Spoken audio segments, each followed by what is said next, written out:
Тут интересный момент, ну я уже 30 минут их прослушал, думаю, так выйду. Соединенные Штаты Америки, но и значительную часть пока мира. Вот так вот. Что касается того, что двигается все. Вот действительно любой может. Пока послушаем, подумаем. Путина, но опять это, вот когда слушаешь, какие-то мысли появляются, вот их хочется сказать, забываю, блядь. Сегодня после, сука, записывать надо. Так сказать, завершения холодной войны. Записывать надо, то волна. В европейских странах. Это произошел так. чудовищный процесс измельчания. Потихоньку, пока народ наберем, да? Сегодня кирлерми, как шлер. Период без войн, длительный период без вызовов. Короче, я говорю же, охерел я сегодня на улице. Вот, такие как Шольц. Такие, как потому Байден, что киім yok жүніне, блядь. такие, как Макрон. Киімерге керек, То нахуй. есть это люди, которые на самом Шараю, деле блядь, как будто лето здесь по жизни, блядь. Зима пришла, блядь, чуть-чуть. Чуть-чуть, блядь. В том числе и в отношении Трампа. Чуть-чуть пришла зима. Не будет способствовать тому, что Трамп там показывает, что снег будет, блядь, еще. О чем, в частности, говорит. Надеюсь, будет. Почему я думаю, что этого не произойдет? А потому что валенки нужны, валенки. В том числе и позиции избирателей. Ну, попеть можно? Я вчера чуть-чуть придрочился петь. Соседям, наверное, спать не давал, бля. Немцы не хотят воевать. Французы не хотят воевать. Даже те страны, нихуя, никто не хочет воевать. Находятся рядом нихуя с себе. Россией, которых обдает зловонным дыханием вот этой фашистской империи, даже они не хотят воевать. Они не готовы на то, что Байден постоянно причитал, не дай бог, обострение. Видите, как раз что говорит, да? Избиратель. Яковенко тоже дохуя что-то знает. Я должен сказать, что пиздец он говорит. У Трампа все-таки тоже, несмотря на свой авторитарный характер, кстати говоря. Вот, поэтому мы должны всех слушать. Выбора не было. И оттуда вердикт выносить. Умкише справа, Беркише слева. Рахмат, рахмат. Он не собирается идти на 3-й срок, но если попросят... Встань, представься для меня. Где-то мы это слышали. Продукты. Путин тоже продукты. Говорит, что я не хочу, нет, продукты какие-то, сука. Менять не будет. Но если народ просит, ну что я могу сделать? Да, еще кем назовете себя, блядь? Продукты пчелар, блядь. Тёкинна. Ёшкин кот, алляке, мурзилка была, блядь. Еще кем, блядь? Мин кутакбаш деп жазып шығыңыз шулай ғана сразу. С просьбой, куда же ты, ну если он будет нормально себя чувствовать. Поражаюсь, блядь, над комментаторами. Куда же ты, царь-батюшка, не надо, царь-трампушка, не надо нас бросать. Вполне возможно, что это такое. И короче говоря, святая вера в американские институты. Представиться этот хотел, этому, представиться? Ну, представляюсь, блядь. Узкожопых всех ебать. Прокатывает? Нормально? Идет? Согласен? Я, как этот сейчас, блядь, в ТикТоке один чувак чечен, блин. Русским ход запрещен, говорит, магазин открыл в Париже. Русских не пускает туда. Так вот, просто вот, когда вы говорите, что поэтому, Трамп может... Если ты узкожопый, я вчера, пел я всякие песни. На Путина так, Петлюру пел, Цоя решил попеть Петлюру. И этот, сейчас вот не могу догрузить их, блядь, выгрузить точнее надо, потом загрузить надо, каждый поймать надо, какой песни, там между ними дохуя пробоев. 1000, например, томагавков. Суть, короче, Башкортостан на Татарстанда, я что понял, короче, это летчикам, наш быдло народ, обороны Украины. Мне кажется, в значительной степени решив проблему серьезного... Пока не передохнет, вот реально, пока сам не передохнет, вот этот весь быдло народ, будет серьезное обострение, то есть готовы ли... Все-таки с какими-то комментариями с ТикТока я аж соглашаюсь, блядь. Пока эти узкожопые, которые идут на войну, которые тащат Башкортостан на Татарстан на холокна, пока они не сдохнут, мне кажется, ничего не изменится здесь. Хоть, блядь, что делай нахуй, ничего не получается, потому что быдло народ сам идет умирать, блядь. Его, блядь, нахуй, по сути, никто, блядь, и не зовет туда, нахуй. Если на то пошло, блядь, ловят, говорим, то, все, панику наводим, для себя давит. Вот так сижу иногда, думаю, нахуй, блядь, это же, блядь, народ, который, блядь, говорит, блядь, мне, который говорит, нахуй, что мы с русскими, нахуй, туда-сюда, татарлар, башкортлар, которые пиздят про это. По сути, блядь, нахуй они нам нужны, блядь? Порой, блядь, у меня вот такая мысль выходит сейчас. И просто кусают всех. Потому что я не вижу политиков европейских и не только. Это просто очевидный факт. Ничего такого. Мюнхенский сговор зреет. Мюнхенский сговор на вот здесь момент зреет. То, что, блядь, и то, что... Вот эти, то, что пиздят. Все постоянно. Трамп хуёвый, это хуёвый, то хуёвый. Да все хуёвое. Как в тот день я уже, что-то я говорил об этом. Где я вел, блядь. Ну, в тот день, короче, людей толком не было, никого не было. Короче говоря, бізге, как всем, Башкортостан, Татарстанга только на себя надо надеяться. Вот пару дней вот меня не было, я вчера просто нахуй ничего не хотел делать, просто пел, блядь. Ну, попутно иногда, конечно, тоже пиздел о чем-то. И меня до утра, блядь, до 4 утра, не знаю, блядь, ну, честно, блядь, 2 или 3 человека смотрело, блядь. Не выходили, я в ахуе, блядь, не спят, что ли, они? Потом я на них посмотрел, вроде бы, блин, русские имена, блядь. Охуел я, блядь. Может, нравится им Петлюра, блядь, Цой. Хуй его знает. Вдобавок я, блядь, еще татарща пел, узбекча пел, короче. Все всякие песни разбавлял. Татар караоке, само собой, блядь, толком нету. И что-то путного ничего нету. И поэтому я решил спеть, блядь, на узкожоповском языке. Представляете, блядь, ну выхода нету нахуй. Пока наши республики не станут, наверное, независимыми, на нашем языке караоке не будет, потому что татарлар да урыс тілінде жырлай, блядь, и все на русском поют. Вот так вот. И что хочу сказать, что постоянно, которые, блядь, сидят, наверное, которые, ну, торчат на моих, блядь, этих эфирах, я думаю, как говорится, они и в ТикТоке также. Они и торчат, наверное. Но в ТикТоке интересно то, что, блядь, народ там в один момент может быть 500 человек сидеть, мимолетные какие-то. И в тот же момент может их, блядь, и 3 штуки остаться, блин. Не как YouTube, короче, там. И в итоге потом смотришь там, этот, ну, немного людей прошло всего лишь. Типа, смотрели эфир, там, блядь, 5 человек только, и все, блядь. Других нихуя никого не было. Как будто бы и есть. Ну, по минутам имеется в виду. Поэтому ТикТок, как бы он, ну, не такой, оказывается, как YouTube все-таки. В ТикТоке нихуй делать, по сути, блядь. Там вот только петь можно, нахуй. Всякие там Петлюры, там туда-сюда. Вот так вот. Кстати, Ника, ты же знаешь про Петлюру? Петлюра это ваш чувак, да? Этот Петлюра. Просто вчера не у кого было спросить, я же YouTube не включал. Ну, до 4 утра кто будет сидеть со мной, нахуй, в Ютубе? Я же ночной, блядь, нахуй. Снайпер.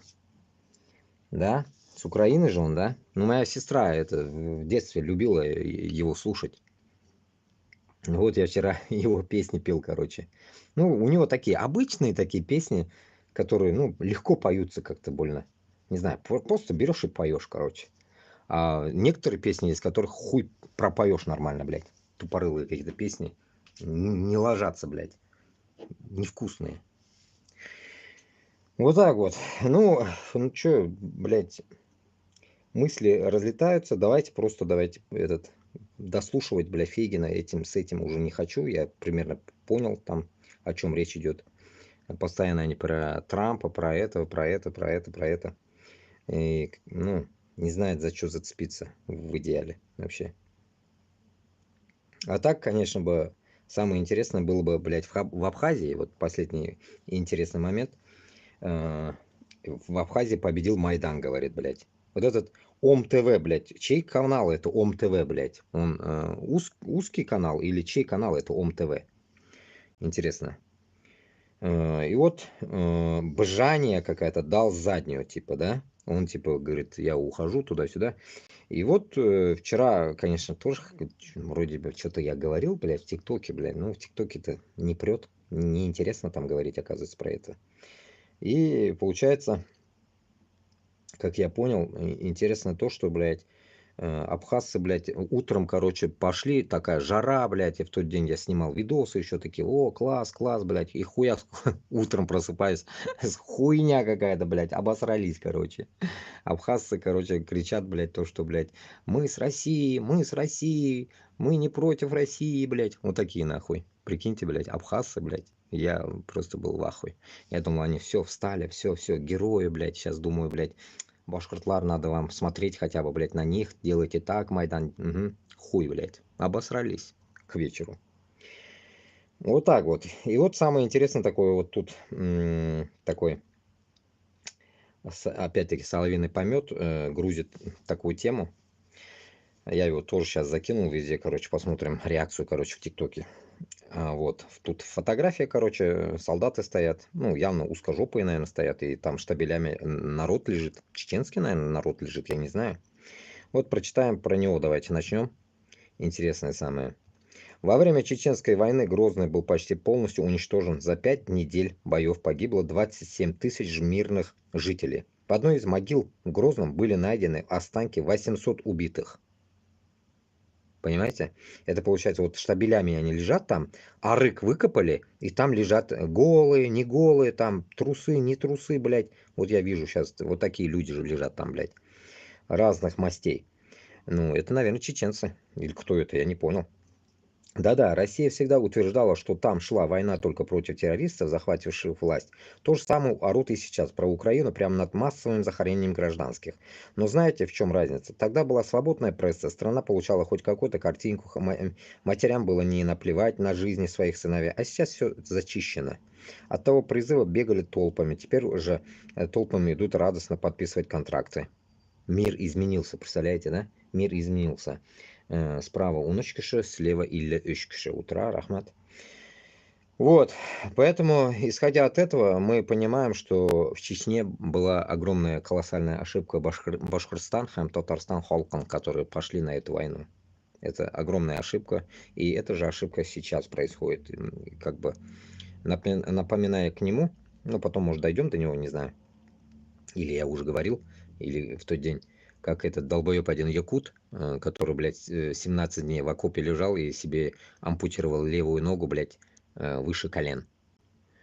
Короче говоря, выше чашки, короче, да, ебанул себя, блядь. И вот тебе нахуй вот эта война, да, вот тебе, блядь, за Путина, да, так скажем. Путин, главное, там, блядь, закусывает и черной икрой, нахуй, кайфует, блядь, а ты там, блядь, в каком-то сыром, блядь, окопе отрезаешь себе ногу. Представляете? И сегодня как раз об этом тоже говорили, чуть-чуть где-то мельком прослушал, и там этот телеканал Дождь, короче, мне начал бесить.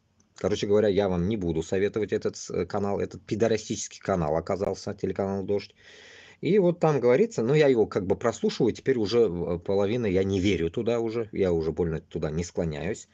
Теперь я перешел на более-менее нормальный канал, это «Настоящее время». «Настоящее время» более-менее пиздят нормально. Ну, то, что тебе хоть чуть-чуть правдоподобное. И в итоге, получается, вот этот канале сегодня в Дожде где-то, блядь, прошмыгнуло, блядь, они не говорят, блядь. Прям у них такие короткие, блядь, эти идут, блядь. Ну все, что-то у них мало пиздят, блядь. Короче, не пиздят вообще ни о чем, грубо говоря, блядь, этот ебаный канал, блядь. Потому что у них все, которые пиздежи, идут против них, потому что, блядь. И они это решили не комментировать. Уже не выпускают просто выпуски, и все. Мимо ушей проносят, суки. И вот про этого солдата они что-то... Сколько дней уже прошло, и они про этого солдата только сегодня заговорили, блядь. Прикиньте, гондоны, блядь, про этого якута. И тут, типа, говорит, ну, то же самое, то, что мы видели уже везде, блядь, в Телеграме у меня, этот видос, они вот это же тоже пропиздошили. И самое интересное, блядь, нахуй, а этот, типа, она его сказанула, блядь, 5 секунд там, блядь, и все. И пошла реклама, нахуй, все. Забыли, нахуй. Понимаете? Им похуй. Получается, исходя от этого, нахуй, этому Дождю, блядь, Навальным и всей этой шушере ебаной, нахуй, до пизды, блядь, даже до своих узкожопых. Потому что вы батраки, нахуй, лаптоебые. Вы тот, который, народ, который нахуй не нужен даже, блядь, вашему своему правительству. А вы идете. И плюс еще, нахуй, отношения портите, блядь, подобие нами. Там, башкортлар, блин, татарлар, блин, с чеченцами и так далее. Вы портите отношения. И портив отношения, вы, как говорится, до ручки доводите, что вас, блядь, нахуй, само собой, даже простых, обычных, блядь, узкожопых, мы будем по полной программе ебать. Почему? Потому что, нахуй, сейчас вы, нахуй, ну, как бы, топчетесь, блядь, как те же, блядь, петухи, которые сейчас, блядь, ну, как говорится, страдают, нахуй, в Кремле и вот это поеботиной. Вы не можете осознать то, что вы, блядь, нахуй, те же, которые мне пишут иногда, блядь, я из Башкортостана, русский, блядь, или я с Татарстана, я русский, блядь. Ну, окей. И что с этого, нахуй? Ты оттуда. Ты за кого топишь-то, блядь? Вот такие, блядь, ублюдки, нахуй, вы опомнитесь, нахуй. Вы же там жить не будете уже, понимаете? Особенно, если я на этом пути зайду, инша Аллах, я буду просить Аллаха, чтобы на этом пути я зашел туда.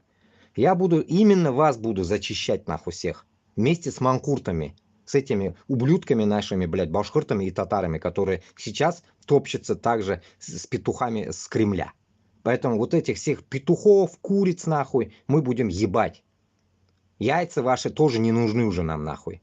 Хоть неситесь там, не несите яйца, похуй, блядь. Хоть золотые несите, до пизды, нахуй. Взятки мы не будем брать, так что можете не ебаться долго. Сразу, как говорится, лучше валите нахуй с Башкортостана, с Татарстаном, когда мы туда, на этот, как говорится, будем двигаться. Потом, как раз Ника вроде бы здесь, да, Ника Салям, короче, одну тему хотел еще добавить. Блядь, я перепрыгиваю, блядь, сам замечаю, что перепрыгиваю, блядь, с одной темы на другую. Да потому что я забываю, нахуй. Вспоминаю то, что я говорю. И вот интересный момент, я, блядь, сегодня заметил одну вещь. Я уже про это сказал в телеге, чтобы не забыть, блядь, я вспомнил сейчас, но я его все равно не прослушал бы. Какая суть? Что, блядь, оказывается, вот эти шахеды, сраные шахеды, бомбят только украинское население. Оно, блядь, по сути, оказывается, для военных, блядь, каких-то плюс-минусов ничего роль не играет, оказывается. Представляете? А то ведь нахуй постоянно мы слышим, что прилетел шахед. И вот сегодня конкретно это высказал. Как раз таки, блядь, на каком-то канале. Я не знаю на каком, но вроде на Дожде, блядь. Сказал, блядь, пригласили кого-то. Наверное, он был украинцем.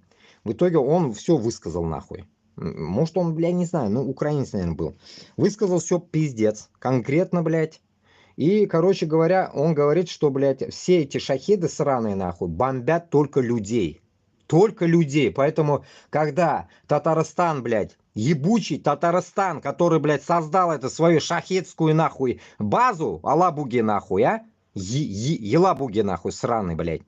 Вы, гандоны, татары, блядь, с Татарстана, блядь, вы реально, нахуй, вот как эти шахиды, нахуй, будете, не шахедами только вы будете, нахуй, а просто нахуй, просто, блядь, мертвецами нахуй, когда мы доберемся до вас. Вы ублюдки сраные нахуй, которые, блядь, создаете там вот это поеботину. Вы лично нахуй, татары, блядь, с Татарстана будете отвечать за это, гандоны. Понимаете смысл? Надеюсь, в Башкортостане нет такой темы пока.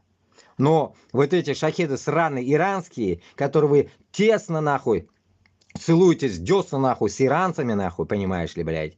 Этот, блядь, Раис, нахуй, Миниханов, блядь, Рустик сраный, блядь. И вот эти пидоросня, вот эта пизда вам нахуй, всем нахуй. За то, что, блядь, ваши шахеды убивают, блядь, за вот эти 3 года нахуй украинцев. Каждый день, нахуй, прилеты, нахуй, Сумская область, блядь, где мои родственники живут. Туда, блядь, Киев, нахуй, еще другие места, блядь, которые, не помню, блядь. Везде, нахуй, атакуйте по 80, по 100 штук, нахуй, за раз, блядь. Вы что, охуели? Нахуя вы это делаете, гандоны? И тут вот как раз, Ника, скажи своим, пусть заебенят, нахуй, этот алабугу, нахуй. Пусть ёбнут нахуй огромные нахуй точные ракеты нахуй, чтоб, блядь, оттуда ничего не нахуй не вылазило больше, блядь. Лучше, блядь, пусть сдохнут тамошние, блядь, кто там работает нахуй, чем, блядь, обычные украинцы. Потому что тамошние пидорасы создают нахуй. Шайтанские, блядь, шахиды нахуй. Нихуя нахуй не спасение, блядь, России нахуй. Подавно не спасение народа, блядь, в Украине. Уничтожение, блядь, людей, блядь. Пытается, блядь, путинская система на хаосе поймать, блядь, как говорится, смак, да? Типа смак. Смаковать хочет, гандоны, блядь. Хуй вам сраку, блядь, смаковать вы будете нахуй. Поэтому, Ника, не знаю, ты связалась со своими американцами или нет. Короче, мое предложение так и так, блядь, звучит, а мое предложение так и так и идет, потому что я его каждый раз, слушая всякие новости, укрепляю мощно, потому что, блядь, американцы реально не знают, что делать. Тупорылые, нахуй, американцы не знают, что делать, нахуй, и как быть с этим Путиным и так далее. И в тот же момент, нахуй, чтобы Трамп не опозорился, блядь, не склонил голову перед Путиным, а Путин не склонил через на Трампа, нахуй, член, так скажем, блядь, на член голову в Трампа. Короче говоря, оба нахуй не хотят, блядь, лохануться. И тут только наш вариант, блядь. Башкорстанна, Хам-Татарстанна, население сага. Вот это Ника, если, как говорится, пожертвует собой, реализует этот план наш, блядь, как говорится, чтобы мы для спасения Башкортостана, Татарстана и дальше уже идти уже на Москву, мы только это можем сделать, блядь. Получается, как бы ваша короткая рука достанет нашей длинной рукой до Москвы. Ну, я постоянно об этом говорю. Каким образом? То, что вы не можете стрелять и у вас все стоит дома, как говорится, в Украине, это все мы можем забрать себе, и мы будем хуярить, куда нам, как говорится, похуй будет, так скажем, самое главное, Москву, блядь. Мы захуярим Москву полностью, нахуй. Поэтому главное, дайте нам, блядь, как говорится, детям спички, нахуй, чтобы мы сожгли, нахуй, эту сраную Москву. А вам нельзя стрелять, ну пусть так и остается. Будьте такими. Вам нельзя стрелять нахуй, а вы, получается, отдавайте левой рукой. Правой как бы делаете все красиво, а левой хуякс, отдайте нам все, что у вас лежит там лишнее, а мы заебеним нахуй это все по Москве. Вот так вот. Поэтому, в первую очередь, конечно, блядь, всякие шахеды, блядь, хуеды, блядь, постоянно я это твержу, чтобы заебенили. И плюс, надо, блядь, все дороги разъебать, которые идут в Украину. Все дороги нахуй. Все, блядь, все асфальтные дороги надо разъебать. Везде.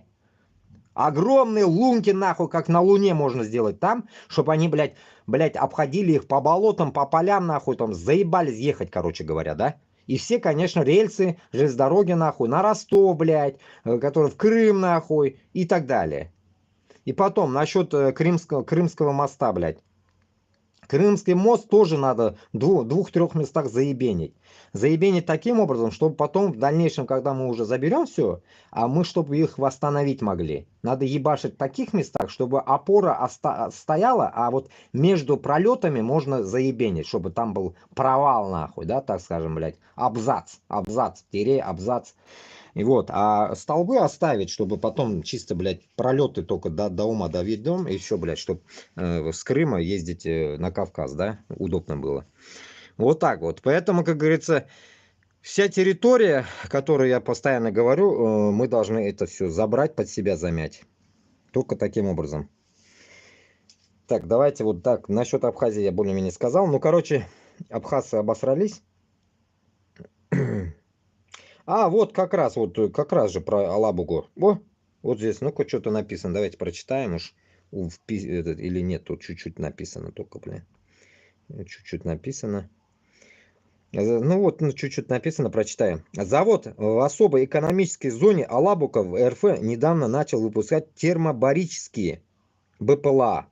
Нихуя себе, термобарические. Вот я вижу какая-то поеботина в виде, нахуй, так скажем, блядь, как можно, треугольник, да, представили, треугольник, типа треугольник, и вот у него, блядь, весь он, блядь, нахуй, посередине у него, блядь, хуй его, блядь, на головке, блядь, мотор, что ли, или на головке боеприпас, наоборот, Ну, короче говоря, махина конкретная нахуй. Это не маленький нахуй хуйня, блядь. Маленький дроник, блядь. Нихуя тут дронище нахуй. Нихуя тут дронище, блядь.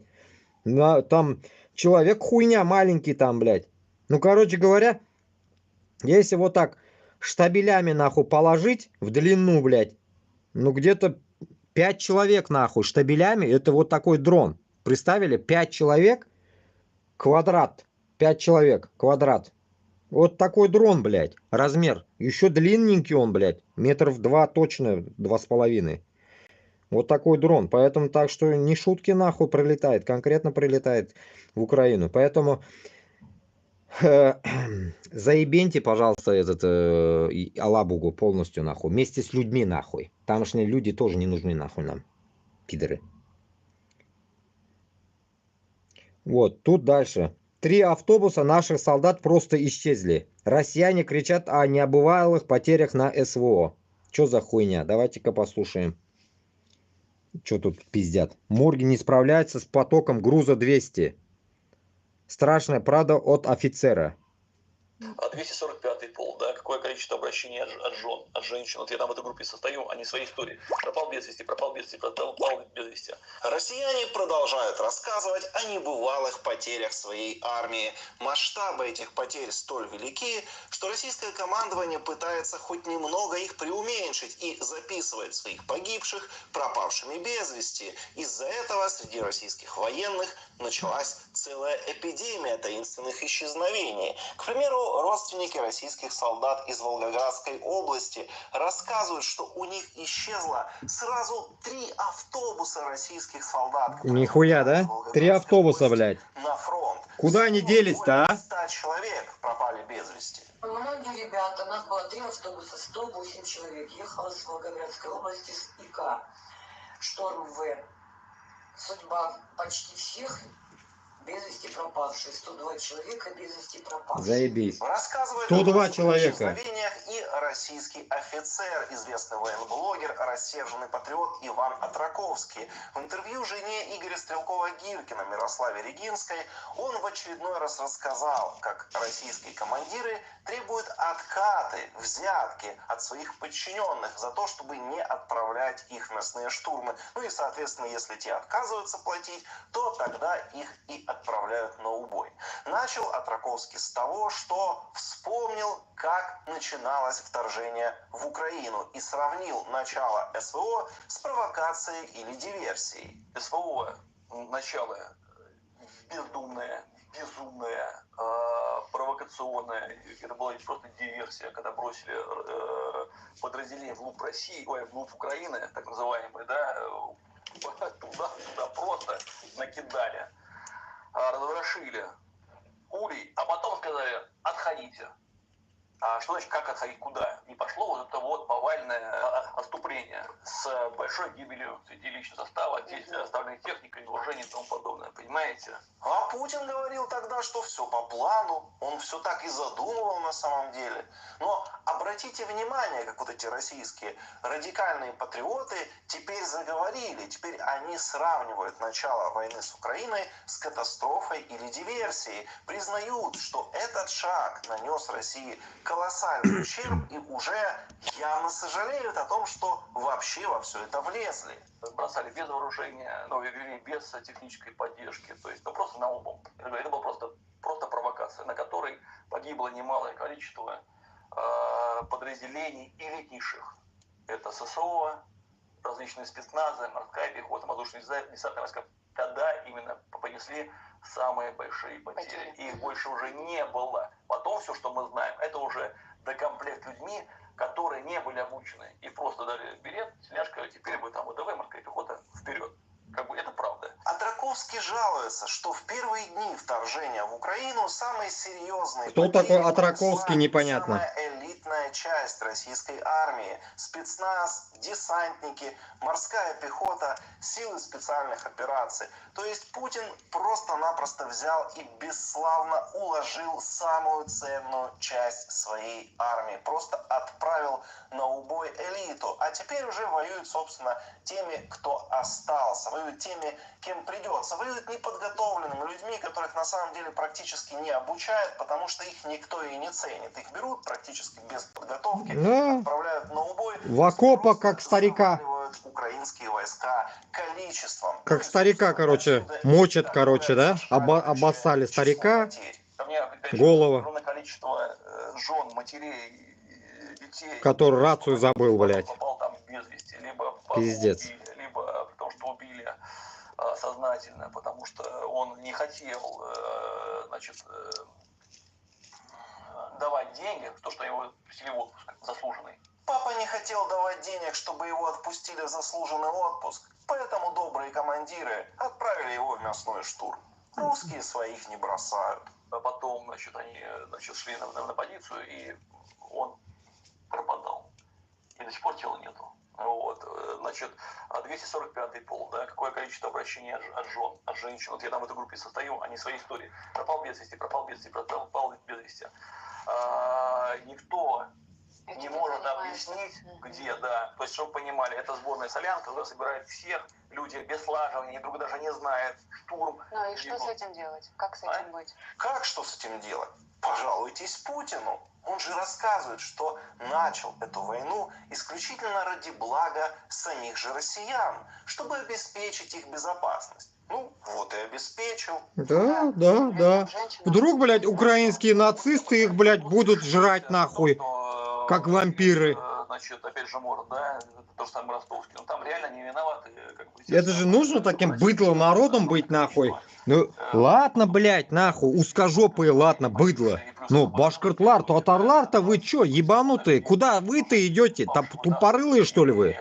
Чё вы, тупее узкожопых, что ли? Искать пропавших. Ладно, эти лаптоёбы, блядь, по жизни в лаптях, блядь. А вы-то чё, блядь? Новых тел, что персонал просто не справляется и не успевает всех уведомлять.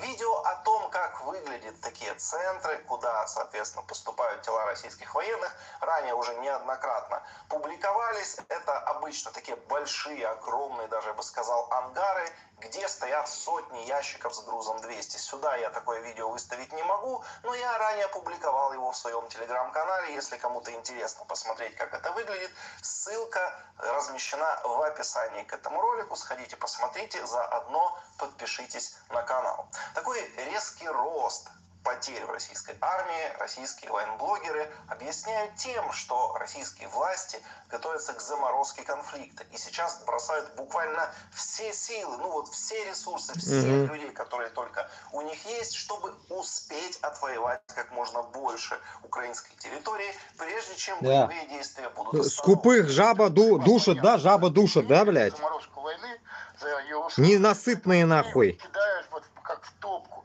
Путинососы. Тебе говорят, вот мы вынуждены были записать обслуживающий персонал дивизиона, но просто в пушкари, чтобы их не забрали, чтобы их не убили в этих лобовых местах атак. Людей бросают как в топку. И из-за нехватки пехоты российские командиры сейчас отправляют штурмовики всех, кого только могут. Расформируют разведку и операторов БПЛА. Я вижу усугубление ситуации в многих подразделениях. Вот я получаю информацию о том, что... Так, справа 22, слева 81 киши-утра.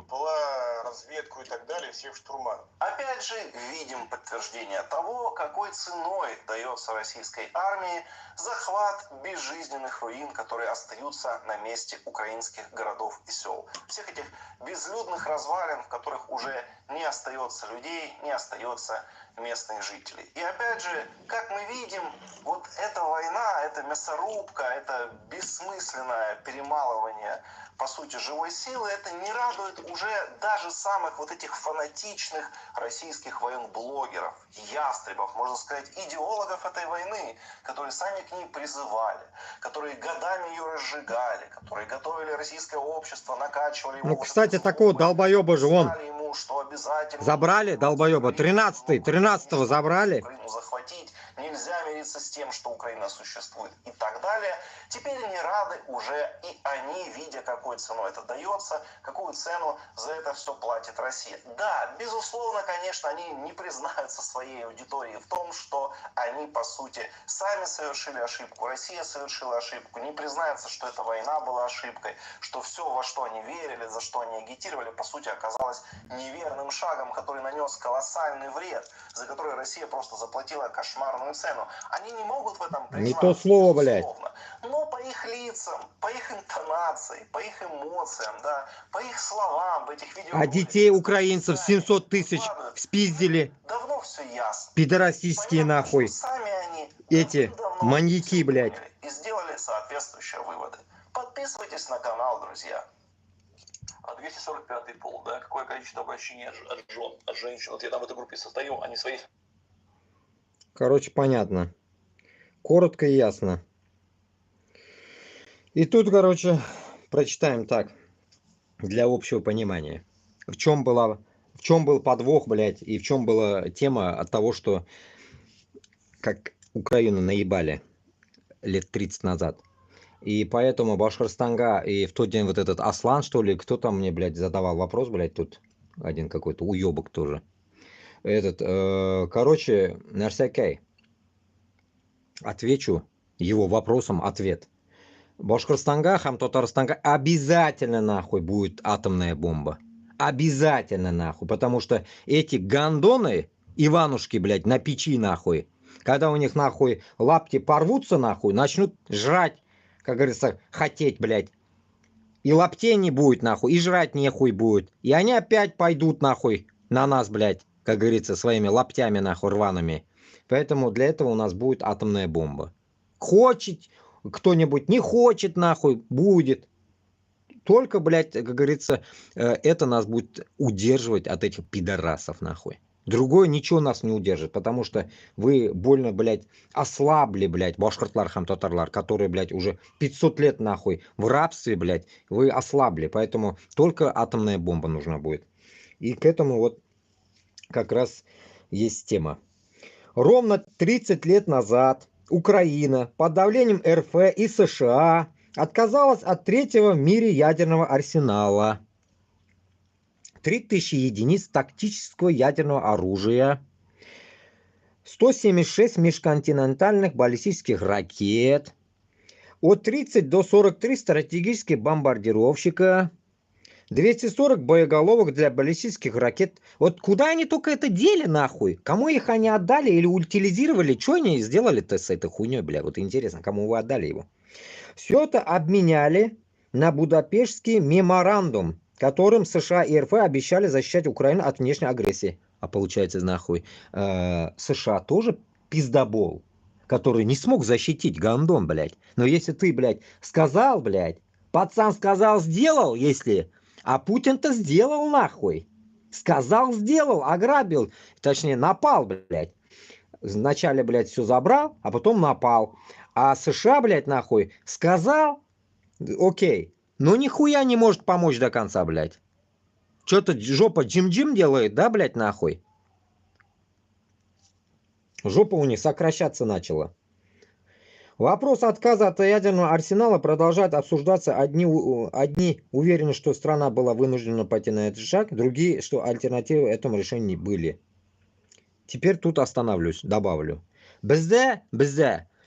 Как в тот день, блядь, кто-то говорил, и эта тема что-то, потом людей мало было, и в итоге, короче, неинтересно было. В итоге, что я хочу сказать. От этого, блядь, опять вопроса. Что ты будешь делать, нахуй, если там тебе не разрешат, блядь, туда-сюда, нахуй. Башкортостан и Татарстан ни у кого не будет, нахуй, спрашивать разрешение. Это раз. Потом, это относится к другим регионам то же самое.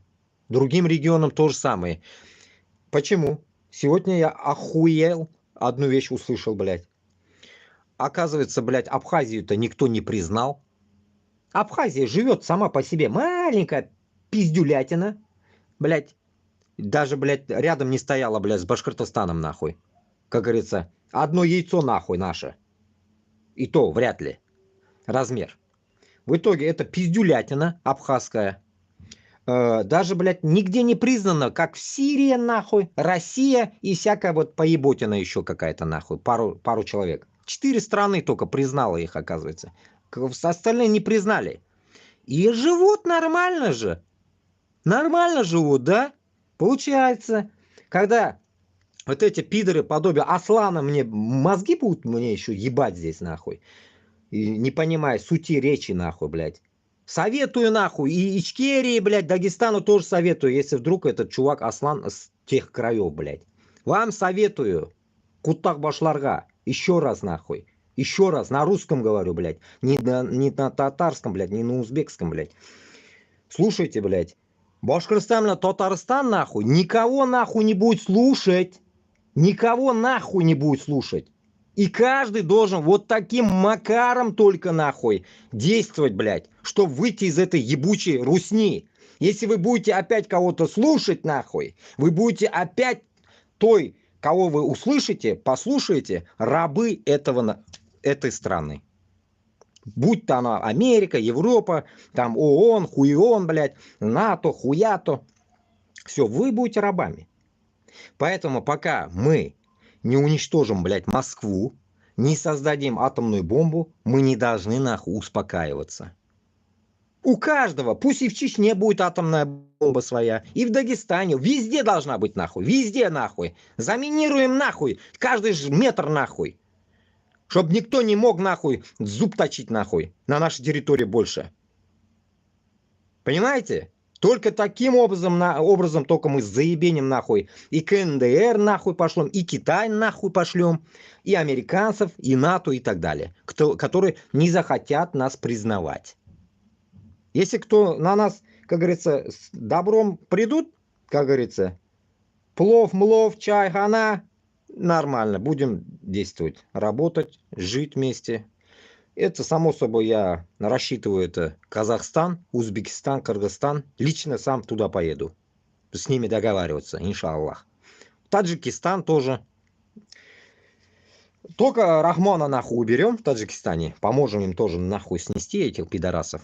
И потом будет нормально. Поэтому, исходя от этого, мы не должны нахуй склонять голову. Вот этот вы должны, блядь, раз и навсегда, блядь, на этой волне идти. Харбар башкир, татар должен таким образом мыслить.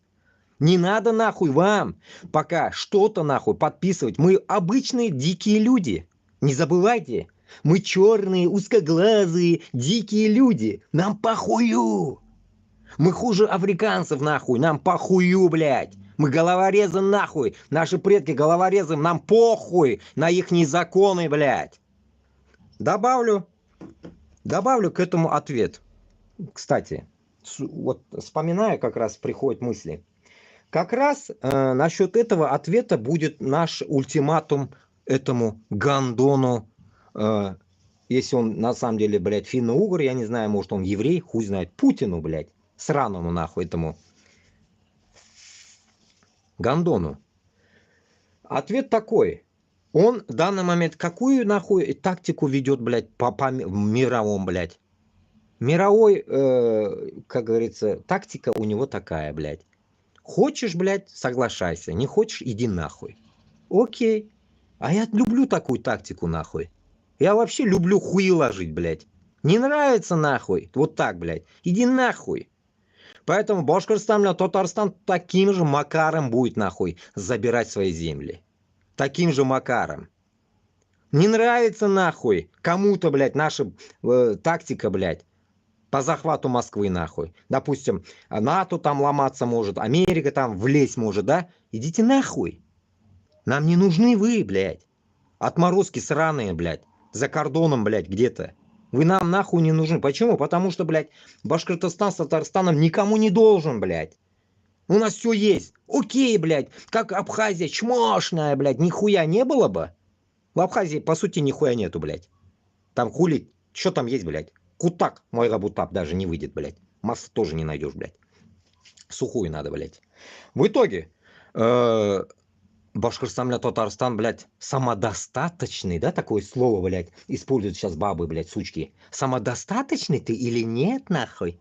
Вот, самодостаточность, нахуй, в Башкортостане, Татарстане, хватает, блядь. Нам соску не надо чью-то, нахуй, сосать. С молоком или с спермой, нахуй. Поэтому имеется в виду, башкор, блядь, татар, блядь, смело может, нахуй, ложить, блядь, нахуй, член и на американцев, нахуй, и на НАТО, похую, на всех. Подавно на узкожопах, подобие Навальных, Каца и так далее, блядь, ФБК, Ходорковский, блядь, яхуды сраные, блядь, похую нам. Вот только таким лозунгом мы можем преодолеть это блядство, которое происходит в мире.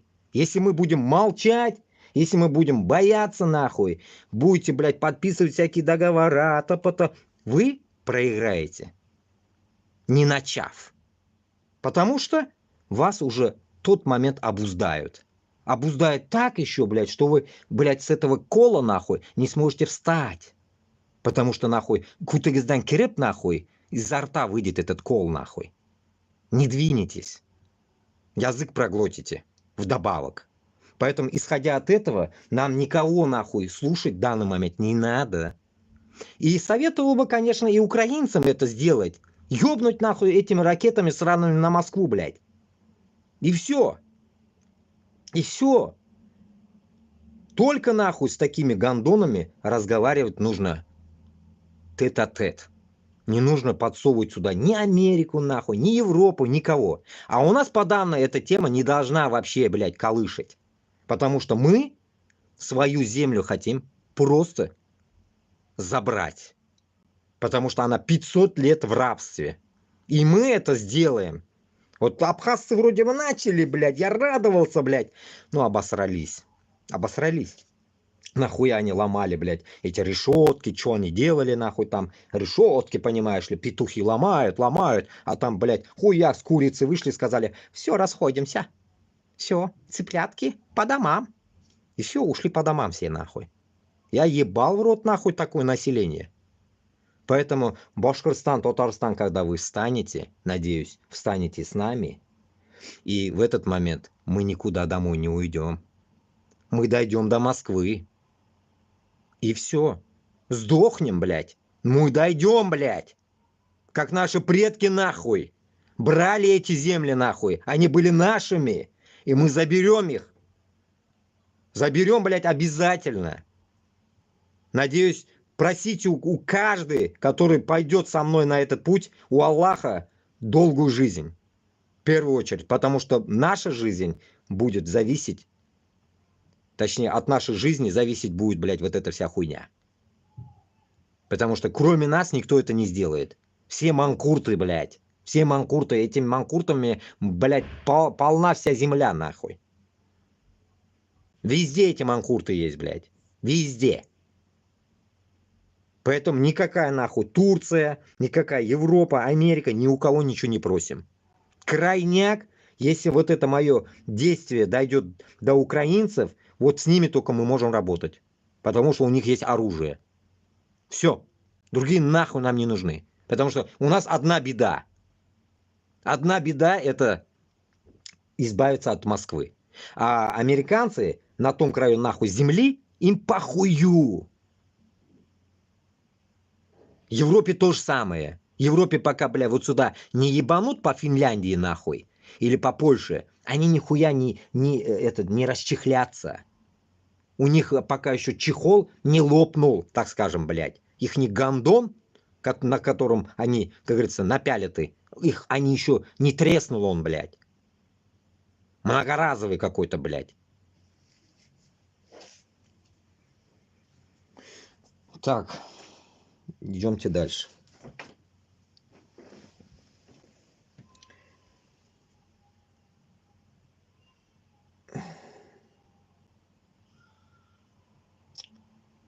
Так. Тут ВКонтакте я выцепил одну тему. Башкорттар бердәмлегендән. Абхазия не будет экономическим партнером Башкирии. Вот я не могу понять, нахуя, блядь, дружбу Абхазии прихуярили возле реки Белой, блядь, в Уфе. Нахуя эти статуи нужны были? Отмывание бабла? Этого Хабирова нахуй. Вот на эти, блядь, статую, нахуй, жопой у Тартакоега, нахуй. Вот там как раз есть, вижу, острые, блядь, концы. Вот туда, слева, блядь, жену, справа его, нахуй. Или наоборот. Заебением, нахуй, пусть сидят там, нахуй, сохнут, нахуй. Администрация главы Абхазии для стабилизации обстановки готовит документ об отзыве ратификации соглашения об инвестициях с Россией, сообщила пресс-служба президента Абхазии. Протестующие в Сухуми взяли в осаду здание парламента Абхазии и ворвались внутрь. Со здания сорван российский флаг. Они также потребовали отставки президента Бжани. Получается, что арку устроили напрасно? Вопрос.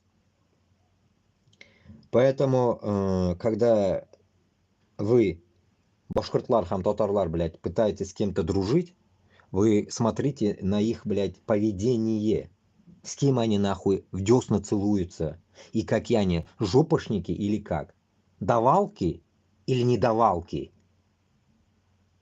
Чешется у них пятая точка, нахуй, давать узкожопым или нет? Надо это сперва раскусить, понять, какие они. Потом уже, блядь, строить всякие, нахуй, дружеские, блядь, орнаменты, блядь, хуяменты, блядь.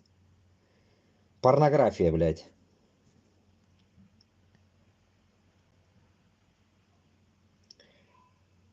Так.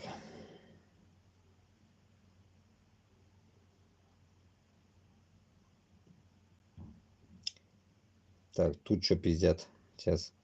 В Санкт-Петербурге, где платят 2 ляма за согласие стать пушечным мясом, медработникам поликлиники 106 сократили зарплату в 2 раза. Вот. Насчет, давайте экономики поговорим, да. Об этом я тоже что-то слышал.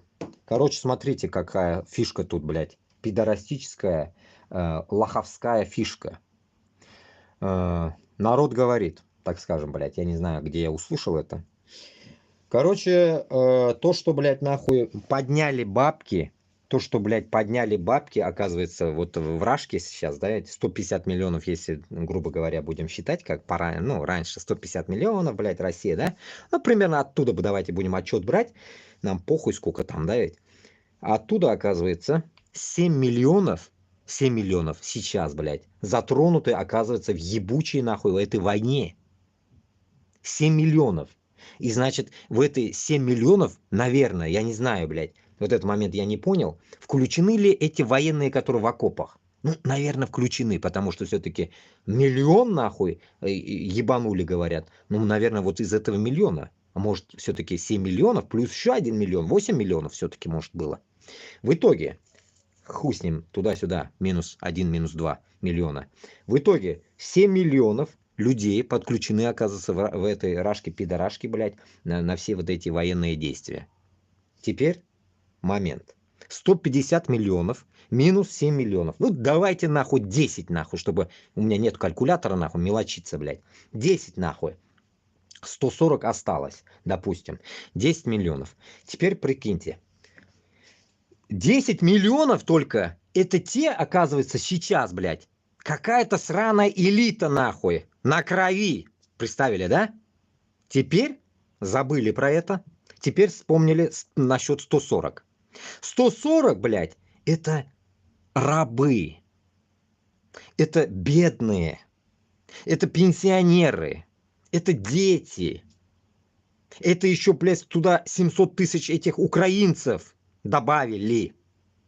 Тоже, блядь, палец сосут, там явно их, блядь, икрой не кормят. Плюс еще, блядь, сколько пленных, дохуя и больше. Там же, блядь, ну, 300 тысяч, допустим, пленных, нахуй, с Украины. Разных мастей. Вот вам математика. В итоге 140 миллионов, пусть с этими, блядь, всеми пленными, всей хуйней вот этой, непонятно откуда залетевших людей. Это просто нахуй, как Алсынов сказал, корахолок, черный люд. Черный люд, который просто нищенствует. Который, блядь, масло ворует, блядь. Презервативы скоро будут воровать, нахуй. Еще что-то, нахуй. Вот так вот. Примерно вот такая тема, туганлар. Об этом-то там не говорилось. Это я додумал уже. Если уж говорить правду. Исходя от этого, блядь, нахуй, только 7-10 миллионов людей при деньгах. которые могут, блядь, позволить себе ипотеку по 75 тысяч. В тот день, да, рассказывал, 60 чем-то тысяч, а в Казани 75, в Уфе 64 или 62, блядь, что такое, блядь, 60, ну, короче, 75, 65 пусть будет. Вот, ипотека, которую нихуя не могут взять. А почему? Это принципиально сделано, чтобы не брали. А как возьмут 140 тысяч рабов, блядь? Как может взять ипотеку? Возьмут только те 7-10 миллионов только, если не сдохнут еще. Понимаете смысл? И теперь, вот здесь добавим к этому разговору, как раз тема открыта, добавим вот этот минус-плюс. Откуда что идет? В итоге 10 миллионов, блядь, этих бомбят сейчас, блядь, ну так скажем, блядь, сетки собирают, Остон районында сетки, блядь, отправляют, ну, бабки делают, блядь, у пенсионеров просят деньги на мангалы, нахуй. Ну, примерно вот эта тематика, это группа людей, которые сетки собирают, блядь, какие-то защитные, нахуй, такие невидимки, блядь, нахуй, черный плащ, блядь, утиные истории, блядь. И вот, исходя от этого, вот эта вся шушера сраная, нахуй, кровавая барыня, так скажем, блядь, да, вот эта пидорастическая, нахуй, 10 миллионов людей, которые сосредоточены уничтожить Украину, это гниды вот эти, могут только хуярить по всей России, кайфовать, жить. Окей, да? Но до каких пор? Это раз вопрос. И добавим как раз вот здесь, что у кого-то там, у медиков бабки сняли. Как раз таки, вот это и есть, блядь, оказывается, по всем, блядь, регионам, где она, как дагестанцы орут, дотационные мы, дотационные, блядь, заебали. Вот эти, блядь, бомжатские, примерно как Осетия, регионы, самые там, где они, бомжатские регионы, подобие, так скажем, Челябинск, может, ну, примерно какие-то, сука, блядь, такие места, вот оттуда, оказывается, как раз-таки, нахуй, идет народ. Тамошний народ, блядь, идет, блядь, умирать. Понимаете, как складывается жизнь, да? Получается, в конченных районах собрали всех. Как я в начале, блядь, эфира говорил, нам похуй, кто там уже умирает, пусть нахуй очищаются. Как раз-таки вот этих регионов, по сути, уже может и не быть, потому что их уже не будет. Хоть они с миллионами там в гробу все равно вернутся. Итог какой? Получается, нахуй, от всего этого, блядь, будет страдать, нахуй, вся Россия.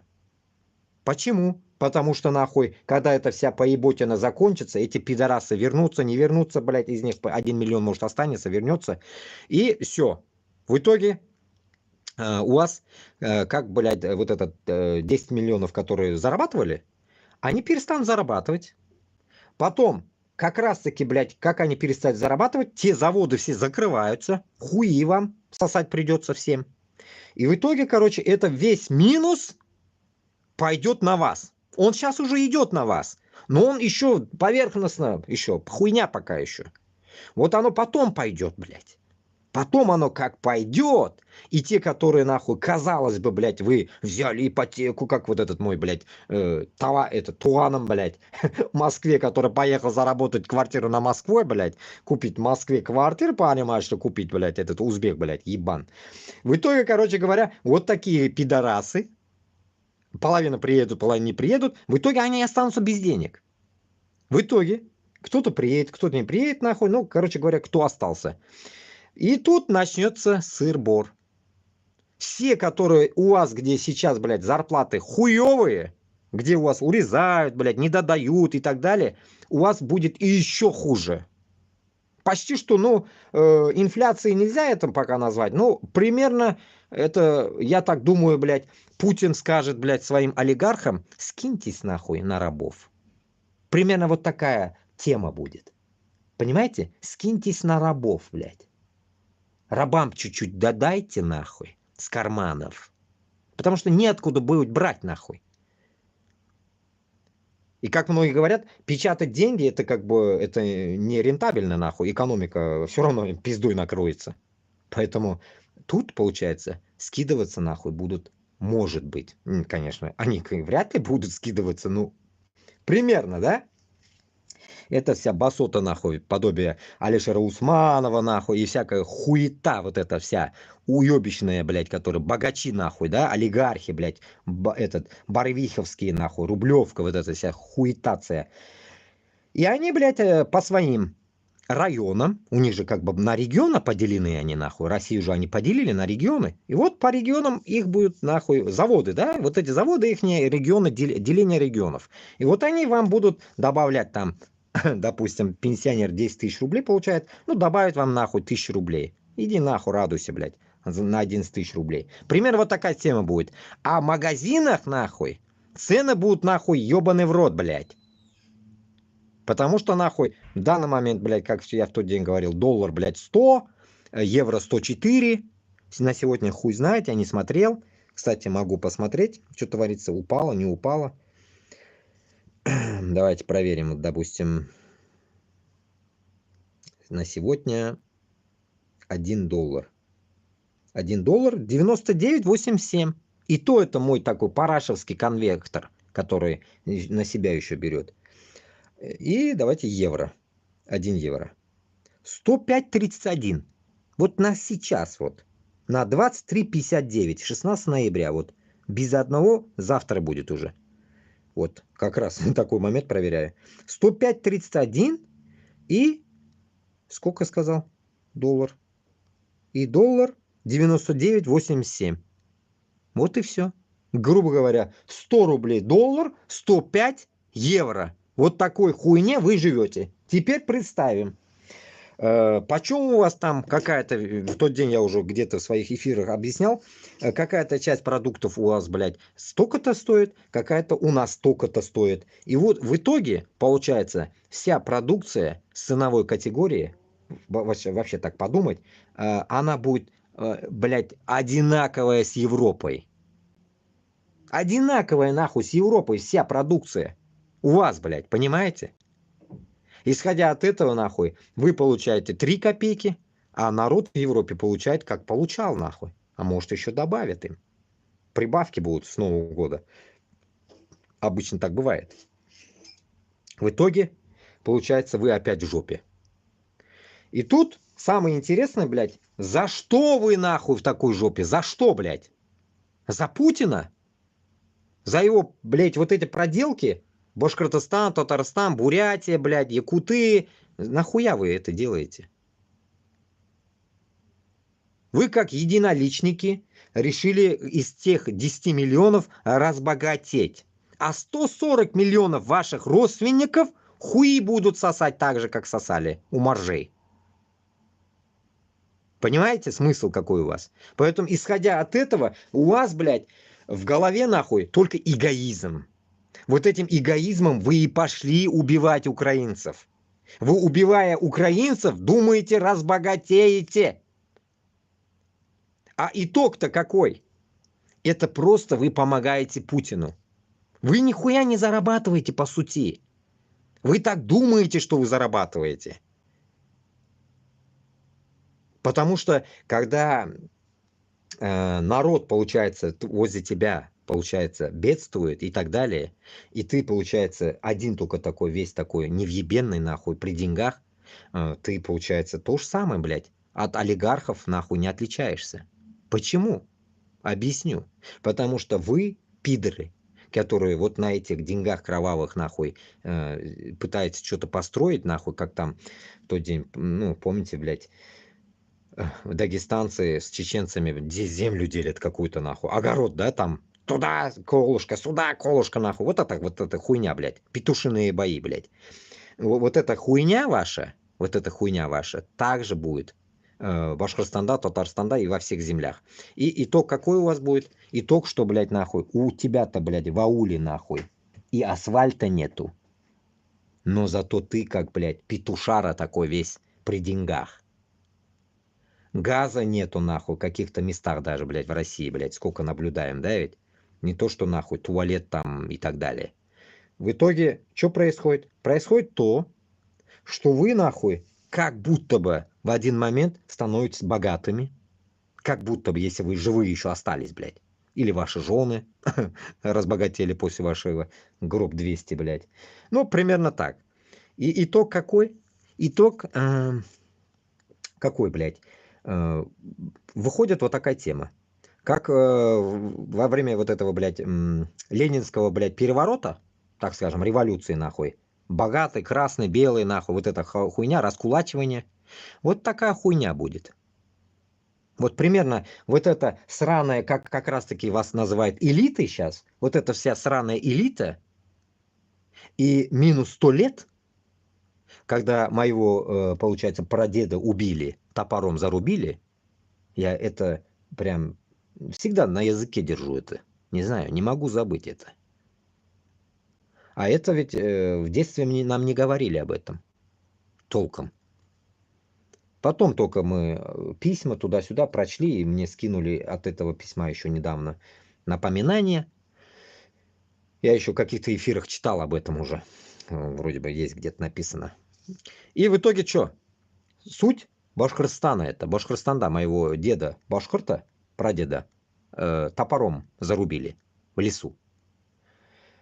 Итог какой будет? Итог такой, что, блядь, нахуй, вот за вами, за этими 10 миллионами, которые, блядь, разбогатели, в кавычках, придут те нищие, которые, нахуй, жили, нахуй, впроголодь за вашими, нахуй, душами.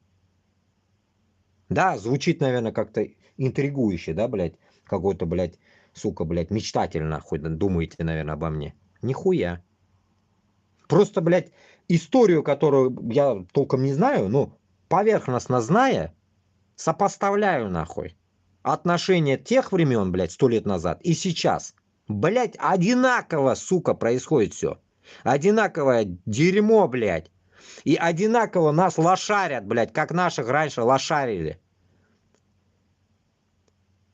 Понимаете? Финская война. Финская война. У меня в ауле очень много людей в финской войне полегли.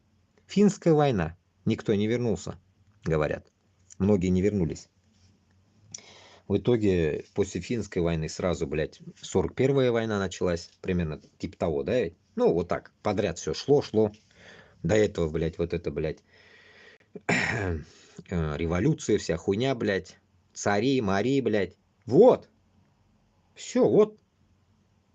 Грубо говоря, просто чуть-чуть запоздали, блядь, с Путиным, блядь. 24-й год, блядь. Ну, началось-то в 14-м, по идее, блядь. Почти что, блядь, одинаково. Там просто, блядь, 21 век, нахуй, туда-сюда, может, Путин запоздал, блядь, числами, нахуй. Перепутал. Ну, итог-то, блядь, такой же.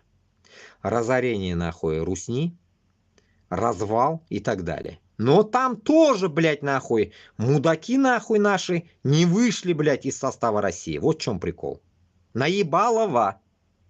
Вот теперь, понимая это, Башкортостан, Хам-Татарстан, осознавайте одну вещь, что вот это наебалово, нахуй, на грабли еще раз наступать мы не будем.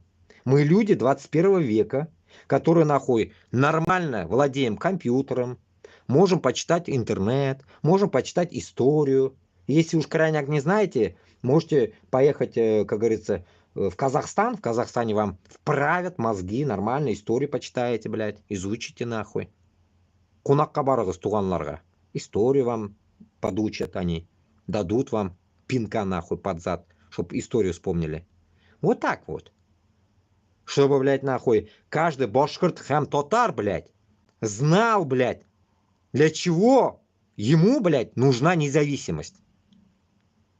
А если вы, блядь, живете как быдло, пытаетесь, блядь, это еще прогнать своим женам, детям, нахуй, и так далее, чтобы они не рыпались, оно же может быть такое, что жена может более толковая, чем муж ебанутый. Или наоборот, блядь. Вот исходя от этого, вам нужно понимать, туганлар, что наша история одна, единственная история, которую, нахуй, мы не можем, блядь, опрокинуть. Где нас наебали жестко, точнее, наших предков. Теперь нас пытаются наебать подобие Яшкин Кюта, которые, блядь, в воскресенье будут какие-то марши исправлять. Да, у узкожопых, нахуй, и в России марши, блядь, и здесь марши, везде у них марши есть, блядь. Ла-марш, блядь, нахуй. Ла-марше, или как-то вот так говорят французы, блядь. Марше, блядь. Вот вам, марше. Вот это марше, ебаные. Узкожопые. По всему миру, нахуй.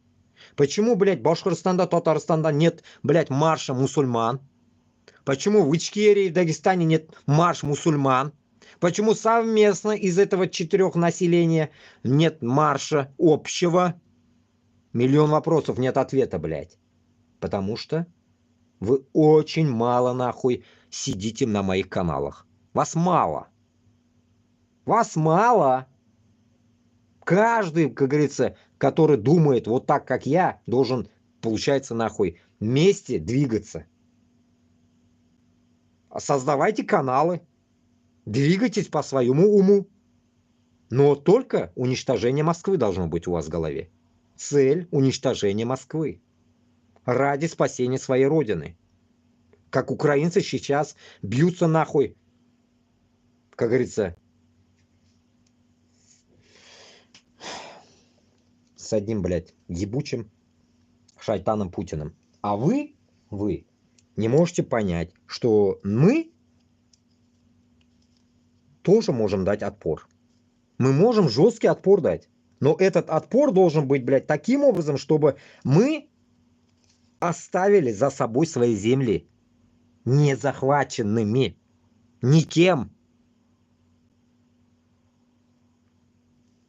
Для этого, я считаю, еще добавлю к этому один момент. Когда я говорю 30-50 лет призыв, 30-50 лет призыв, но тем, которые ниже, до 30 лет, пацанам, да, ведь выскажусь, вдруг они будут у меня слушать эту тему, добавлю. Вам будет задание дано от нас, вот пока мы живы, вот пока я жив, скажу, может, когда-нибудь будете перематывать, прослушивать, дойдет, может, вам. Короче, если это все в Ютубе сохранится, распространится, скажу такую наводочку дам. Вы чтобы понимали. После нас, если мы сдохнем при захвате Москвы, вы должны по той же доктрине, которой мы сейчас рубимся, вот я вам доношу, что, эту тему вы должны продвинуть. Никто из вас, нахуй, ортка сирга тииш тугель, никто назад, нахуй, писать не должен. Точнее, под себя писаться, наверное, более правильно будет. Как говорится, чтобы не обоссаться, не обосраться. И каждый должен это донести друг другу. До 30-летние пацанам, я говорю, младше нас, которые, чтобы вы после нашей смерти должны остаться и реализовать полностью Башкортстанны, Татарстанны, мустaqil davlatni quruuna sababchi bo'lib bizni yo'limizni olib borishga tiyishsiz. Как мы вот сейчас пытаемся это, как говорится, внушить этим всем манкуртам, всем долбоебам, которые не могут понять, блядь, где они живут. Но в этот момент вы должны понимать, что вот эти войны и после нас, кто останется живой, они должны донести это все дело до конца. Создать независимый Башкортостан с Татарстаном. Дружить с Казахстаном, с Узбекистаном, Кыргызстаном, Таджикистаном и так далее. Как говорят, вака-каза. Вот так вот. Поэтому, я думаю, блядь, каждый мусульманин Башкортостандан һәм Татарстандан, я считаю, башкорт-татар должен это осознавать, как говорится, что этот путь делается только ради Аллаха. И эта задача, она вам не приказ. Это задача, ваш долг. Долг перед нашими предками, которые пали там, чтобы Башкортостан сохранился, Татарстан сохранился. Вот для чего. А если вы манкурты, которые до сих пор не можете осознать, кто ваш враг, вам придется тоже подумать. Потому что вы же не будете, блядь, нахуй, в опрокинутой чмошной Москве жить. Потому что Москва будет, нахуй, вся истощена. Она не будет, нахуй, как сейчас. Все деньги там. Нихуя. Там не будет денег, нахуй. Там не будет казны. Казна будет у каждого дома. В Ичкерии, в Якутии. У каждого дома будет оно, нахуй. За пределы своей республики оно не будет вылазить. Ни копейки.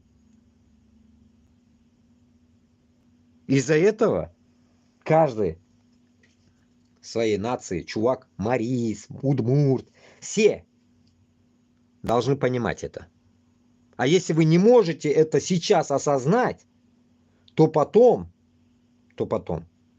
вам придется, блядь, нахуй, или, блядь, нахуй, где-то обитать, нахуй, в московских болотах, потому что, или, нахуй, по жизни остаться молчуном, нахуй, и жить, нахуй, в той среде, где вы не привыкли. Точнее, блядь, где будет демократия, где не будет коррупции и узкожопых. Башкортостанда, Хам-Татарстанда. И этой жизни тоже надо привыкать. Вот в данный момент примерно мы в такой сфере сейчас живем здесь, и мы дохуя в местах тоже, блядь, удивляемся. Но это нам нравится, потому что здесь главное, никто у тебя ничего не отожмет, блядь. Путинская шайка пидорасов не придет сюда и не скажет, дай-ка нахуй вот этот дом, блядь, напротив, или вот это Иву напротив, или гараж вон тот, я отжимаю у тебя. Нихуя никто не может тут такое предъявить, блядь. Тут нет такого. И также будет Башкортостан, Татарстан, да. Конечно, в других республиках, я думаю, то же самое будет. Все к этому стремятся. А вот в Москве будет полный хаос. Москва, как говорится, с этими навальнистами, нахуй, может, она будет там строить что-то, нахуй, не знаю, блядь, если они смогут снести Путина. Но тут, блядь, один прикол, блядь. Я об этом в тот раз говорил или нет. Навальнисты, пидорасы, что-то пошли на такой ухищренский путь, что они что-то, блядь, вспомнили, как все говорят, нахуй, о нас. О том, что есть, оказывается, нахуй, этот Куштау-Байрам, или там Куштау-Захват, или там Алсынов. Они что-то вспомнили, блядь, про них. Помните, какую-то передачу они сделали? Что-то они, блядь, в один момент вспомнили, что есть, оказывается, другие народы, но в каком понимании? Поэтому, исходя от этого, нам Навальные, нахуй, Яшкин-Кюты, которые будут революции делать, хоть что, блядь, они нам нахуй не нужны. Поэтому, блядь, я очень хочу, блядь, нахуй, вот реально себя показать, но не могу, нахуй.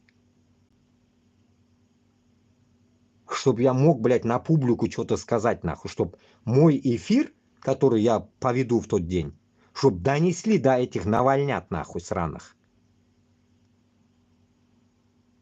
Прям им в лицо хочу сказать, что этим пидорасам, навальнятам сраным, и жене, и всей этой карге сраной, нахуй.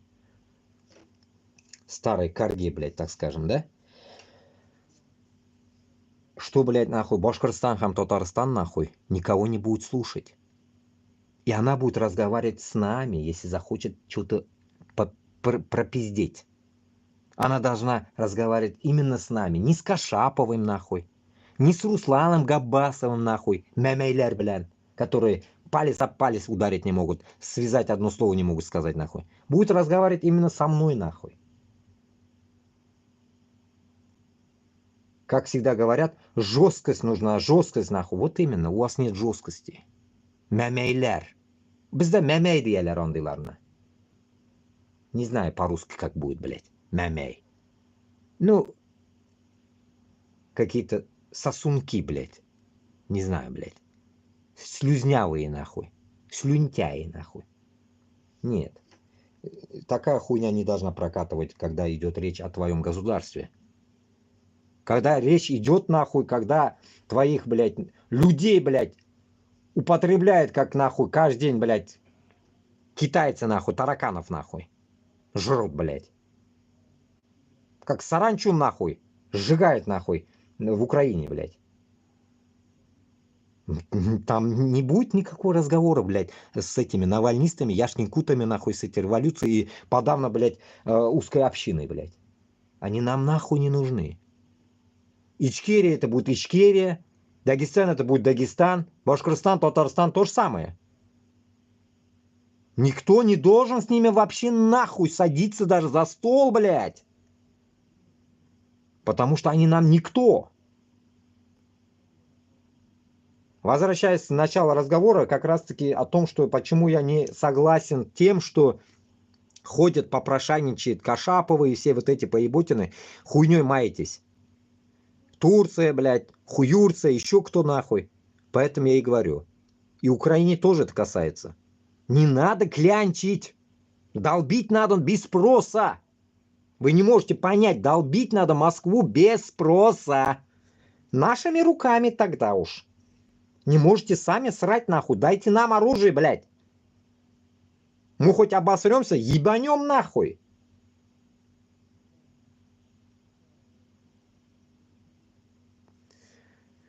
И вот этот ответ, который постоянно у них звучит, блядь, со всех щелей, нахуй, со всех чайников о том, что, блядь, нахуй, все регионы почему-то, блядь, после Путина, оказывается, должны с этим Навальнюгами пиздеть, оказывается. Нихуя, блядь. Не Путин, нахуй. Вообще эти, блядь, финно-угры нам никто. Эти лаптоебы нам никто вообще. Мы не должны, нахуй, ни с кем пиздеть. Не то слово, не то, что, блядь, нахуй, блядь, с какой-то ихней, блядь, аудиторией, блядь. Да ни с кем, блядь. Поэтому и меня бесит тот момент, когда, блядь, наши долбоебы, кстати, блядь, и чеченцев там видел, ебанутые, нахуй, который дает интервью, блядь, телеканалу «Дождь». Нахуя телеканалу «Дождь» давать интервью, блядь? Частенько, блядь, Руслан Айсин там вылазит, блядь. Нахуя? Что, других, нахуй, эфиров нет, что ли? Руслан Айсин, что, не может пропиздошиться в своем канале, блядь? Каждый день что-то говорит же, блядь, вроде бы. Я перестал его слушать, нахуй. Потому что он тоже балабол, блядь, кулынан кутагыш кильми. Нет конкретики. Только слова, блядь. Я готов не то, что, блядь, словами пиздеть. Вот я тоже, по сути, пизжу, блядь. Да, у народа только есть язык, наверное, да, пока данный момент. Ну, блядь, я хочу, чтобы, блядь, за мной пошел народ. Но пошел каким образом? Только на Москву. И без задних, нахуй, мыслей. И назад, нахуй, оттуда бежать не надо.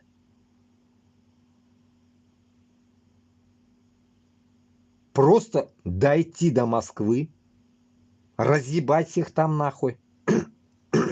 Хоть там пусть будет миллион их, блядь. Похуй, блядь. Нам тоже миллион надо собрать, блядь, если на то пойдет. Баш на баш, нахуй. Переебаш. А так... Собраться в Украине только у нас получается. По-другому никак. Потому что кроме Украины нам никто не выделит землю. Как Кашапов говорил, Турции, блядь, там, в Азербайджане там. И чё? И чё? И чё? Они чё? Чё, десантировать нахуй будут, что ли, блядь? Я не могу понять, нахуй. Чё, блядь, они? Как они, блядь? Ползком проползут, что ли, Башкортостан с Татарстаном? Вот этого я не могу понять. Легкомысленные мысли, которые недодуманные. Которые вообще реально нереально сделать их. Реально только сделать когда? Вот украинцы, как они делают?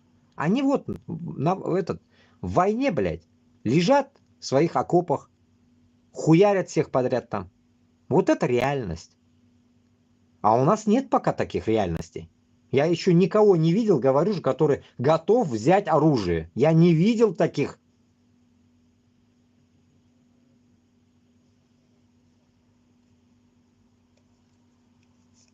Поэтому нам нужно конкретным заливать. Не то, что, блядь, нахуй, 1-2 человека, как мне Кашапов говорил, 20 человек найди. Нет.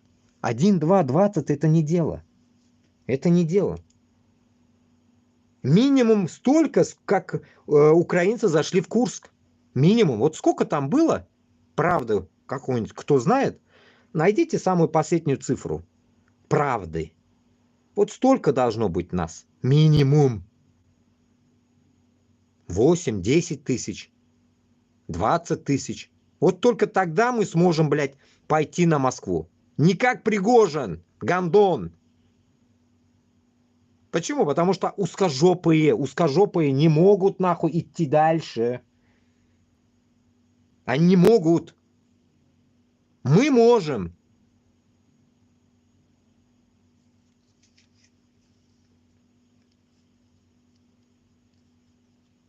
Примерно так.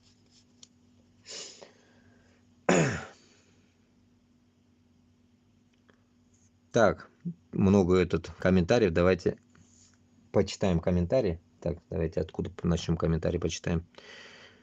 Так, что-то наплыв пошел аж. Мне жалко, до чего дошла вся эта ситуация. Сама живу в Америке, но мне жаль, до чего довели эти суки мою родину. Лилия. Понятно. А какая у тебя родина? Лиля.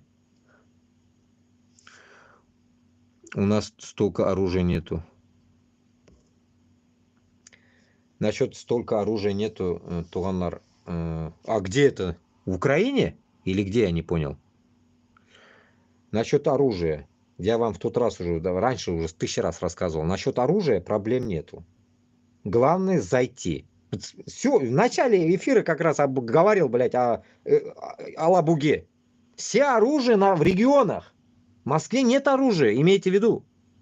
Все с регионов будем тащить. Всяко в Башкортостане оружейки забиты нахуй. Потому что границы с Казахстаном. А они всяко, блядь, этот Хабиров всяко защитил эти территории, блядь. Точнее, Путин нахуй. Поэтому, как говорится, оружие там хоть жопой жуй нахуй. Оружие там, Мамай замандага оружиелар бар. Со времен Мамая, блядь.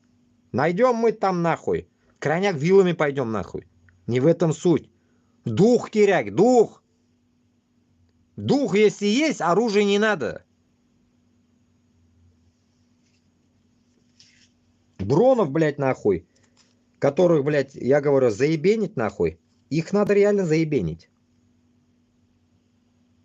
Проблем нет нахуй. Дроны, хуёны найти потом, блядь. Проблем нет. Главное найти народ, который пойдет до Москвы по М7, который я говорил вам. Нам двинуться надо, блядь, эшелонами, блядь, нахуй. Как вот меня везли в армию эшелонами, нахуй. В одном кубрике, нахуй, поезда, ну, так скажем, вот этом купе, так скажем, да, блядь, 9 шконок, а нас запихали туда 18 нас было там, блядь. 18, блядь.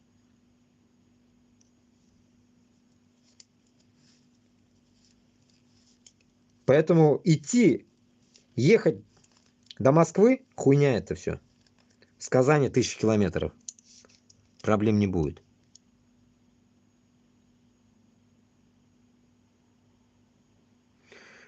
Ну и что их миллион? А вас просто народу на сколько миллионов? Встаньте и сравняйте с землей Пукина и его банду. Ну я о чем я говорю, блядь. Равнять нахуй надо все. Давно. Давно надо равнять. Не то, что, блядь, нахуй равнять его, блядь, сейчас. 3 года назад надо было равнять, блядь. Или хотя бы вот как мобилизация началась, блядь, 2 года назад. Лучше поздно, чем никогда. Уж, ладно уж, давайте будем так уж. Не будем, нахуй, блядь, непонятные вещи, блядь, как говорится, искать, блядь, крайнего. Да хоть завтра. Просто удивительно то, что вот сколько эфиров проводилось до меня, проводят сейчас. Все, вот людям доносят это. Реально доносят это любым, блядь, способом, блядь. Каждый доносит это все. Но никто, блядь, не шевельнулся за все время.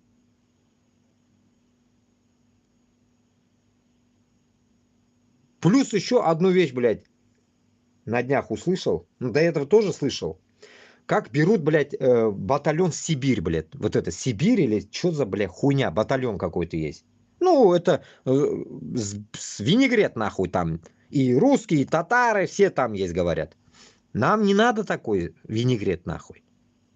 Нам узкожопых нам не нужно, нам, нахуй, чтобы там были.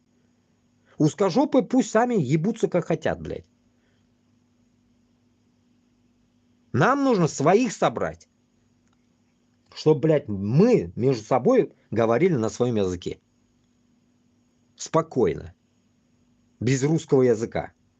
Тем самым это будет тоже какой-то плюс, блядь, двигаться нахуй в Москву. Чтобы мы, как говорится, могли разговаривать, как говорится, на своем, и никто более-менее не понимал. Само собой, конечно, переводчиков найдут. Ну, по крайней мере. И это будет какой-то колоссальный плюс. Все равно. Из-за этого мы должны двигаться только в своей нации. Ну, как я всегда говорю, если помогут другие нации, тоже будет идеально. Но они будут двигаться в своем репертуаре.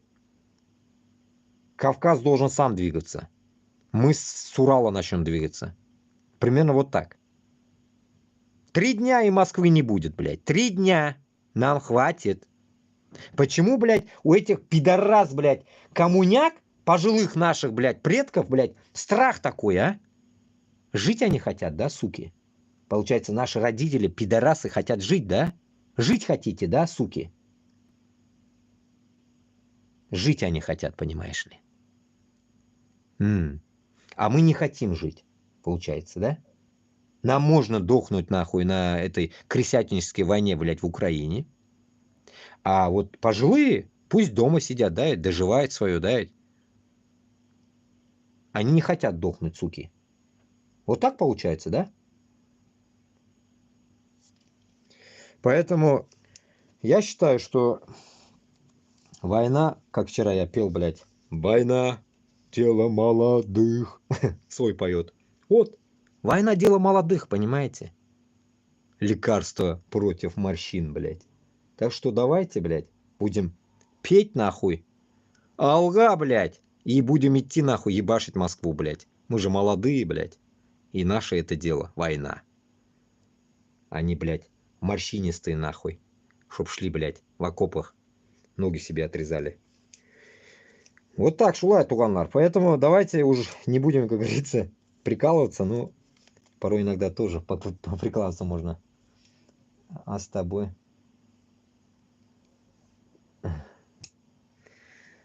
Ну да, бля. А, вы тут сами общаетесь? Окей, идемте дальше. Что-нибудь там еще новое. Много там. Ну вот, опять потери, опять этот соловьиный помет. Ну, я в тот день это озвучивалось как раз, и вот тут это прям выписали. 78 329 установлено имен. Плюс 4315 18 октября, 15 ноября. С 18 октября по 15 ноября. Что-то я не понял, нахуй. За месяц установили 78 329 погибших. Понимаете? Это что такое? Это та, блядь, мобилизация, которую, блядь, говорил 300 тысяч собрать. Их уже нету. Это еще какая-то, блядь, 100-тысячная мобилизация. Их тоже уже нету. 78, блядь. Ну, давайте поймем, откуда эта цифра. Темпы роста потерь РФ за последние 2 месяца в 1,6 раза превышает средние ежедневные показатели с 2023 года. Больше всего потерь среди добровольцев. Добровольцы, прикиньте. Подписавших контракт. И больше половины убитых вообще никак не были связаны с армией. Понимаете? Дохнут те, кто ушел не из тюрьмы, не по мобилизации, а просто за деньги. Прикиньте, да? Манкурты. Они-то не знают это слово, но мы-то знаем. Манкурты дохнут. Это же радость, блядь. Радуйтесь нахуй, манкурты дохнут. Путин именно этого и ожидал, создавая жирную прослойку бедных, малообразованных людей. Ну да. Ослоебы, блядь. Мало так, загоняя провинцию в нищету. Мгм. Армия и полиция для многих единственный способ просто выжить. А теперь в тоннеле этой нищеты и безысходности показался свет. Выплаты за подписание контракта. Никто для уничтожения российского населения не сделал больше, чем российская власть. Блять, я примерно об этом я и говорил, нахуй. И тут это прочел, нахуй, нихуя себе. Новости. Так, поэтому я и говорю. Наша нищета, блядь, она, как этот, нахуй, Путин пришел, с тех времен и началась. Мы вроде бы только, нахуй, вот этот, блядь, после, нахуй, развала, блядь, в себя начали приходить при Ельцине, нахуй, как-то вот нормально жили, блядь. Бля, буду, нахуй, нормально жили. Но потом, нахуй, хуякс! Этот Путин и пиздец, нахуй. Опять гайки закрутил, блядь. Вроде бы, ну нихуя не вроде бы, блядь. Понимаете? А я это, знаете, как, откуда понимаю это? Вот как больше нулей, вот в деньгах сколько нулей растет, помните, рубли были, потом стольники вышли, потом тысячные пошли. Вот как больше рублей в рублях, тьфу, сраных этих деньгах, давайте будем называть так, в этих сраных деньгах появляются нули, значит ты банкрот. А это я обосную, какими темпами. В Узбекистане тоже были суммы, купоны. Нулей не было вообще. Потом 1 0 появился. Потом еще. А сейчас знаете, сколько нулей там?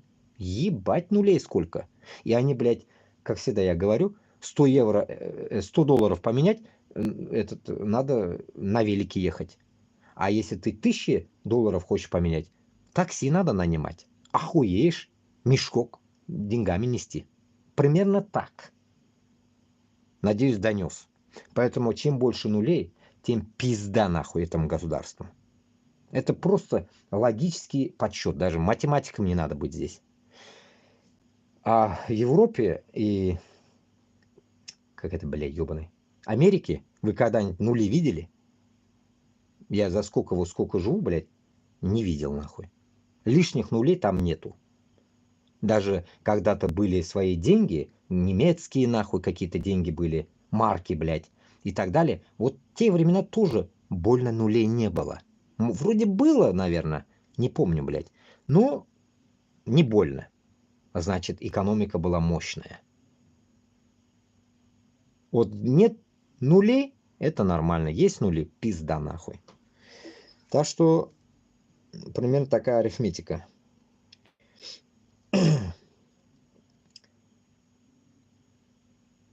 Давайте дальше почитаем. Реалия пишет, это все очень страшно, но каждый раз мы думали, лишь бы не было хуже. А оно все хуже и хуже. Под Новосибирском военнослужащие устроили погром в части... ну это мы читали в тот день, блядь. Или что? А потом сели в такси, уехали, на следующий день их поймали, и выяснилось, что погром и побег были спровоцированы угрозой отправить их на войну, включая срочников.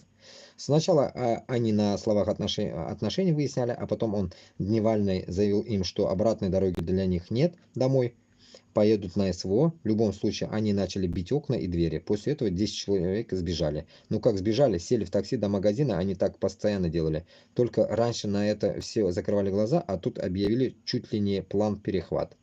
Он нормальный парень, раньше был. В армии служил в Хабаровском крае. Хоккей любил играть. Думаю, у него не было умысла сбегать из Коченева.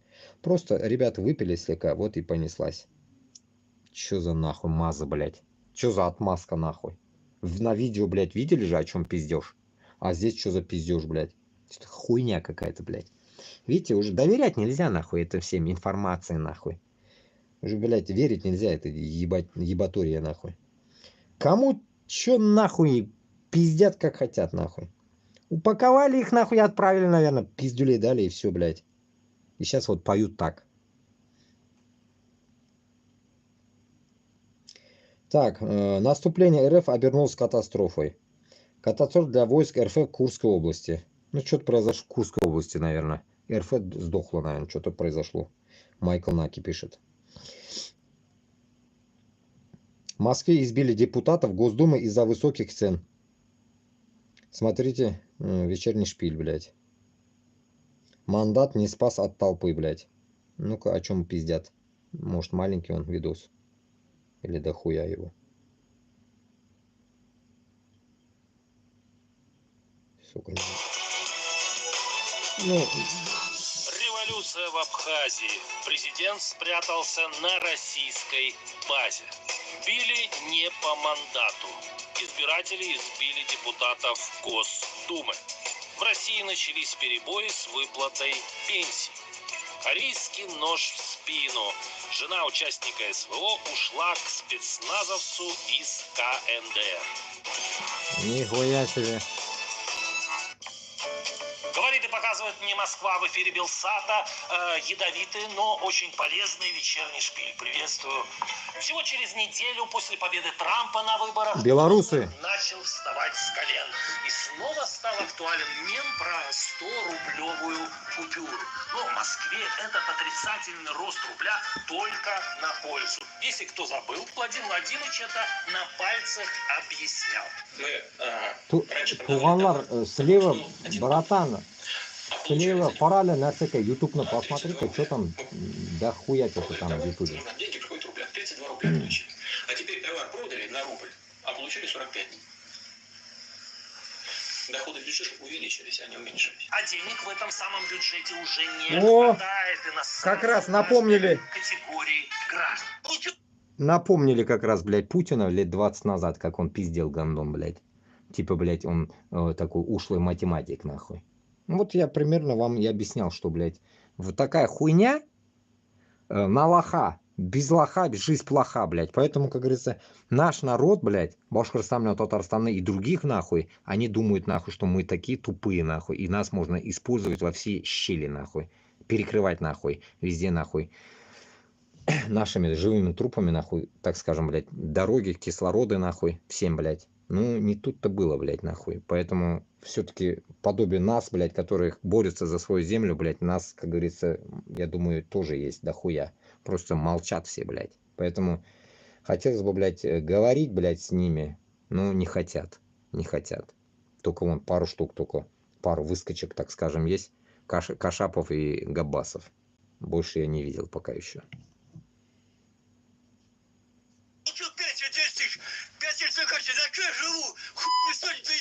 Нет, речь не о простых пенсионерах. В Самаре из-за низких зарплат массово увольняются полицейские. А в Тынде, Амурской области дошло до немыслимого. В городе стали задерживать пособия бывшим председателям местной думы, коих в наличии имеется 3. Это несерьезно. Не, так не пойдет. Неужели 28-тысячный город не может найти каких-то 695 тысяч в месяц? Каждому. Они сознательные граждане, вместо того, чтобы работать без выходных и пополнять бюджет, кучкуются за дешевым маслом. Непорядок. Нужен указ о приравнивании любой очереди в магазин или в банкомат 5-й колонии. Народ деградирует. А все это делает Америка. Тем временем в Думе и не в Тынде, а в Москве должны думать, на ком же сэкономить. На голосование ставили вопрос о пересадке чиновников на общественный транспорт. Пока отложили. Но почему бы не провести эксперимент сразу с депутатами Думы? Мартин Трамп. Господа депутаты, добрый день. Ага, добрый. Михаил Иванович, опять с коллегами бюджет обсуждали? Нет, получил обратную связь от избирателей. Ого! И за что они вас так? За масло. А меня за ставку по ипотеке. А меня за СВО. Так нет же синяков. Нихуя. Ага, нету. В бане покажу. Как будто я там чего-то не видел.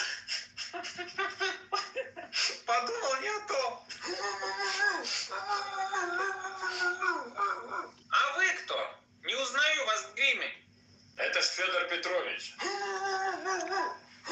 Точно. А его за что? За кого? За Путина. А господин председатель, похоже, единственный, кто не на автобусе сюда прибыл. Да, на машине даже с мигалкой, чтобы быстрее сюда приехать и поставить на голосование отказ. от пересадки депутатов на общественный транспорт. Кто за? Естественно. Я! Ой!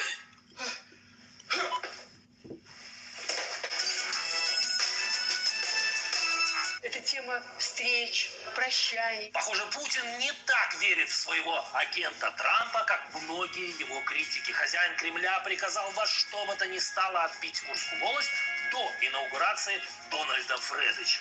Ну, правда, часть русско-мирского воинства занята освобождением курян от их собственности. Размародерили. Радуйтесь, что дом цел. Ведь бомб и снарядов для русской земли русские генералы не жалели.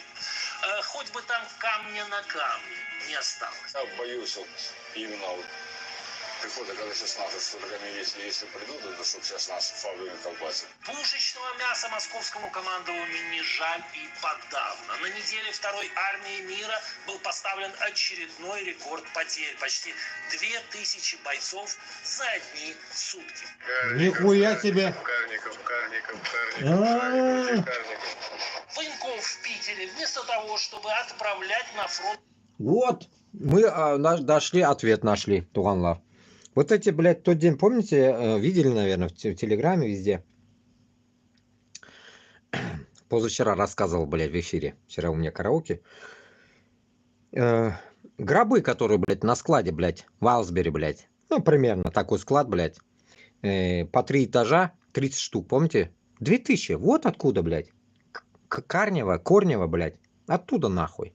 Или где-то, нахуй. Что он сказал? Какой-то Каркушева, блядь. Вот это пизды, нахуй. Получается, блядь, 2000 трупов. За ночь. 2000, блядь, трупов, блядь. Я еще прикалывался, блядь.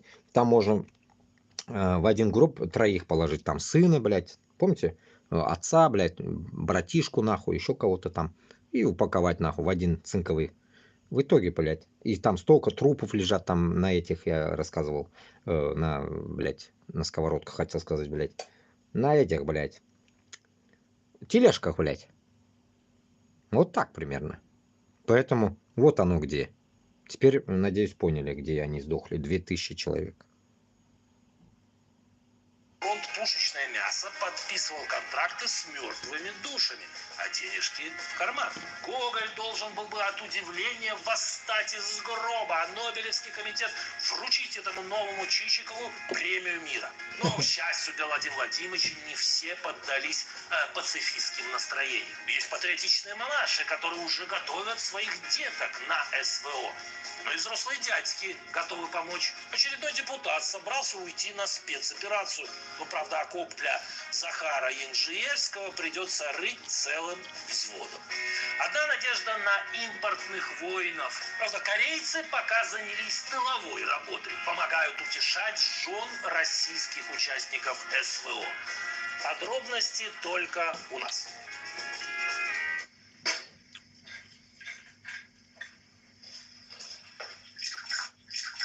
Товарищ полковник, ты чего это? Случилось что? Да это... Жена на письма не отвечает. Да не переживай ты, значит все у нее хорошо. Было бы плохо, ты бы первый узнал. Товарищ полковник, разрешите на минутку ей позвонить? Ты что хочешь, все наступление сорвать? Звонки только по спецсвязи. Слушаюсь. Продолжай подготовку личного состава. Скоро выдвигаемся. Есть? Товарищ полковник? Чего еще? А где корейцы? Они вроде нас прикрывать должны были. Они и прикрывают. Глубоко в тылу. Не переживай. Не, я все-таки на минутку наберу своей. Алло, любимая, ты чего на письма не отвечаешь? Забегалась? У меня все хорошо. Ты как? Да мы скоро в наступление идем. Хотел голос твой услышать. Идите. А я тебя ждать буду. Да не вы, идите. Ты там с кем? Одна. Это же корейский. Так вот, где они наши тылы прикрывают? Да заткнитесь уже. Алло, это не то, что ты подумал. Ну, я вам устрою.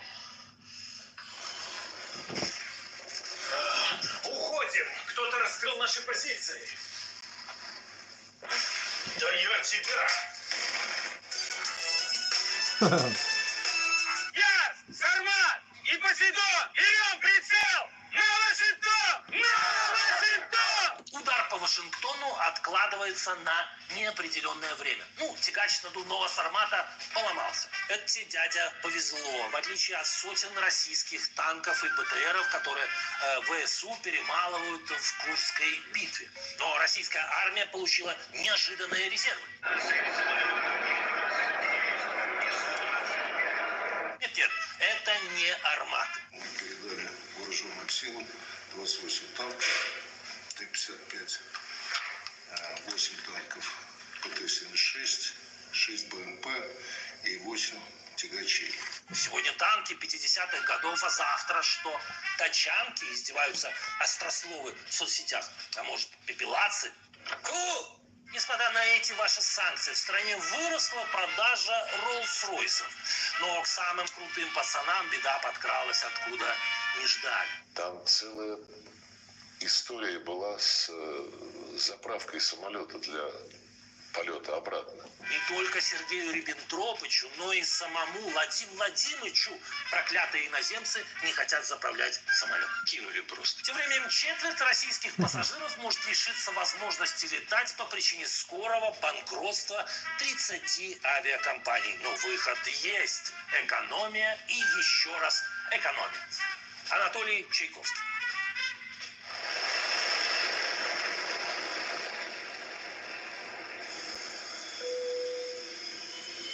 Да, слушаю вас.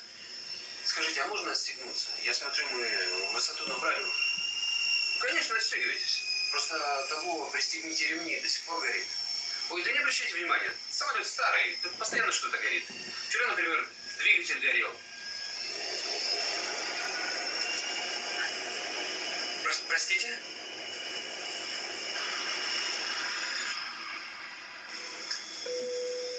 Да? Скажите, а кормить будут в полете? А, да, конечно. Сейчас, вот. Держите. Хотя бы маслом намазали. Маслом? Вы цены видели? Это привилегия уже только бизнес-класса. Вот. Простите?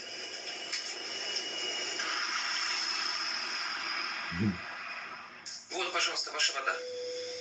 Я не просил воды. Простите, а вы куда постоянно убегаете? Понимаете, у нас в авиакомпании пошли сокращения.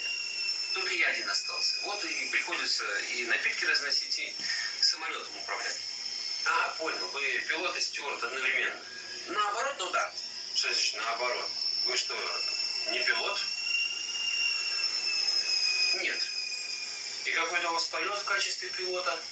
Второй. Правда, это хоть не первый. Первый раз очень повезло. Повезло? Да. Надеюсь, в этот раз тоже повезет. Уважаемые пассажиры, у меня для вас срочное объявление. Скажите, пожалуйста, среди вас есть пилот? Жаль. Вот в прошлый раз был. Ну, придется самому. Может, все-таки воды?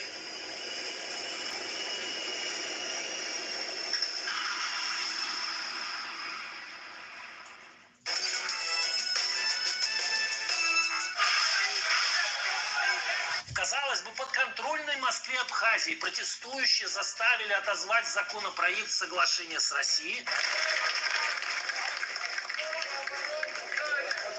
Но и дома неспокойно. В Курской области прошел ряд митингов. А мы никому не нужны. Кто нас будет освобождать и давать зеленые коридоры? Жители прифронтового региона хотят только подумать. Крова над головой. Нам все равно не замерзать. На улице замерзать или где мы находимся замерзать.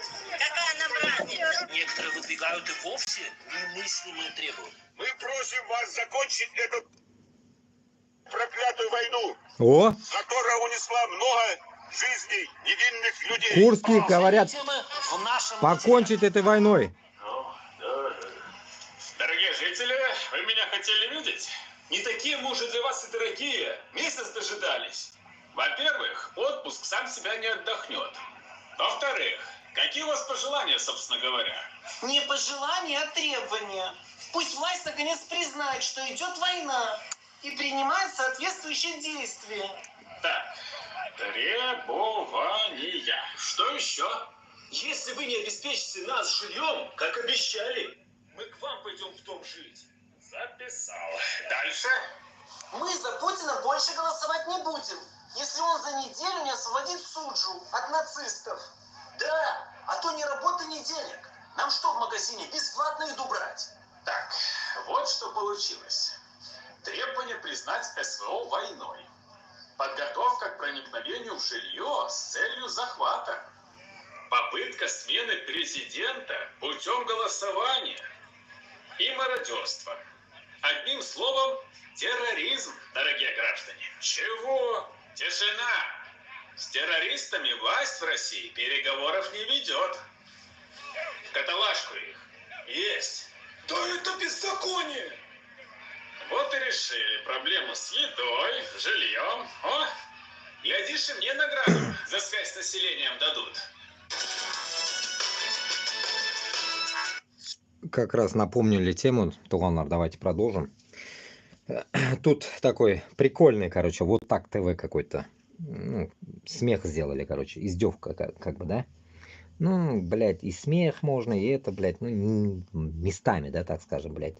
Ну, сейчас точно, блядь, Башкортостанда, Татарстанда не смешно, и вообще по всей России не смешно.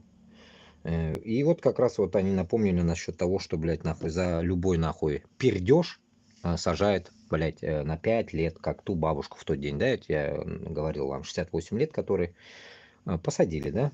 Итог какой? Итог такой, что, блядь, нахуй, народ не может постоять за себя. Алсынов сидит, Рамиля Саидова сидит, все сидят наши, Башкортостанда, не говоря о том, что, блядь, пол Чечни сидит, Дагестан, мусульмане, да, братья наши, и, блядь, там еще и, может, и якуты сидят, хз, блядь, ну, как бы, больно никто не говорит же об этом, может, я не там читаю, блядь. И в итоге, короче, что я хочу сказать, если таким образом мы все вместе с вами, да, мы же тоже с вами, как говорится, мы же, как говорится, хоть и за кордоном, блядь, но мы же тоже с вами. Если мы вот так будем молчать, блядь, тут нахуй пол России будет нахуй, ГУЛАГу нет, блядь, как Осечкин ведет, блядь, нахуй, ГУЛАГу нет. Ну, ГУЛАГу есть, блядь. Не нет, а ГУЛАГу есть будет, нахуй. И в итоге, получается, все, блядь, так скажем, блядь, станете лаптоебами, будете в лаптях, нахуй, тягать, нахуй, ГУЛАГ. И итог какой? Башкортостанда, Татарстанда, нахуй, будет, блядь, так скажем, блядь, развиваться, нахуй, этот олигархи, подобие Хабирова и Миниханова, которые, блядь, тоже сменятся, блядь, узкожопами. В итоге, блядь, весь Башкортостан и Татарстан перейдет уже окончательно, нахуй, Москве. И после этого, нахуй, все. До свидос, блядь.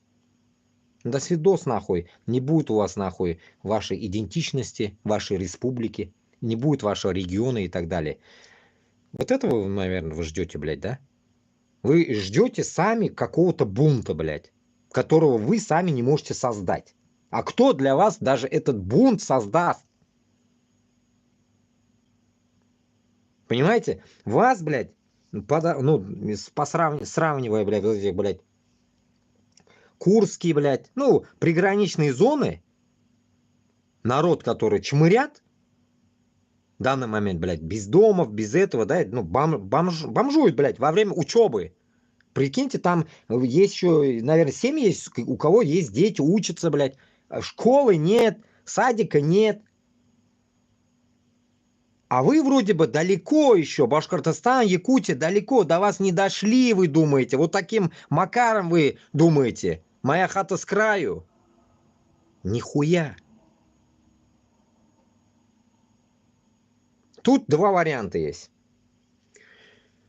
Эти, по моему мнению, эти, которые окраина, так скажем, этой Рашки, Курский, Белгород и так далее, мне кажется, по Москве гандоны эти считают, что это украинцы. Потому что у них и говор же такой, ха-ха-ха-ха, там говорят, да, ведь? Как норвежцы, блядь, нахуй, в этом, где-то там, блядь, не помню, в каком-то городе, блядь, ихнем, блядь, Ставангере, блядь. И в итоге, что происходит? Получается, им похуй на это население. Потому что они, первый вариант, да, я говорю, думают, что это то же самое, те же хохлы, укронацисты, и поэтому им можно и не помогать. Это раз. Ну, самое второе, наверное, это такое общественное, что этим пидорасам из Москвы даже своему народу похуй, блядь. Более такой, да, ведь, очевидное, да, ведь можно сказать, что своему народу, блядь, хоть эти узкожопые они нахуй, украинцы свои народы, которые внутри России, похуй им, блядь. Можно сказать так. Исходя от этого, можно сказать, что, блядь, там вроде бы нацизма нету. Вроде бы и своих чмырят, есть только богатые и бедные. Окей, давайте рассуждать будем вот таким образом, богатые и бедные. Давайте, вот так, да? Ну тогда, а чё уж тогда вы, вот эти бедные, блядь, нахуй, когда вам обращаются люди за кордоном, которые пытаются донести вам бедным людям, кора халакка, черный люд, как Алсынов говорит, да? Прям его слова, блядь, я не забуду, наверное, блядь, его вот это высказывание, которое перевели как долбоебы и посадили. Получается, вот этот черный народ, так скажем, быдло народ, я лучше уж так называю, быдло народ будет, блядь, как говорится, жить таким образом, молчать, когда в Курске, получается, ваш же народ, блядь. Вы же в общей России живете вроде бы, хоть и Башкортостан, Татарстаном. Значит, ваш народ, нахуй, бомжует, блядь. Если уж на то пошло, блядь, пусть они узкожопые, там, украинцы, похуй вообще кто там. По крайней мере, бомжует же, получается. Значит, вам похуй, значит, и до них, не так ли? Не то, что там Путину, понятно, похуй, блядь. Это первый, второй вариант я рассказывал. А вот и вам тоже, значит, получается, до пизды, блядь. И самое интересное тут, знаете что? Получается, что вот этот весь контингент, который сейчас идет на войну, умирает и так далее, и вы думаете, что-то, ну, как бы, другие? Нет, нахуй. Вы такие же кровопийцы, получается. Потому что, блядь, курские людям, да вам похуй. За них никто не вышел, нахуй, в регионах, чтоб им дали жилье. Никто за них не постоял. Потом, блядь, сколько, блядь, женщин выходило до этого, если помните, блядь, узкожопые какие-то матери сыновей, блядь, или жен, блядь, мобилизованных. Тоже никто не поддержал. Все, вот это дерьмо у вас. Получается, что? Получается, к чему я это клоню? Получается, что Башкортостан, Татарстан, да, в Ичкерии, в Дагестане нам понадеяться, по идее, не на кого. Потому что вы вот в этом даже положении не пошли своих защищать. Не нужно тут говорить, блядь, как этот Яшкин Кут, нахуй. Типа, им же нельзя выходить, а нам можно, поэтому мы, типа, будем тут марши устраивать в Германии, а им нельзя, а нам можно. Окей. Вот примерно, если вы так размышлять будете, ну тогда, если вам это нельзя, то можно, это нельзя, то можно, ну тогда, значит, и вы с нами нихуя не пойдете. Однозначно. Будь-то вы и не манкурты даже, которые не пойдете с нами. Потому что вы сейчас не идете в своей рашке ни на какие-то революции, блядь. Обычные. То, что вот жилье не дали, там масла нету нахуй, или там еще что-то нахуй, что-то, блядь, вазелина нету нахуй. Примерно, да? Вот понимаете смысл какой у вас получается? После вот этих вот, получается, приколов, не приколов, выходов, не выходов, там, как всегда я говорю, с одной табличкой вышел, блядь, в Кремль, и все, его забрали. Один вышел. И минусовой результат в чем? В том, что когда мы зайдем, вы также будете сидеть. Вы нихуя не пойдете ни в нашу сторону, никуда нахуй. Получается, от вас, нахуй, толка нету. Толка нету, блядь. Получается, вы живете как, я не знаю, блядь, овощи, блядь, фрукты, нахуй, я не знаю, блядь. Вот когда их захотят истратить, блядь, вот возьмут вас и стратят, нахуй. Там порежут, там помоют, там почистят гнилье, нахуй, и отправят куда-нибудь, нахуй, кашу варить, блядь. Вот только так. Получается, нам некому надеяться, Туанлар. У нас нет надежды.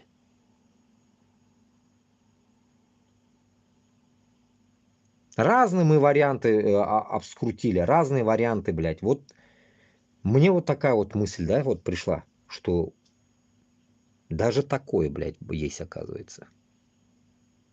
А почему такое есть, знаете? Потому что беспечность. Беспечность, как всегда, одно слово забывал, блядь, беспристрастность, как раз, блядь, беспристрастность, вспомнил, блядь, из Корана, и беспечность. Беспечность к тому, что, блядь, вообще началась эта сраная война. То, что забрали Крым, это ваша беспечность. Все радовались мы, да, ведь, что Крым наш. Но никто не задумывался, нахуя его вообще взяли, блядь. Потому что быдло народ быдло. Он тупой. Он эгоистичный такой, только бир, и никому не отдавать. Только себе дай, хапать, нихуя больше.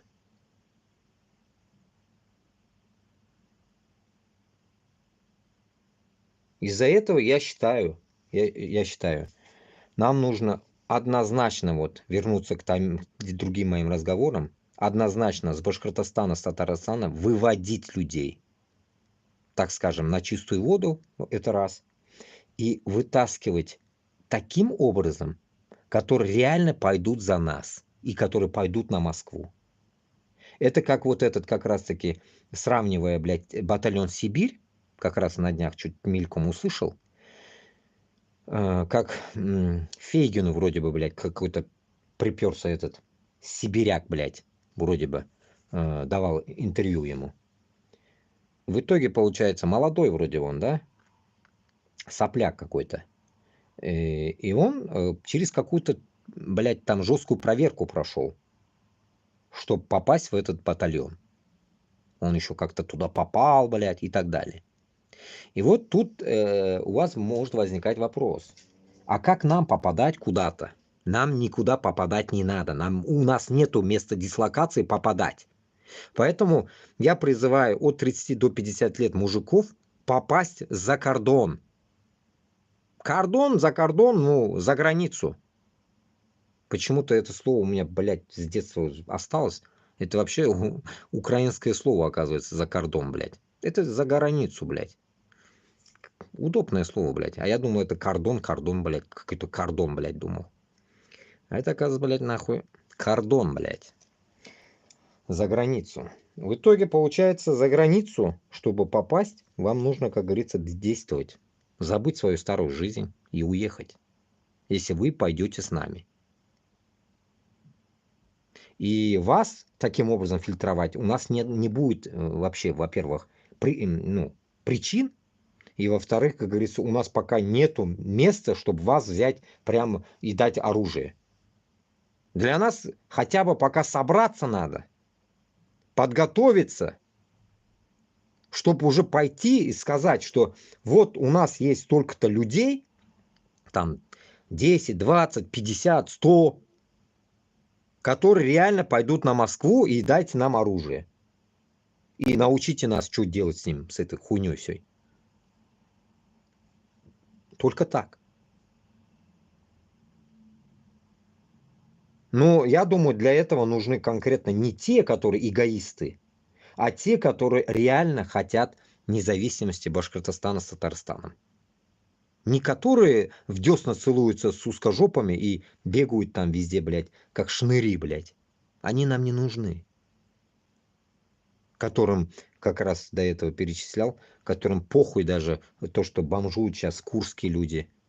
Там, ладно, молодые с детьми там куда-нибудь денутся, а бабушки, дедушки, которые вообще не могут передвигаться. Государство, да, должно, по идее, помогать. Но если государство не помогает, они сами вышли. А почему вот этот выход нельзя было сделать по всем регионам, блядь? Если вы топите за узкожопых, выходите тогда за всех одинаково. Чё ж так у вас дисбаланс какой-то непонятный нахуй? А причина к этому, я почему такую тему подталкиваю? Алматы, салям. И к тому, чтобы вы понимали, что любая нахуй вот такая причина выйти, это будет повод в дальнейшем может вам одуматься. Одуматься, что все-таки, когда вы выходите, что-то может поменяться. Но опять-таки, не как эта кучка 10 человек выходить не надо, как Алсыновы. А выходить надо в каждом регионе по 10-20 тысяч человек надо выходить. Минимум. Не говоря даже никому, не санкционированно нахуй надо выходить. Просто выйти и все, блядь. Пошли нахуй все.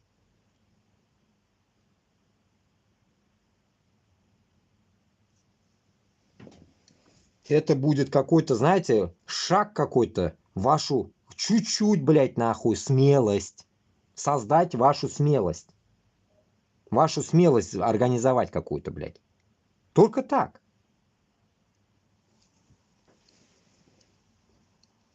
По-другому я здесь вариантов не вижу. Никаких нахуй. Так. Вот. Как раз дальше идем. Поднял тему, и вот как раз опять такая же тема примерно. Так, активатика.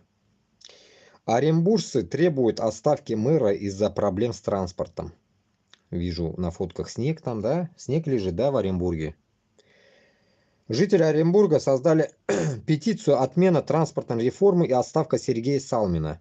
За 2 суток с 14 ноября под ней появилось более 1,7 тысяч подписей.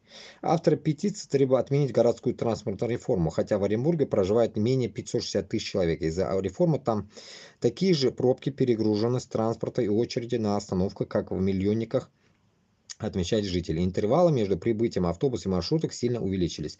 Выросла стоимость проезда, а качество услуг, наоборот, снизилось. В Уфе такая же проблема. Потом перейдем к Уфе еще.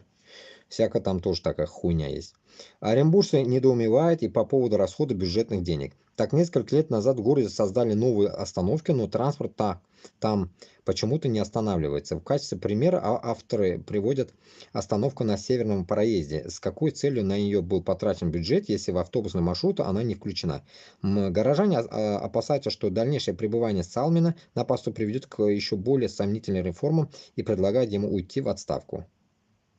56-й машинный Оренбург, регион, блядь. Итог. Итог это так, хуйня, короче. Дальше вот здесь что тут пиздят. В России начались облавы на призывников.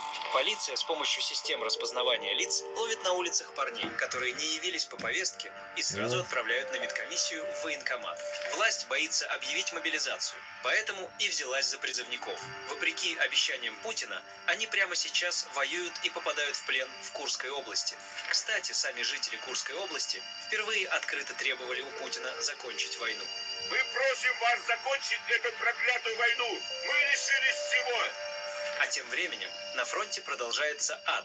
Сеть взорвало видео солдата из Саха. Раненый он 17 дней провел в окопе. И чтобы вернуться к своим, вынужден был сам себе отрезать ногу. В интернет прорываются видео с огромных складов гробов, которые везут в Россию. Погибших, кстати, хоронят прямо на Донбассе, в громадных захоронениях, о которых так и не узнают родные убитых.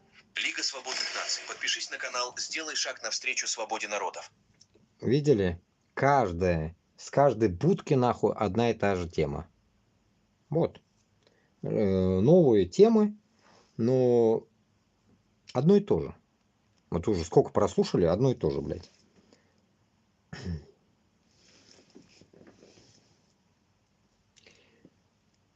Дальше.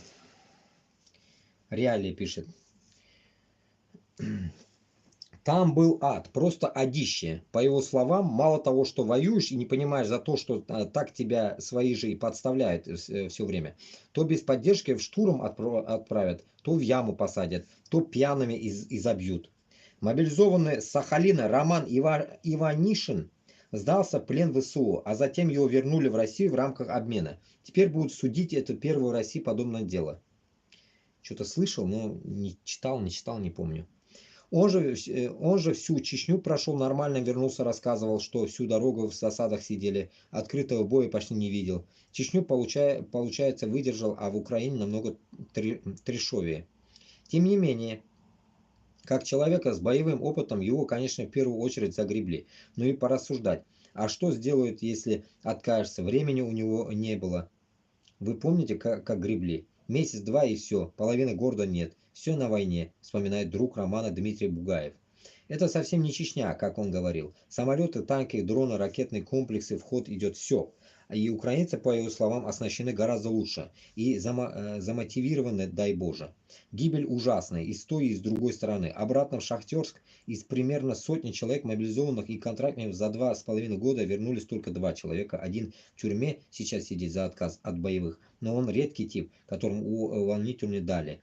Дали бы Роману, но он бы, думаю, здесь бы в отказ и пошел. А не на поле боя. Второй возвращался в госпиталь, был ранен. Его выкинули опять на фронт. Сгинул в лесах. Нашли сгнившего через 7 месяцев. Мнасиняме.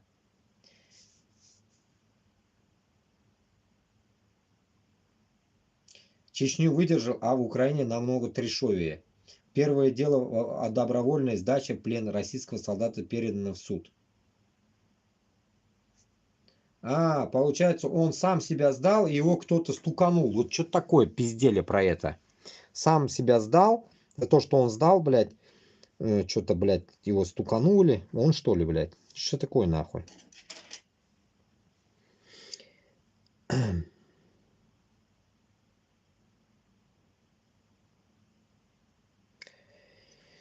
И вот, итак, дальше. Вот здесь я сегодня тоже чуть-чуть прошелся, но это, блядь, дохуя слушать надо там. Кратко о том, что какого-то, короче, интервью Билла Браудера. Блядь, что за хуй, я так и не понял. Вот. Финансистом Биллом Браудером. Билл Браудер какой-то, или с Англии, или с Америки, я не знаю. Которого, блядь, хотели, ну, точнее, блядь, сейчас тоже, что ли, он в розыске, получается, по Интерполу везде, да, ну, ему Интерпол сказал, ну, как бы нормально, на 18 лет дали, 9 и 9, 18 лет, блядь, в Рашке дали ему тюрьмы, нахуй, этому Биллу Браудеру, за хуй знает, за что, блядь, за что-то, блядь, ну, просто, блядь, выдумали, нахуй, 18 лет, и вот, и примерно они вот говорили о том, что 16 ноября 2009 года в московском СИЗО «Матросская тишина» умер Сергей Магнитский. Что за хуй был, я не знаю тоже. Ровно 15 лет назад. Кто его знает, блядь, кто такие. Короче говоря, суть, что он рассказывает о том, что, блядь, нахуй... Он как бы в розыске, он должен, блядь, ездить по таким местам, где, блядь, его не загребут, нахуй, не отправят, нахуй, в этом, там, типа, Дубай, Арабские Эмираты, ему туда нельзя тоже, блядь, загребут. И вот он вроде бы рассказывал, блядь, про то, что, блядь, нахуй, вот эта хуйня с Путиным и Трампом, не знаю, вот то, что я помню, блядь, что вот эта херня, то, что у них происходит, блядь, нахуй, с Путиным, да, и с Трампом, блядь, что это, нахуй, игру надо заканчивать. Вот он реально, блядь, впервые, блядь, не знаю, блядь, англичан или американец, хуй его, блядь, от такого человека первый раз слышу, от иностранцев я услышал впервые, нахуй, чтобы, блядь, нахуй, С Путиным, нахуй, нужно, блядь, жестко и заканчивать. Ну, как бы, по-другому никак, нахуй. Если, блядь, нахуй с ним, блядь, типа, он, по его словам, получается, он конкретно, вроде бы, как я понял, знает Россию, он вроде бы жил в России, я так понял. И он говорит, что, блядь, если эту тему не заканчивать, нахуй, как-то, блядь, то это пиздец, говорит, нахуй. Путин, нахуй, надо, говорит, ну, как бы, ставить на место уже, все. Жестко. Ну, другие же, вот, блядь, муму ебут, нахуй, и в Европе, и в Америке, везде, блядь. И вот впервые он такую хуйню сказал. Аж мне, блядь, нахуй это так приятно стало, блядь, что, оказывается, есть все-таки такие люди. Но, опять-таки, может, он уже такое лопнуло от него сказал. Почему? Потому что у него висит статья, блядь, 18 лет, нахуй. Ни за что, блядь. Может, из-за этого он так, блядь, такую тактику вывел? Ну, я так и не понял. Ну, слушать его долго, нахуй. Ну, вот чуть-чуть поставим. О чем они пиздят там. Давайте. Господин Браудер, если я не ошибаюсь, сегодня вы будете вручать премию имени Магнитского за заслуги в области прав человека, чтобы отметить журналистов, политиков, активистов, которые внесли вклад в области прав человека.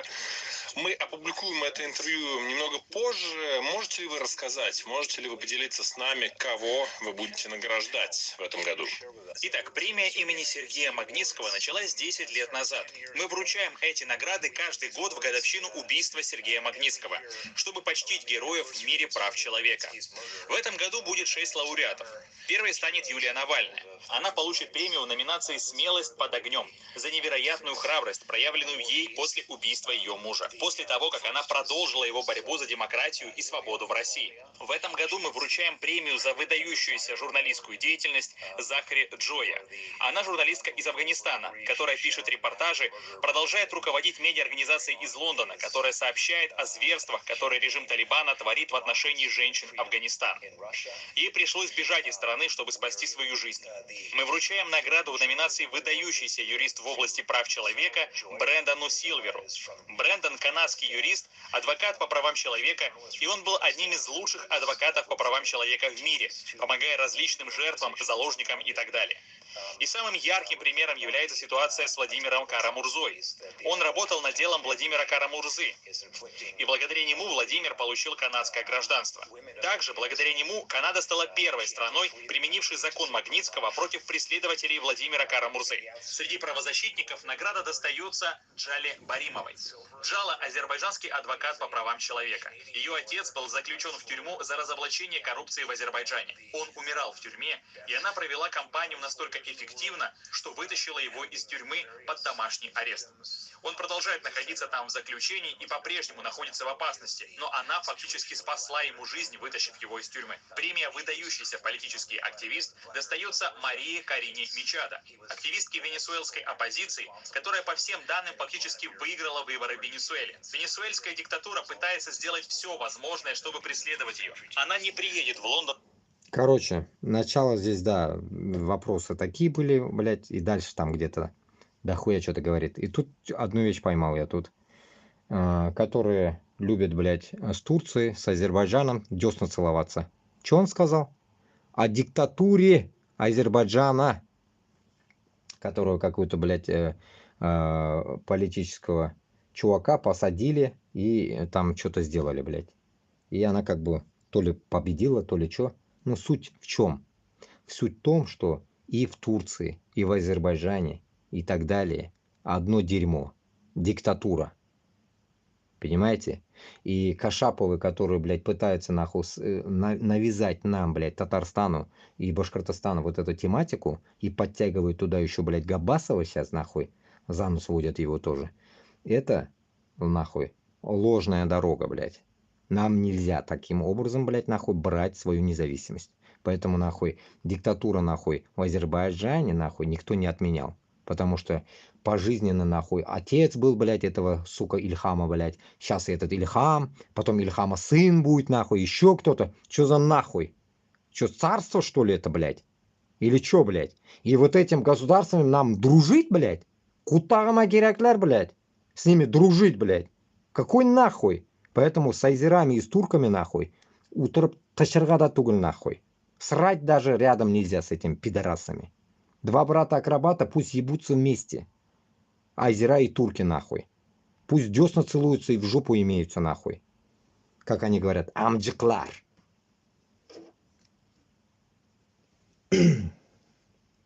Короче, тут дохуя его слушать. Вот так вот. Идем дальше.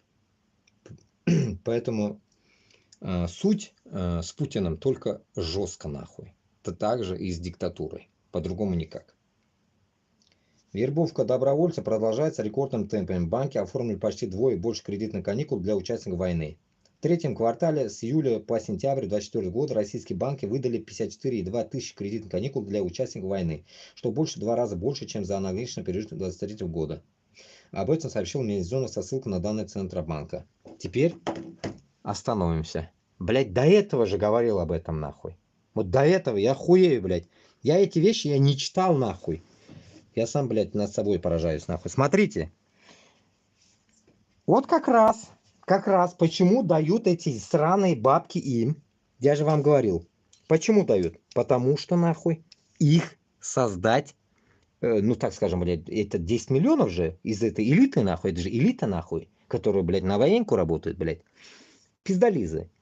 Почему им дают? Это в первую очередь нахуй. Выдернуть у них деньги обратно в банк, который им же дохуя дают. Выдернуть это раз. И посадить на иглу. Самое главное, блядь. 2. Посадить на иглу, чтобы эти гондоны, которые ушли, уже не могли возвращаться.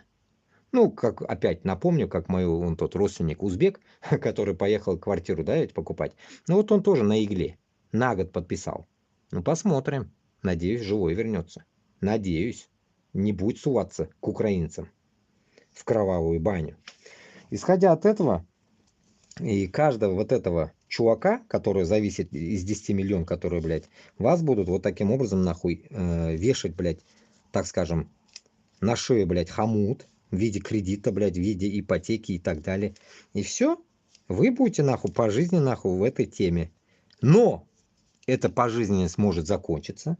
Вы, может, даже выйдете под конец победителями. Кстати, в голову пришла идея. Каким образом?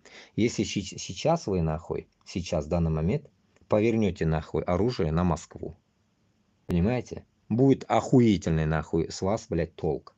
Это нужно просто пойти, как говорится, договориться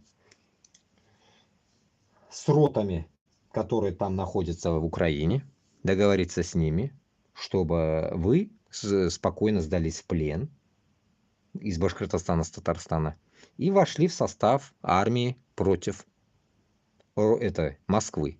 Вот таким образом вы можете победить этот момент, который, блядь, пытаются заработать на этой хуйне, блядь, и в то же время, как говорится, отойти как-то, да, ведь, блядь, потому что вы же уже год-два должны служить там, явно вы, блядь, через полгода не вернетесь, вы пока не сдохнете, вы не вернетесь, и у вас шанс остается вот такой. Свернуть, поворот не туда, нахуй. Свернуть надо, блядь, на нормальную сторону. Вы уже, блядь, хорошо домой бабки отправили уже. Если даже по 200 тысяч получали каждый месяц, если вас не кидали еще добавок. Ну, время, наверное, отойти. Может быть, нахуй. В этот момент вы как-то, блядь, искупите свою вину, блядь. Только так. Это какой-то вариант вам, блядь.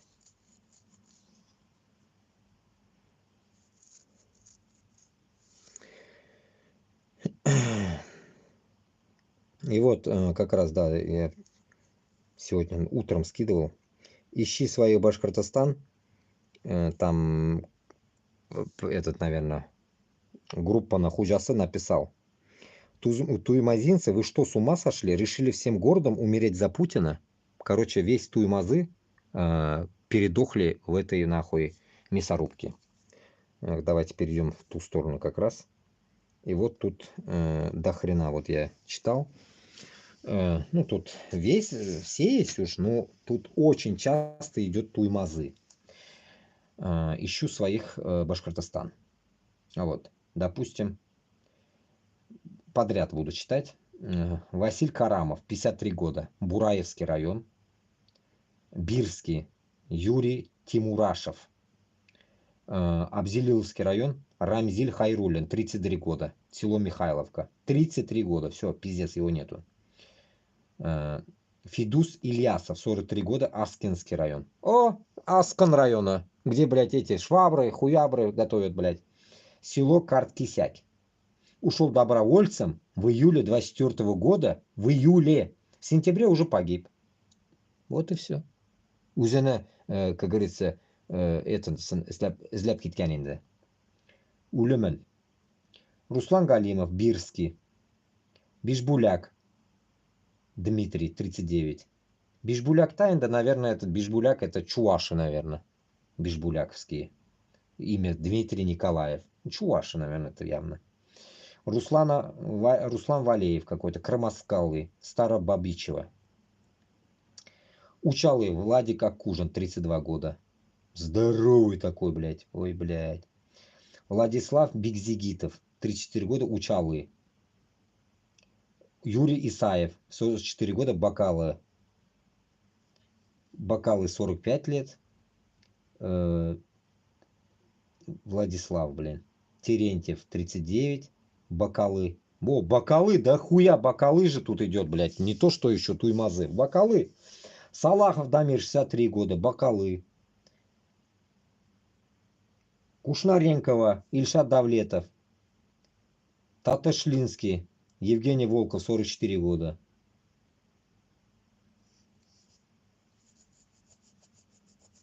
Да уж.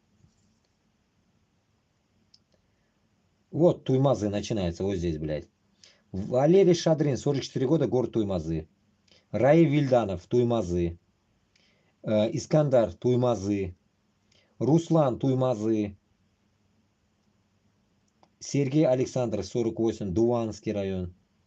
Кигинский, Петр какой-то. Ринат Рахимов, Дуванский район. Ну, короче, везде, блядь, нахуй. И все это Башкортостанная область, Лара. Так скажем, блядь. Районы. Благовещенск. Туймазы, вот еще, блядь. Вот Туймазы, Рустем Рахимов. Туймазы, Павел. Алексей Туймазы, блядь. Ёбаный в рот. Туймазы, Артур Халиков, блядь, 42 года. И тут как раз он закидывает, где лежат башкиры. Вот в этой мясорубке, где 2000 человек, блядь. Понимаете? Вот эта мясорубка, вон та.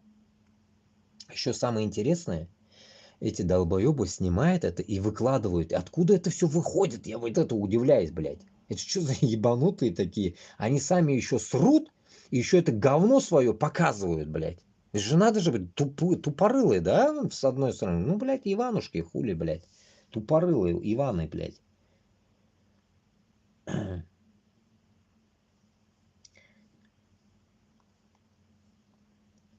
И тут вот это я в тот раз говорил или нет, блядь, скидывали мне или нет. Трупы, которые по трупам четко вид на 34-й секунде, блядь. На 34-й. Вот такой вот тут пиздорез, короче, попали, блядь. Мы читали, было это. Выжили, блядь, спасая их тела, чтобы забрать, отправили вот нашу группу. 8 не совсем уж так и хорошо. Ну, блядь, спасая. А чё видно на 34-й группе? Секунде. Их тела. А чё видно на 34-й? Чё видно, блядь?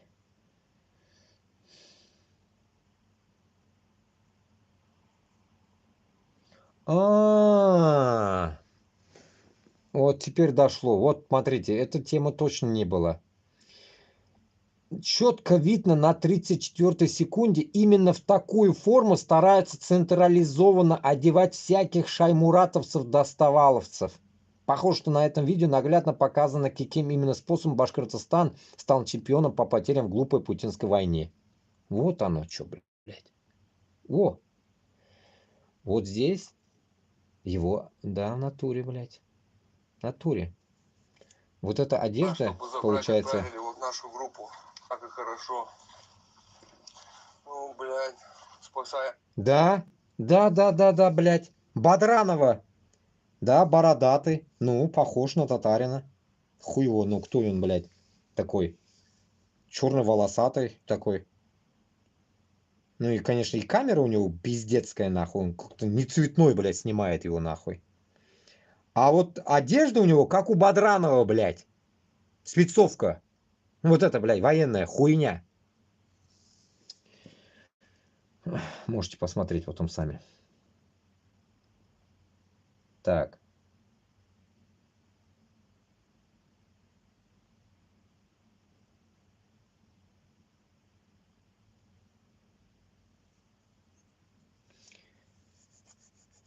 В тот раз, помните, я говорил насчет одного, вот я здесь доходил. Марат Давлетов, Уфимский район, село Юматово. Помните, я говорил вам? Уфимский район, село Юматово. Я, как обещал вам, люди пробьют, посмотрят. Ну, и люди узнали. Да, люди узнали, сказали, да, был один такой долбоеб, говорят, его сейчас нету. Ну, примерно по его имени, фамилии его, понятно уж, здесь его нету фотографии. Ну, по имени, по фамилии, да, сказали, знали. Весь такой, блядь, был какой-то тихий нахуй, какой-то странный нахуй.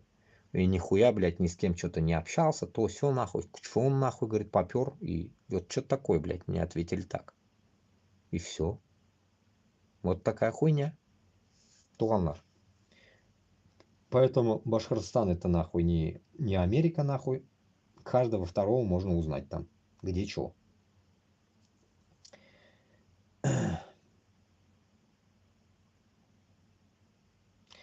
И тут самое интересное, идем дальше. Ну, попал я, блядь, канал, блядь, Невзорова, блядь, нахуй, охуел, блядь. Там подписчиков ебать того хотеть, блядь. Ну, от этих подписчиков какой-то толк есть или нет, блядь? Эти подписчики, нахуй, кто вообще, блядь? Эти подписчики готовы снести Путина или нет у Невзорова, блядь? У Невзорова, блядь, 100 тысяч подписчиков. Я охуел в Телеграме, блядь.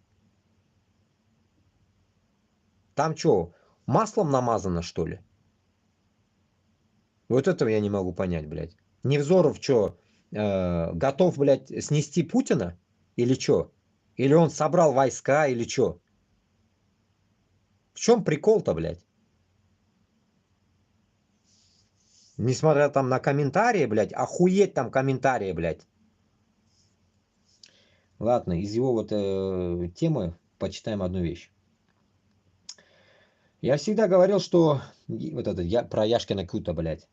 Лучше всех, в отличие от иных хороших русских, Яшин разбалтывает замыслы и раскрывает истинные причины мероприятия. Согласно его откровениям на видео, Берлинский марш 17 ноября служит лишь одной цели – поднять персональный престиж как самого Яшина, так и его товарищей Кара-Мурзы и царицы оппозиции этой пидораски Навальной.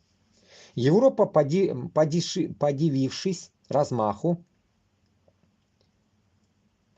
и мощи марша, должна поверить в представительность этой троицы и адресовать гранты именно ей. Никакого иного смысла шествие не имеет. Но это деловой подход, ибо не программисты мы, не плотники. А жизнь в Европе штука нелегкая, из осадков в виде евро нигде не наблюдается. Цари и царицы русского протеста сами себя не прокормят. Все логично и объяснимо. В переводе на русский откровения Яшина звучат именно так. Для подтверждения нашей популярности и влияния нам нужна хорошая картинка, массовка как минимум в 1000 голов. Цели и задачи определены. Но секта XR достаточно велика, чтобы массовку обеспечить, так что марш, возможно, и состоится.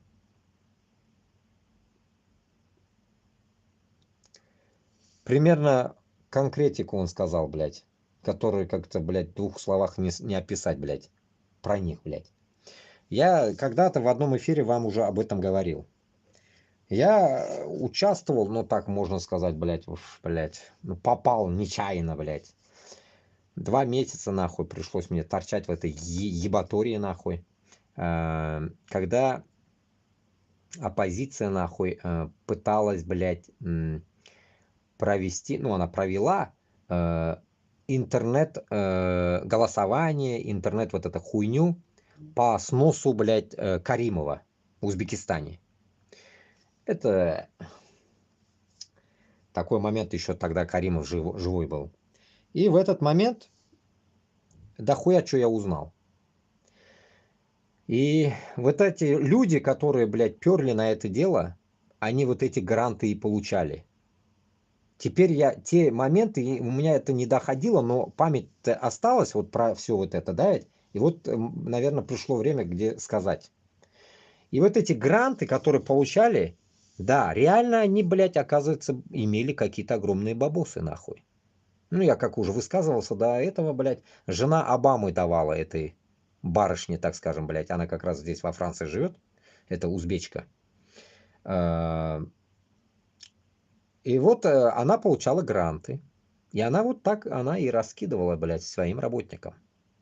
А я как раз, блядь, был, так скажем, блядь, с тем работником. А сейчас он как бы главный, наоборот, после нее теперь стал.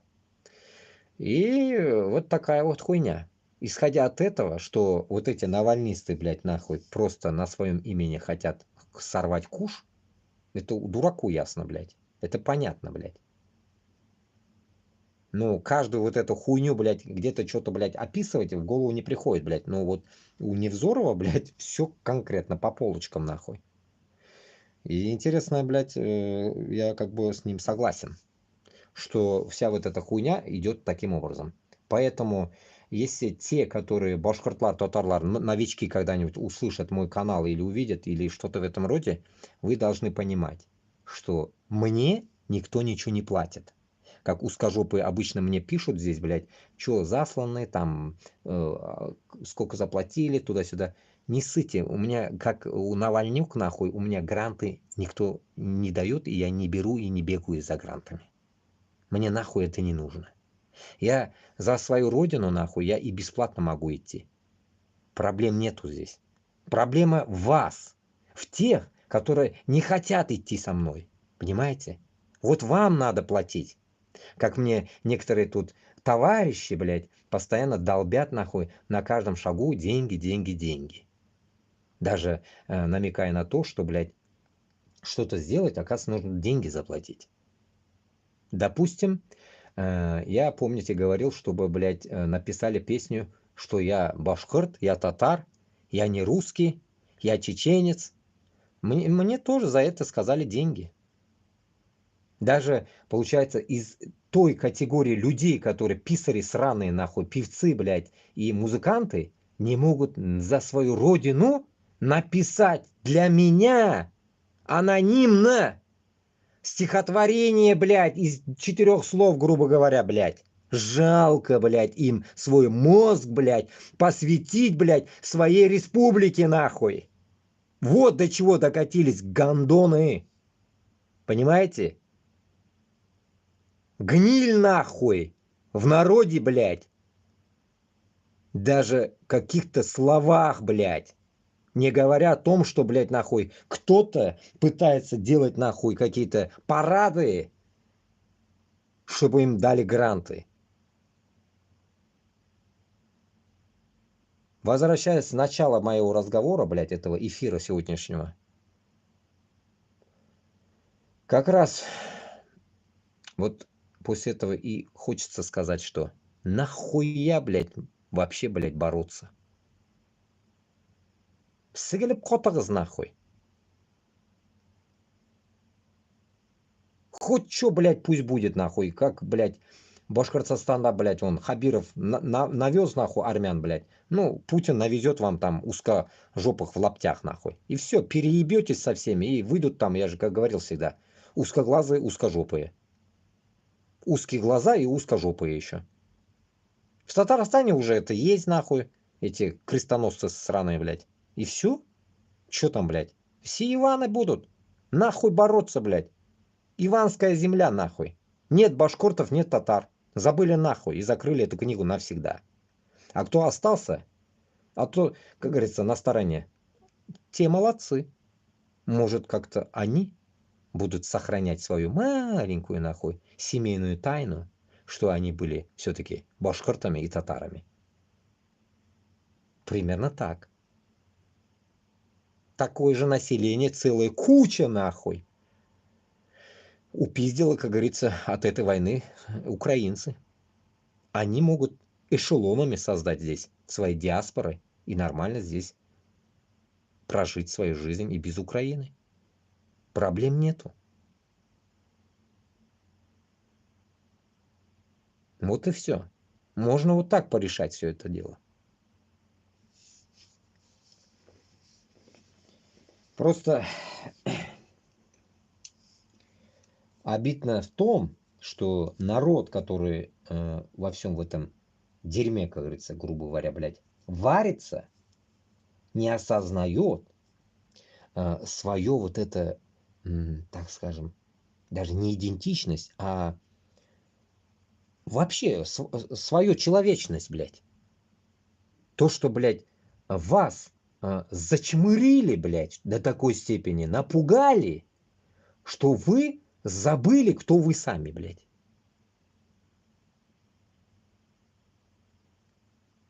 Вот это угнетающая, блядь, вас, блядь, вот этот внутри какая-то, не знаю, блядь,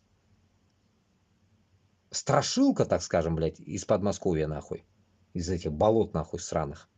Вас, не знаю, нахуй, до такой степени зомбировал, что ли, я не могу понять вот этого. Почему у вас нету такой вот, так скажем, как мне говорят, блядь, самодостаточности, блядь, не в деньгах или каких-то, блядь, приоритетах своей, а именно, блядь, своего личного самодостаточности, блядь, что вы, блядь, вот человек, который родился башкиртом или татаром, и ты, как говорится, это можешь доказать. Вот эта самодостаточность ваша в этом заключается. Как ты докажешь? Украинцы, вон, докажут, вышиванки они могут надеть, лялякать на украинском.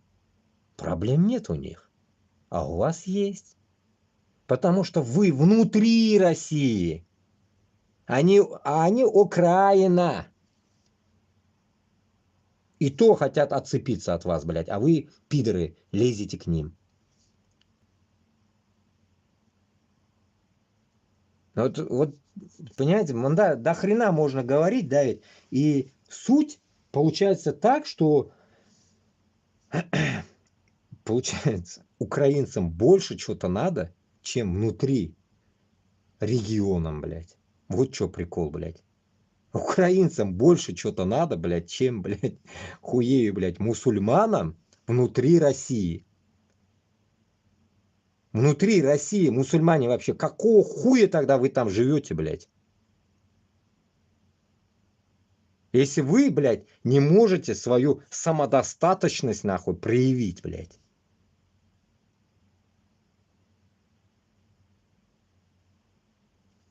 Вот так вот. Как-то так, блядь. Потому что, вот, я же говорю, блядь, херею просто от всего этого вот.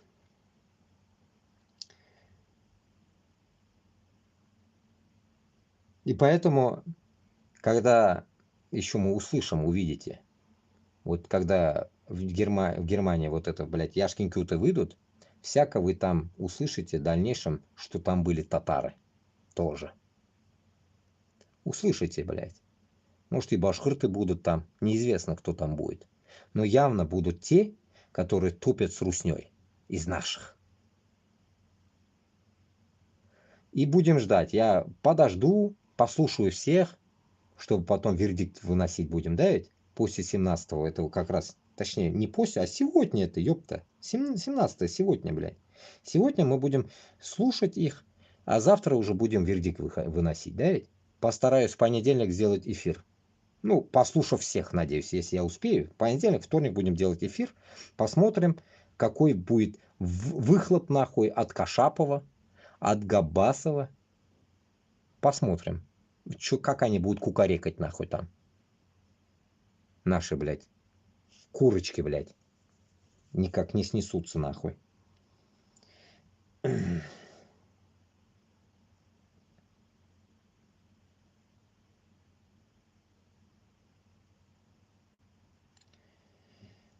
Так, окей. Давайте идем дальше. Что-то было. Ну да, дальше уже тут всякое.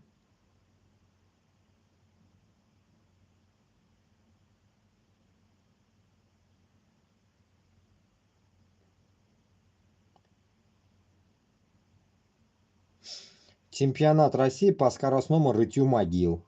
Охуеть.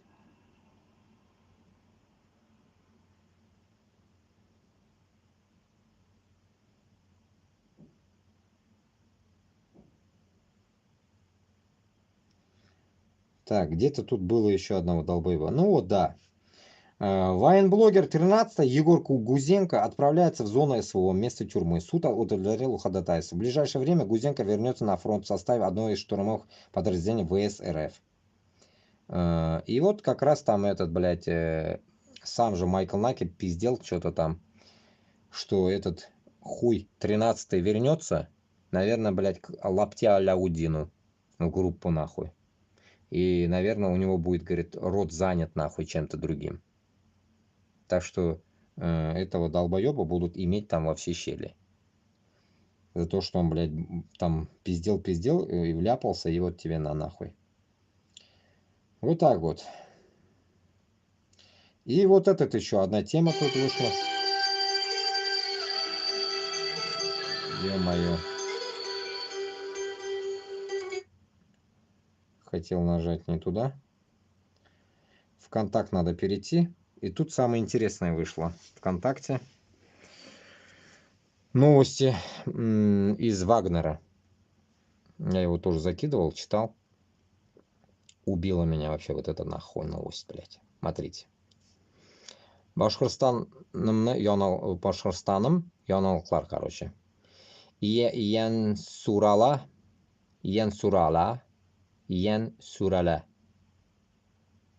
Что за Йен Сурала, короче.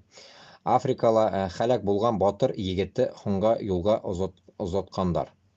Башқұрт үргені ауылы үргені егеті Илхам Йенберзин Малида Вагнер ЧВКХ составында құраллы азауат сепаратистларын азат етуі қатнашқан.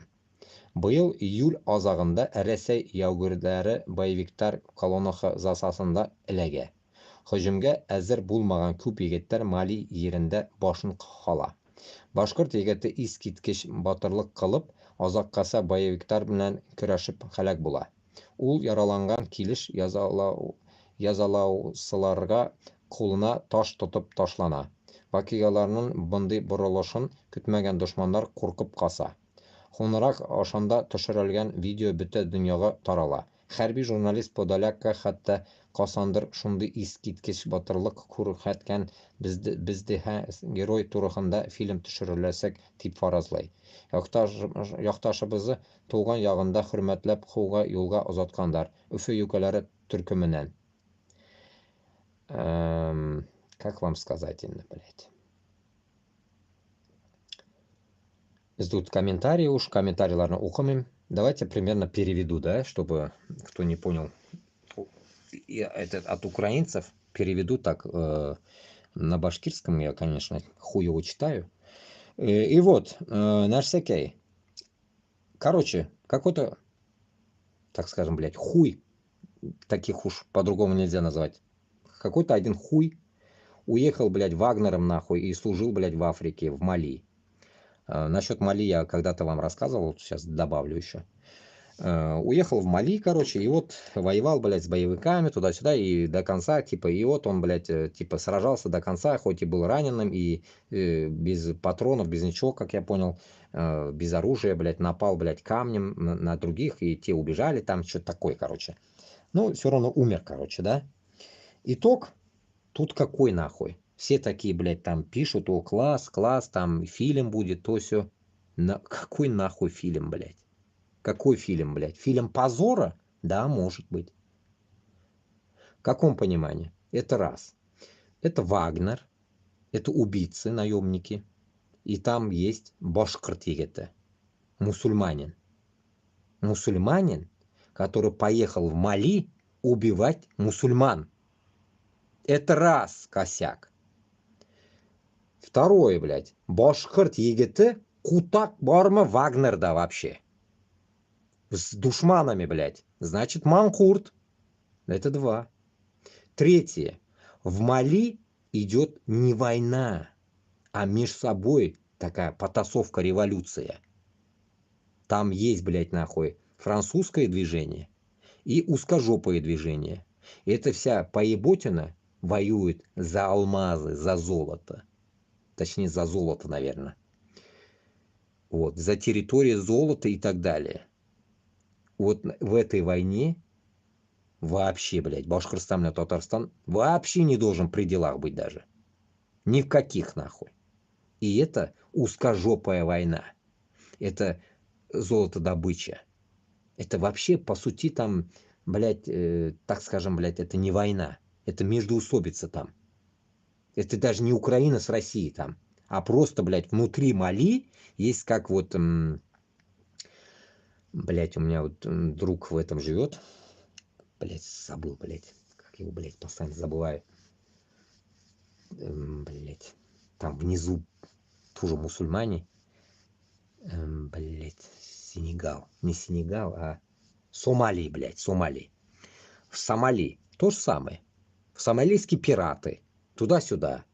И суть, знаете, в чем, блядь, в Африке вообще? В Африке вообще, по сути, блядь, таких страшных войн там нету между собой, блядь. Там есть, блядь, только золотые прииски, блядь. И там между, блядь, нахуй, своими кланами, внутри все происходит. И тут лезут, нахуй, французы, лезут узкожопые, нахуй, чтобы разделить эти территории золота, понимаете? Территория, блядь, залежи, так скажем. И тут поэтому между собой идет такая хуйня. И в этой хуйне Башкирту, которая тоже имеет в Башкортостане свое золото, нехуй делать было вообще. Из-за него плакать, нахуй, и писать такие хуевые новости, я думаю, блядь, нормальным башкиртам не стоит.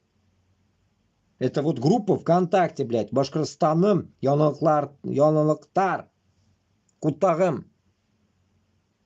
Поражаюсь, блядь, если вы нихуя не знаете, живя в Башкортостане, какого хуя вы вот таким образом вытаскиваете эти новости, блядь. Как он умер, чё умер, нахуй. Умер, нахуй. Нахуя умер? Вот где следствие надо искать, блядь. Понимать так. Какого хуя он пошел туда? То же самое, что он пошел в Украину. То же самое. Убивать малийцев. Не каких-то террористов. Там нет террористов, поймите нахуй. Война идет между ними, между собой. Мали. Там нет террора, блядь. Есть только нахуй разделение нахуй территории и власти. Вот и все. Вот такая хуйня. Там не Украина с Путиным нахуй. А вот они создали там такую тему. Одна какая-то часть нахуй типа за француз, другая за русских. Они поделили вот это. И вот они и создали эту войну. А при французах там вообще не было войны. Как узкожопые зашли, пошла война. Вот и все. И все пиздят на французском там. Кстати, я жил, блядь, в прошлом году с таким чуваком. И что мне он рассказывал? Хоть через переводчик, блядь. Так что шундыхаль, дуслар. Поэтому каждый башкирт и татар должен идти только на Москву, а не в Мали, блядь. Нашел нахуй. Үзіні. Әжәлін нахуй. Әжәлін Африкада тапқан, блядь. Диблан. Так. Опять Невзоров. Шольц провел час бессмысленной болтовни в Кремлевске упырем. Еще раз убедился в невменяемости Путина. Резюме. Маньяк-насильник сообщил о том, что готов обсудить, уладить ситуацию, но при условии, что член останется в теле жертвы. Нихуя себе, да? Вот так вот, как говорится, самотык останется в теле жертвы. Ну да. А Зеля сказал, звонок Шольца Путина — это ящик Пандоры, Минска-3 не будет, Зеленский. Должны сделать все, чтобы не проиграть послевоенный мир. Само собой. Минск-3, я не знаю, кто там был в Минске, нахуй, но пидораса Пригожина вариант нельзя делать. Подавно, блядь, нахуй, если идет про Минск, нахуй, этому, блядь, картошке Барян-Гига верить нельзя, нахуй. Этот картофан сраный, блядь, Лукашка, будет так же, как и в Кремле, в памперсах, нахуй, с Путиным вместе, когда мы войдем, иншаллах. Так, что тут? Толстой, нахуй, пропиздушил. Зазвонят колокола и оденутся русские люди в золотые одежды и начнут молиться за убийство. И начнется старое, давно известное и всем ужасное дело. Засуетятся люди под видом патриотизма, засуетятся всякого рода чиновники, предвидя возможность украсть больше денег, засуетятся военные, получающие двойное жалование за убийство людей. Они будут получать ленты, кресты, галуны и звезды, будут заглушать свои души развратом, пошлостью и водкой. Лев Толстой, христианство и патриотизм. Ну, надеюсь, это его слова на самом деле были. Лев Толстой. Надеюсь. Ну, а так гарантий нету. Лев Толстой, может, тоже нацистом был. Хуй его знает, кем он был. Мы же не знаем.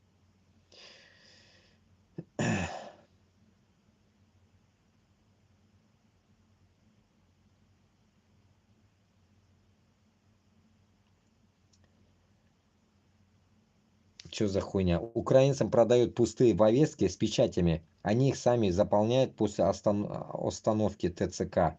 Нардеп. Скороход. Человек, когда его где-то останавливают, вписывает нужную дату и просто говорит: у меня повестка есть, я иду в военкомат завтра. Стоимость услуги от 1000 гривен.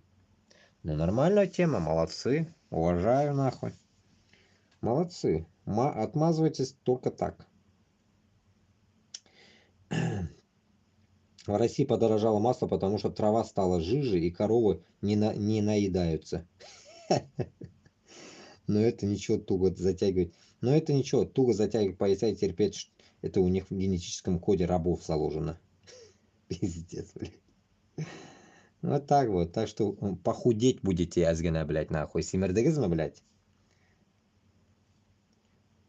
Так. Ну, опять этот Невзоров, блядь. Православно-вагинальный контроль. Представляете, вот такой контроль вышел. Православно-вагинальный контроль. И представляю, таким плакатом по Уфе прошлись бы показания. Во многих регионах женщин вынуждают отвечать на совершенно дикие опросники, касающиеся интимных тем. В Воронеже и Московской области такие опросники стали не анонимными. Студентов ВГУ обязали пройти анкету 18+, по репродуктивному здоровью. Опрос не анонимный, нужно указать фамилию, имя, отчество, дату рождения, контактный номер. Рассылать анкеты начали в студенческих чатах в пятницу 15 ноября. Кроме того, от старых групп требует собрать информацию о количестве прошедших опросов и выслать скриншоты подтверждения с фамилиями. Путин все глубже засовывает лапу меж ног россиянок. Ко всем демографическим античалфришным истерикам добивался новый психоз. Гражданок, имевших несчастье родиться на территории РФ, ждет тотальный генетический контроль. Судя по тому, как стремительно происходит вторжение режима вагины русским дамам, следует ожидать появления отделов генетической полиции и патрулей, наделенных правом глубоко досмотра как на рабочих местах, так и дома. По мысли Путина, ни одна матка не должна простаивать. Все обязаны штамповать окопное мясо для грядущих войн за величие России. Это прям, блядь, вспоминаю, блядь, фильм «Апокалипсис», нахуй, когда, блядь, вот этот, помните, Арнольд Шварценеггер, нахуй, и там тоже, он тоже рожать начинает, там, потом, блядь, еще что-то, блядь, там, все, блядь, бегут, дети, рожают, блядь, зомби идут, нахуй, все в колбах рождаются. Вот типа того, блядь. Представляете, нахуй? Получается, вся русня, блядь, должна рожать, ну. Ну тогда зовите китайцев, нахуй. Да говорю же, узкоглазые будут, блядь. Китайцев, корейцев зовите. Перетрахают вас всех, нахуй. С удовольствием, нахуй. Так что потом заебутся роддомы искать, блядь. Где рожать, нахуй. Будут, блядь, потом в всех сараях, нахуй, рожать, блядь.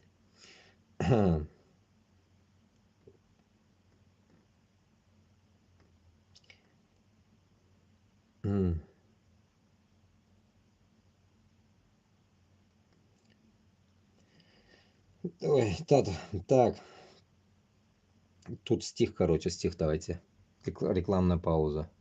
Прочитаем. Tonның hikmeti. Ton atqanda tınlıq uyana. Nurlar balqый, күкләр җылына.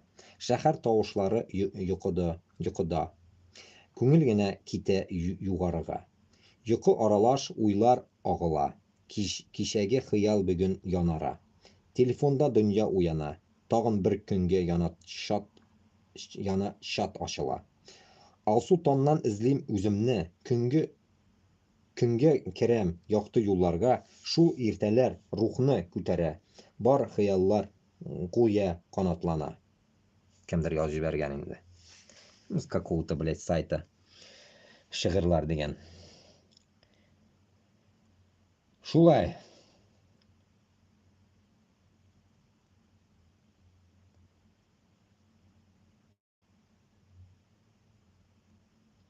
О, инсайдер пишет. Мы скрывали квартиры, грабили супермаркеты, вели себя как варвары. Исповедь российского морпеха, воевавшего в Курской области. Курское наступление в начале августа застало Россию врасплох. За считанные дни ВСУ проникли почти на 30 км вглубь страны, заняли десятки населенных пунктов и захватили в плен сотни российских солдат. Российский контрактник, воевавший в составе 155-й бригады морской пехоты в Курской области, его имя известной редакции, рассказал The Insider, как они вскрывали квартиры местных жителей, вынося мебель и технику, как командиры ради развлечений избивают и лишают еды солдат, и как раненых возвращают на линию фронта. Вот такая вот хуйня. Дальше уж не буду читать, блядь. Примерно вот такая тема. Понятно.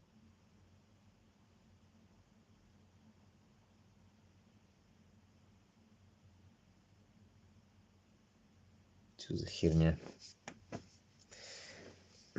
Какая красота. Первая армия загробного мира. Помощник военного комиссара вместе с женой отправлял на освоенную мертвые души, а деньги присваивал себе. 51-летний сотрудник военкомата работал вместе с 30-летней супругой через контактное лицо 41-летнего сотрудника отдела кадров крупной энергетической компании. Помощник военного комиссара фиктивно устраивал в компанию граждан, от их имени заключались договоры с Минобороны. На освоенную при этом никто не ехал, а сотрудник военкомата вместе с женой получали выплаты 500 тысяч рублей единовременно и 50 тысяч ежемесячно. Пока удалось найти двоих фиктивно устроенных мужчин, но мертвых душ в этом деле может быть гораздо больше. Супружеская пара задержана, у них провели обыск, возбуждено дело по статье мошенничества. Молодцы, ребята, так держать. Короче говоря, каждый, я же говорю, блядь, эгоист, блядь, каждый эгоист, блядь, пытается заработать, нахуй, на этой войне разными путями, нахуй, разные деньги, блядь. Я хуею, блядь. Кто-то пытается уехать убивать, а кто-то пытается, нахуй, даже не уезжая, зарабатывать.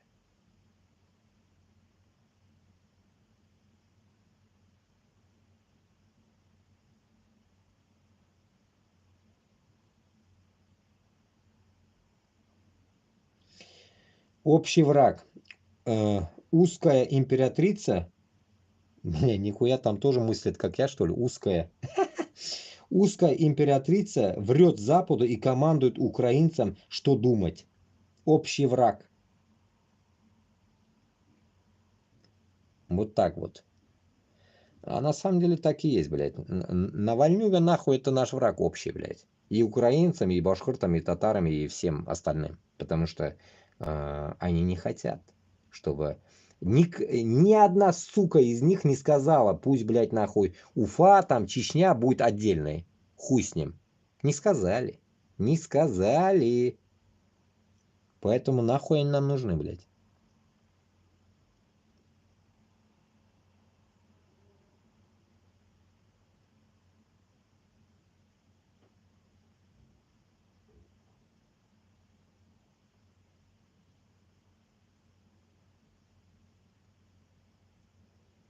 Ужас, блядь. Зачем тебе 7 миллионов, если ты мертвый? Честное интервью контрактника. Меня постоянно мучил насморк. Он смотрит, а у меня там осколок. и он еще гноится. И тогда я просто сам себе этот осколок плоскогубцами вырвал, блядь. Аузубилля. Ужас, ужас, что творится там, блядь. То ногу отрезают, то, блядь, ноздри вырывают, блядь.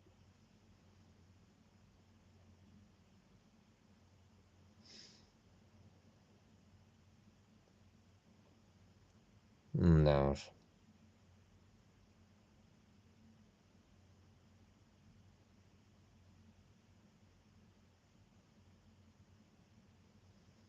Внимание, конкурс. Первый, кто возьмет в плен первого корейца, северокорейца, обязательно с документами получит от нас 20 ночных дронов Mavic ZT.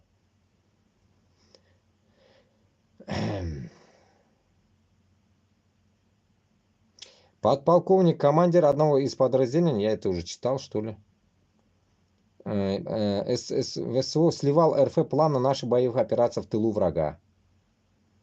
ВС РФ планировали использовать слитую информацию для ликвидации украинских спецназовцев на линии фронта или за ее пределами. Подполковник грозит пожизненно за госизмену. Ой, суки. Даже такие пидорасы там есть, да? Ну да, это я все. Все это читал я вроде бы уже, блядь. Тут. Давайте вот зайдем как раз по этим. Пройдемся.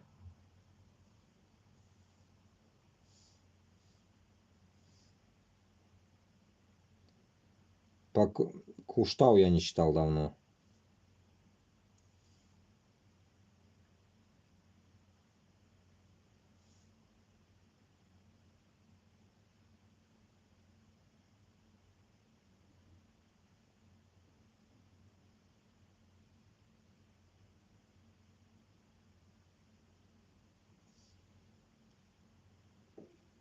Так, сейчас найдем.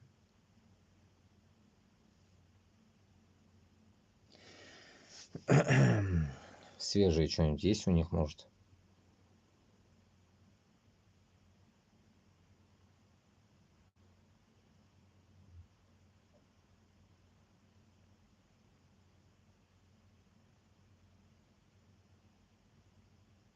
Так. А, да, вот об этом говорили, но этот пиздец, конечно, это такая дерьмо. Иноагент, блядь. Поймай их всех, блядь. Игра какая-то вышла ебанутая. На России выпустили настолку про иноагентов, которых надо изловить и уничтожить. Ебанутые, нахуй. Типа этот, блядь, нахуй. Как этот, блядь. Ну, типа, кордонная игра какая-то, блядь, нахуй. Или я не знаю, какая.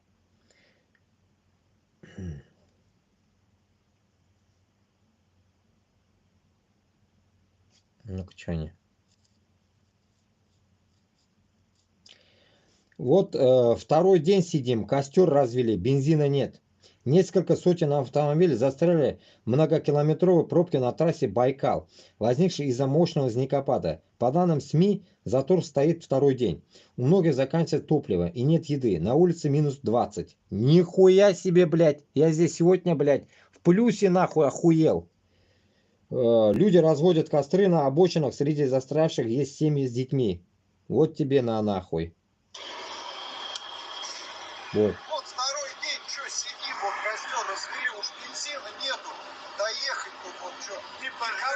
Какой вон одна машина ГАИ стоит и все, как он называет. Вот дед Серафим пришел, он с дровами тут чайку смастерил, сейчас вот ходим с рогатиной, вплоть до с рогатиной на охоту летим.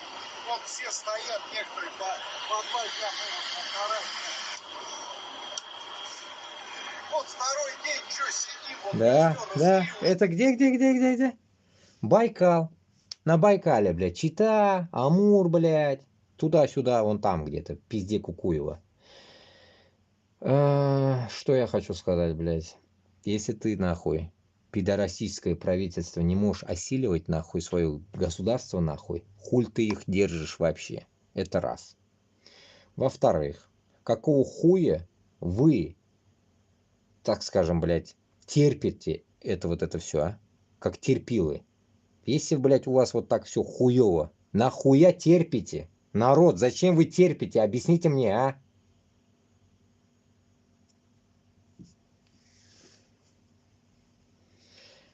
Блядь, что опять вспомнили? Рязанский сахар, путинизм, как он есть история.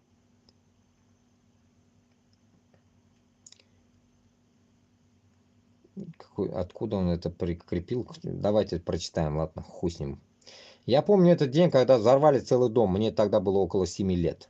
Я не понимал, что происходит, но чувствовал, как все общество находилось в состоянии реального психоза. По телевизору объясняли, что существует некий ужасный террорист, который готов пойти на все, чтобы навредить России и ее людям. Но с годами стало ясно, что такие трагедии, как и последующие за ними жесткие меры, на самом деле выгодно только руководству Российской Федерации. Именно они позволили власти консолидировать народ вокруг себя, вызвать страх и заставить население требовать жесткой руки. Особенно ярким примером является случай в Рязани. Тогда местные силовики обнаружили сотрудников ФСБ, которые закладывали гексоген и подвал жилого дома. Этот случай быстро замяли, заявив, что это были учения. Странные учения, не правда ли? В то время, когда террористы якобы взрывают дома, власти сами стимулируют теракты, это заставляет задаться вопросом, кому на самом деле выгоден подобный террор, и кто является террористом на самом деле. Если вы хотите разобраться в этом глубже, рекомендую посмотреть документальный фильм «Рязанский сахар», делать свои выводы, думайте, будет очень интересно. Вот также рекомендуется посмотреть информацию о бывшем офицере ФСБ Александре Литвиненко, ее книга «Такие как ФСБ взрывает Россию». Ну да, про Литвиненко я где-то что-то, блядь, слыхал, что-то такое. Ну, про это как бы примерно поверхностно знаю. Короче говоря, что я хочу сказать. Как раз, блядь, тот ответ, блядь, что Курский, нахуй, который говорит, где наше жилье и так далее, блядь, и все такое. Ну, тут как раз-таки, наверное, из тех моих вариантов выходит все-таки этим путинососам, нахуй, даже свои лаптоебы, узкожопые, нахуй, не нужны. Вы, узкожопые, нахуй, не нужны, поймите. И когда вы будете, нахуй, Башкортостана, Татарстана выбирать себе правительство, я, наверное, вам посоветую, конечно, я бы, наверное, такую жалость, наверное, не пропускал бы ваш адрес, наверное, конечно, блядь. Но уж, блядь, после всего, блядь, того, что я вижу, блядь, в данный момент, нахуй, чувствую вот это все давит, поймите, нахуй, вы узкожопым тоже не нужны. Поэтому то, что, блядь, в Башкортостане, в Татарстане узкожопые останетесь жить, лучше нам, как говорится, вместе нормально жить и вам начать учить, блядь, башкорт хан татар. Начните учить пока. Есть время у вас. Учите наши языки. Может, будет у вас какой-то шанс остаться у нас. А так вам нихуя пощады не будет. И вы у себя тоже сгниете. Вот такие Путины придут, вас будут ебать.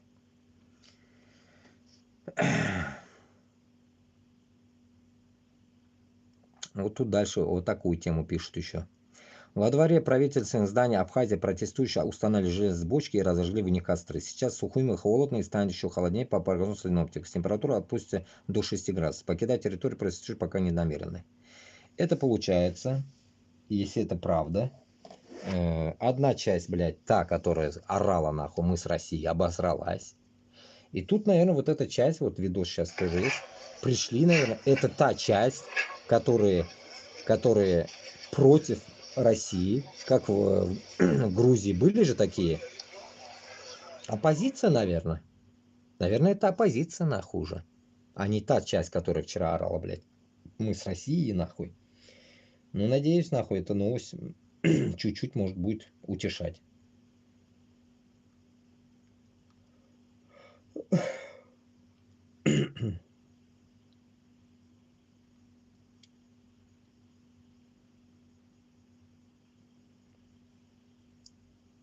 Итак.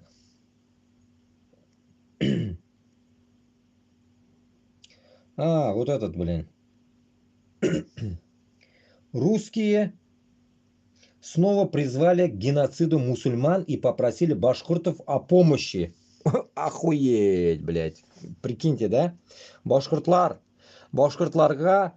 попросили узкожопые помогать вам, оказывается, чтобы, блядь, геноцидить мусульман. Охуительная тема, да? Башкортлар. Ой, блядь. Русский парень Белорет, Башкортостан. Население 64 525 человек. Башкирты 22,91%. Русский парень Игорь, 32-летний, от роду, во время посещения продуктового магазина громко возмутился в адрес 20-летнего ингуша. Мол, понаехали чурки на землю русскую. Ингуш предложил выйти на улицу, где и началась драка. Во время драки ингуш убил русского. Нихуя себе! Ингуш, как и русские, оба были рождены и выросли в Башкортостане. На башкирской земле, где оба являются потомками иммигрантов, хотя русские за собой подобное не признают. Зато признают за ингушами, ведь русским можно жить, где они хотят, а другие народы должны жить лишь там, где русские им разрешат. В соцсетях мгновенно начался очередной шквал ненависти, как к мусульманам, так и, в принципе, ко всем, кто не является русскими. Русские нацисты массово начали требовать выслать из России всех мусульман или провести в отношении них геноцид. Любой мусульманин автоматически был записан в мигранты. Также появились новые призывы к геноциду по национальному признаку и требования создавать резервации. Русские попросили башкиртов отомстить ингушам за смерть русского и высмеяли любые попытки самих башкиртов что-либо возразить русским. Таких башкиртов сразу записывают в украинское ИПСО. Гандоны. Узкожопые нахуй. Я вам, вот я сам себе отвечаю, вот вам тоже, блядь, говорю, блядь. Вам пизда нахуй. Вам пизда, блядь, в любом случае нахуй. В любом случае нахуй. Запомните нахуй. Ни один нахуй башкирт, блядь, и татар, если он в оригинале нахуй, из наших, вам не то что помогать нахуй. Засадит нахуй вам кол нахуй в жопу, блядь. Поняли, да? Подавно, блядь, за ингушей, за чечен, за Дагестан, нахуй, мы встанем, блядь. Они мусульмане. А вот за других мы подумаем, встать или нет. А за мусульман мы обязаны вставать, нахуй. Мы же не арабы чмошные из Арабских Эмиратов, которые, нахуй, не могут за Палестин стать, блядь. Мы не такие. Надеюсь, ответил. В конце концов появились призывы к погромам мусульман по аналогии с недавним погромом цыган Челябинской области, которая, кстати, тоже является этнической землей башкиртов, захваченной московитами. Мимитайтайм, блядь. Все земли мы вернем, заберем еще другие, все вернем, заберем, нахуй. Придет это время, иншаллах. Придет. Придет это, как говорится. Каждый свою землю заберет, и лишнюю заберем мы, нахуй, все заберем. И тут, конечно, целая куча, нахуй, комментариев.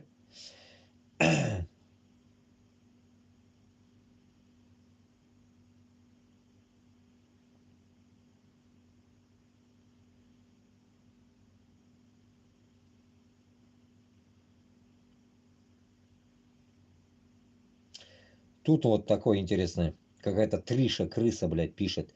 Когда уже этих ослов массово вывезут домой в кишлаки?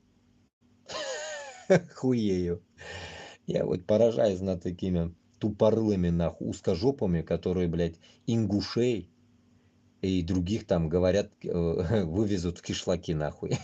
Эти кишлаки, кстати, находятся пока что, блядь, внутри России, блядь. Тогда, блядь, вы тоже, нахуй, ебашьте по своим, нахуй, аулам, блядь. Кишлаки у них, да, называется. У этих аулы, да, а у вас как? Деревня, нахуй, да? Или что, блядь? Сука. Я хуею, блядь.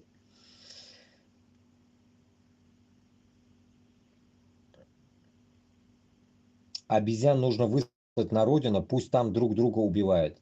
То чики, они такие, пора уже для абу бандитов закрывать границы, пусть там свою суету наводят. Какой-то Руслан пишет. Сука. Ебаная обезьяна, его бы к дереву прибить и парить током сын осла и шлюхи. Господин Бастрыкин, гоните чертей на ПЭШ, пожалуйста. Русский народ верит в вас. Читай Коран и баран, кого чем, того едим. Кого ебем, того едим. Ой, ну, короче, дерьма тут дохуя, я даже перечитывать не хочу. Тут дохуя, блядь. Ну вот, что-то вот давай. Снова прекрасная новость в взаимовыгодном культурном обмене и бесценном межличностном опыте. Дружба народов шагает массам, и мы в авангарде этого нового мирового порядка. Побольше бы таких новостей, что все знали, как хорошо жить в нашей многонациональной стране. Кто-то подъебал, да? Хуесосы грязнокровные. Призываю резать их семьи и отрезать сиськи их матерям. Нихуя себе нахуй. Какой-то 000, блядь. Они ведь еще, блядь, все шито-крыто закрыты нахуй. Там ни номеров, ни хуя не увидишь, блядь, этих ботов сраных. Нихуя себе, тут вот это, вот так еще пишут, блядь. Фалес Милецкий. Ислам, вера ублюдков. Уже столько доказательств этого. Понятно, понятно. Вера ублюдков, оказывается. А у финно-угров, блядь, нахуй вера какая? Вера в Путина, да, блядь? Сосать член, блядь, у Путина, нахуй. Такая вера, да, у вас, блядь? У вас же он и бог, и все остальное, блядь, да, ведь? Член партии, блядь, так скажем, блядь, нахуй. Красножопых, нахуй. Понятно. А что обезьяны горные в Башкирии делают? Горные обезьяны в Башкирии что делают, ингуши? Да там и чеченцев дохуя, и чё? Что делают? Живут, хотят живут там, хотят в другом месте живут. Вы же гандоны нахуй долбили, блядь, Чечню, блядь, сколько лет, блядь. Где им жить-то нахуй? Они во Франции живут, везде живут, спокойно живут, блядь. Проблем нет. Это у вас только проблемы, гнилые нахуй, ебучие, блядь, узкожопые. Это у вас проблема в огромной России, не можете влезть нахуй. Культурно жить, гандоны. Вы что ли нам культуру принесли? Культуру нахуй вы у нас, блядь, нахуй должны учиться, гниды. Вот, дерьмо ваше, блядь.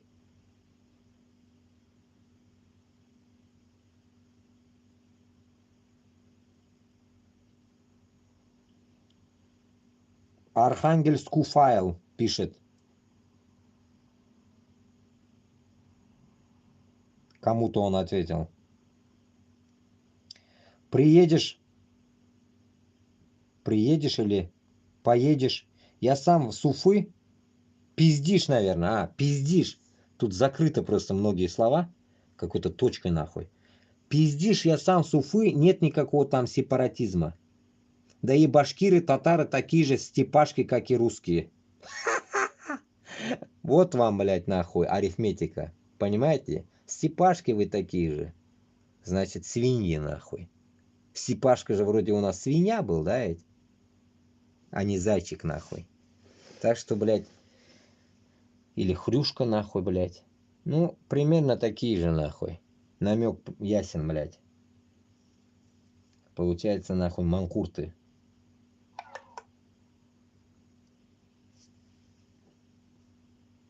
Нихуя себе.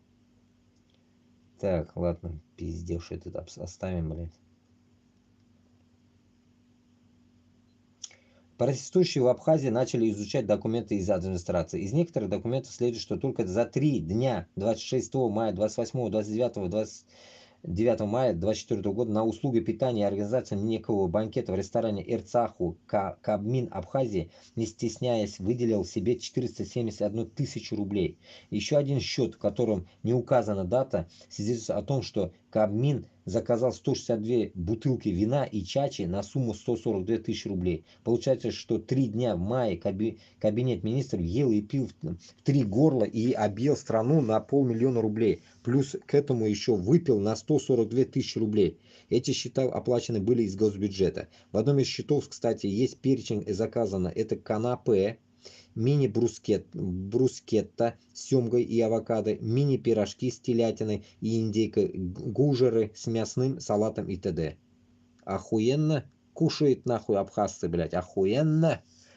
Непременно. Даже французы такое не едят, наверное, блядь, каждый день.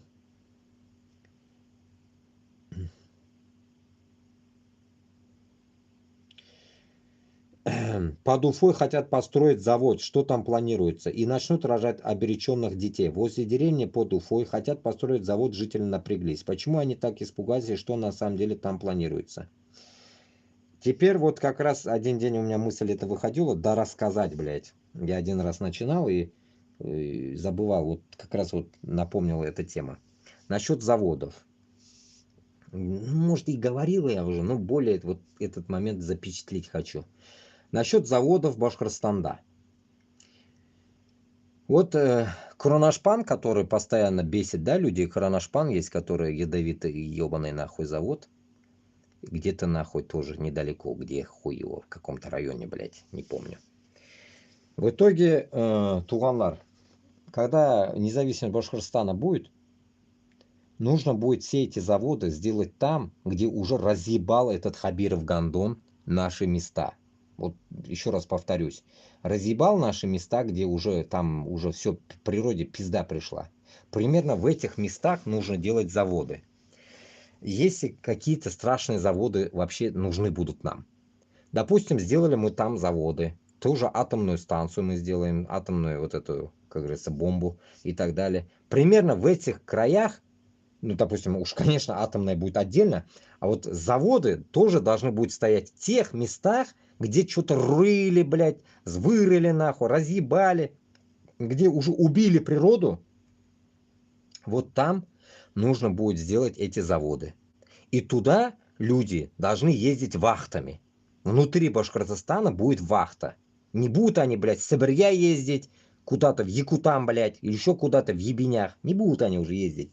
И вот эти вахты будут внутри Башкортостана. Допустим, смена 8-часовая, там 3 смены, по 24 часа могут работать, если хотят. 3 смены нахуй заебенить. Одни приезжают, уезжают, приезжают, уезжают, а зарплата должна хорошая быть. Вот и все. И получается, никакой нахуй завод внутри населенных пунктов не будет. В это нужно создавать в тех местах, где народ вообще не живет, блядь. В лесу где-то нахуй, где медведи, где хуй его, блядь, там надо все делать, понимаете? Как, блядь, допустим, в пустыне нахуй, в Америке, допустим. Ну, типа того, блядь. Вот в таких местах надо делать, где нахуй населения нету, завод там хоть ставь, хоть атомную бомбу строй, похуй вообще там будет, блядь, понимаете? Вот так, природа сама позаботится все равно. Просто нужно максимально нахуй чисто работать. Не сливать это все дерьмо, как Уфу заразили, как-то дерьмом нахуй. Воду невозможно пить по жизни. С детства я хлоркой воду там пил, блядь. Поэтому, как Уфе, нельзя делать. И постараться, нахуй, потом уфимские, нахуй, воды, все вот эти воды, нахуй, очистить до такой степени, чтобы вода уже, блядь, в Уфе была, блядь, не хлоринованная, вот эта, не хлоровская, блядь, ебаная. Машуэра, короче. Все заводы надо нахуй послать куда-нибудь. И где, если там есть люди живут, завод стоит, снести нахуй этот под корень этот завод и нормально располагать людей. И людей надо располагать в новые деревня, где это создавать новые деревня, где нет заводов, ничего нету. Если в старых деревнях есть какие-то заводы, сносить заводы и расширять деревню. Вот так надо делать. Они хуйней маются, как и узкожопые. Потому что они живут в Москве. В Москве вы где заводы видели? Нигде нет заводов таких страшных в Москве. Все заводы там, в ебенях, у нас. Марийский язык какой-то. Мари Елме. Деревня Васькина Суксунского округа Пермского края прекратила работу школа, где учащиеся занимались на марийском языке. Сейчас детей закрывшиеся школы возят за 13 километров в последний населенный пункт Сызганка. Причиной закрытия образовательного учреждения стала нехватка педагогов и детей. Вот и все. Насчет школ я уже в других эфирах рассказывал. Школы должны быть и марийцам, и чувашам, и удмуртам, всем Башкортостана обделять не будем их.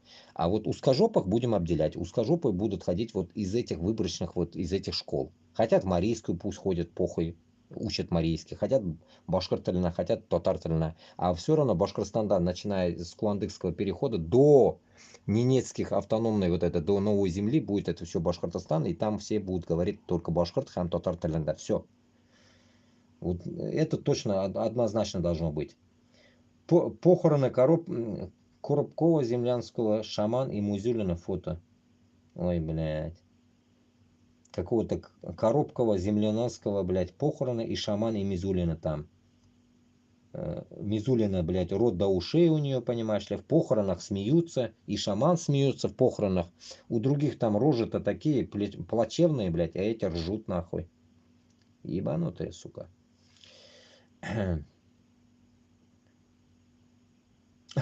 Сука. В РПЦ увидели причину демографического кризиса в нехватке православных храмов и жилых зонах. Нихуя себе. Это что они, блядь, как мечети хотят в жилых домах, панах, херачить своей, блядь, церкви? Накидываем причины демографического кризиса. Квадроберы, чайлд-фри, ожирение. Отлично еще. Война, нищета, отсутствие перспектив. Что за бред? Не отвлекаемся дальше. Недостаток храмов. Ну вот же оно. Гениально, Ватсон.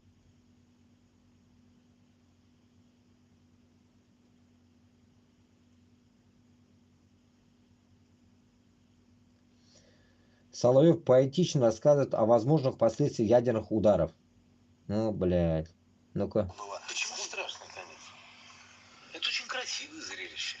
Ну, в зависимости от выбора типа поражения. Даже, например, может быть прекрасная восставшая морская волна, смывающая эту греховность с лица земли. Или, например, это удивительно расцветающее облако из грибов. Это так красиво. Ты понимаешь, что... Гамбург.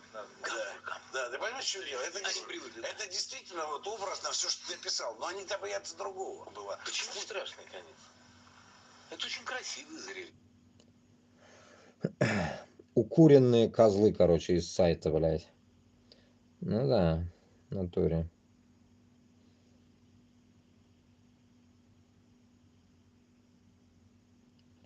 Так, окей.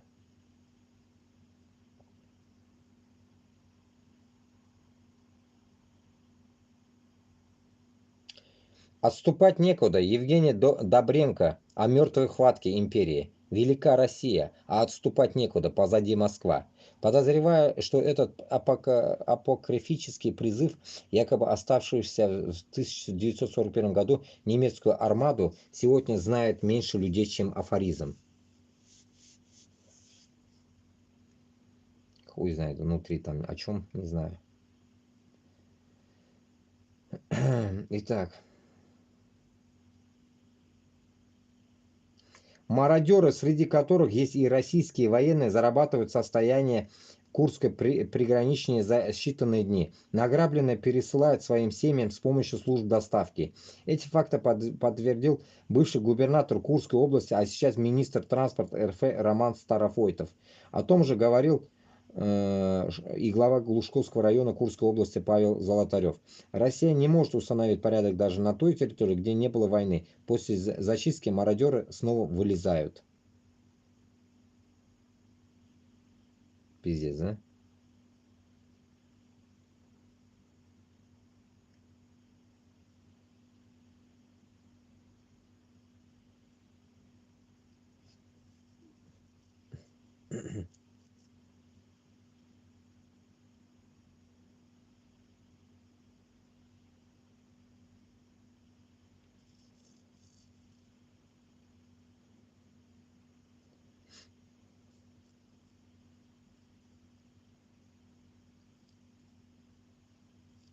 А, вот так все-таки было, да, значит?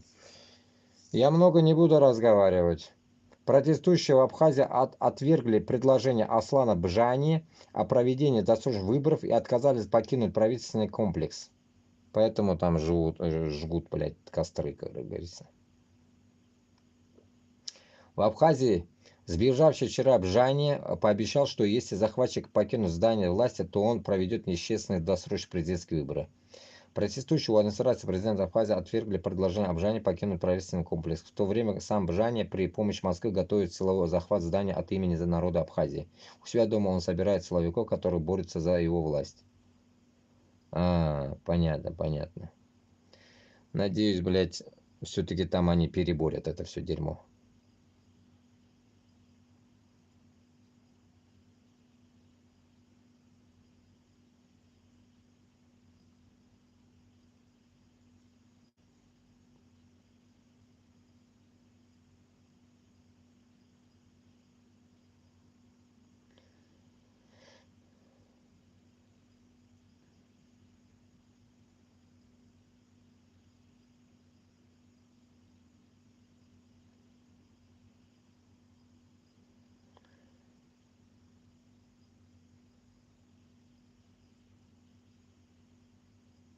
Так. Ничего такого.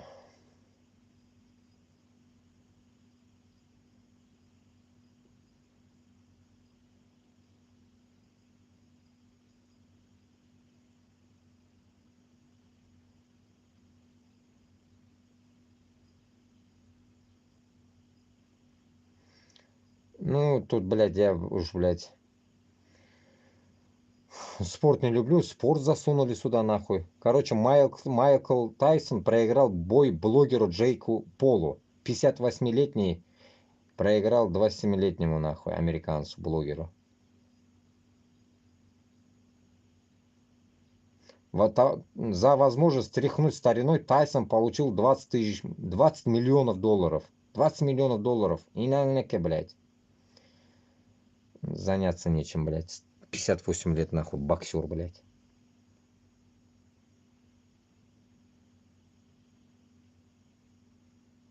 Вот этот мужик, да, значит, Магнитский. 16 ноября 2009 года в изоляторе «Матросская тишина» был замучен и скончался Сергей Магнитский. Так, 2009 год, нахуй. Ноябрь. Ну, я в Москве жил, блядь. Вскрывшие схемы масштабных хищений бюджетных средств через незаконный возврат налогов, организованный российскими чиновниками и силовиками. Ему было 37 лет. Нихуя себе. В то время, да? Да уж, блядь. А мне как сколько было, нахуй? Ёпта, мне-то чё, блядь? Блядь, Игорь Дуркина был там, нахуй. Ну да.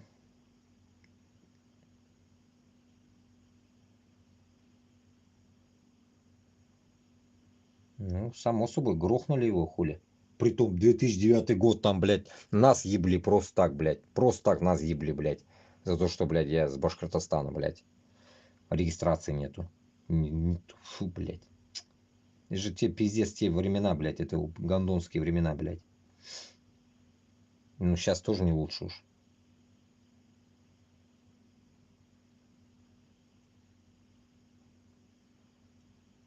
Так.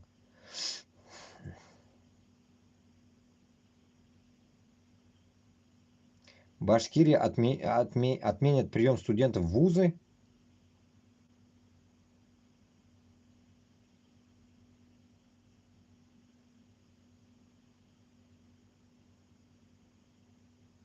Возможно, к следующему чтению депутаты скорректируют цифры, чтобы прием абитуриентов в 2025 году все же не отменять. Всего в Башкирии начитывается 104 тысячи студентов вузов.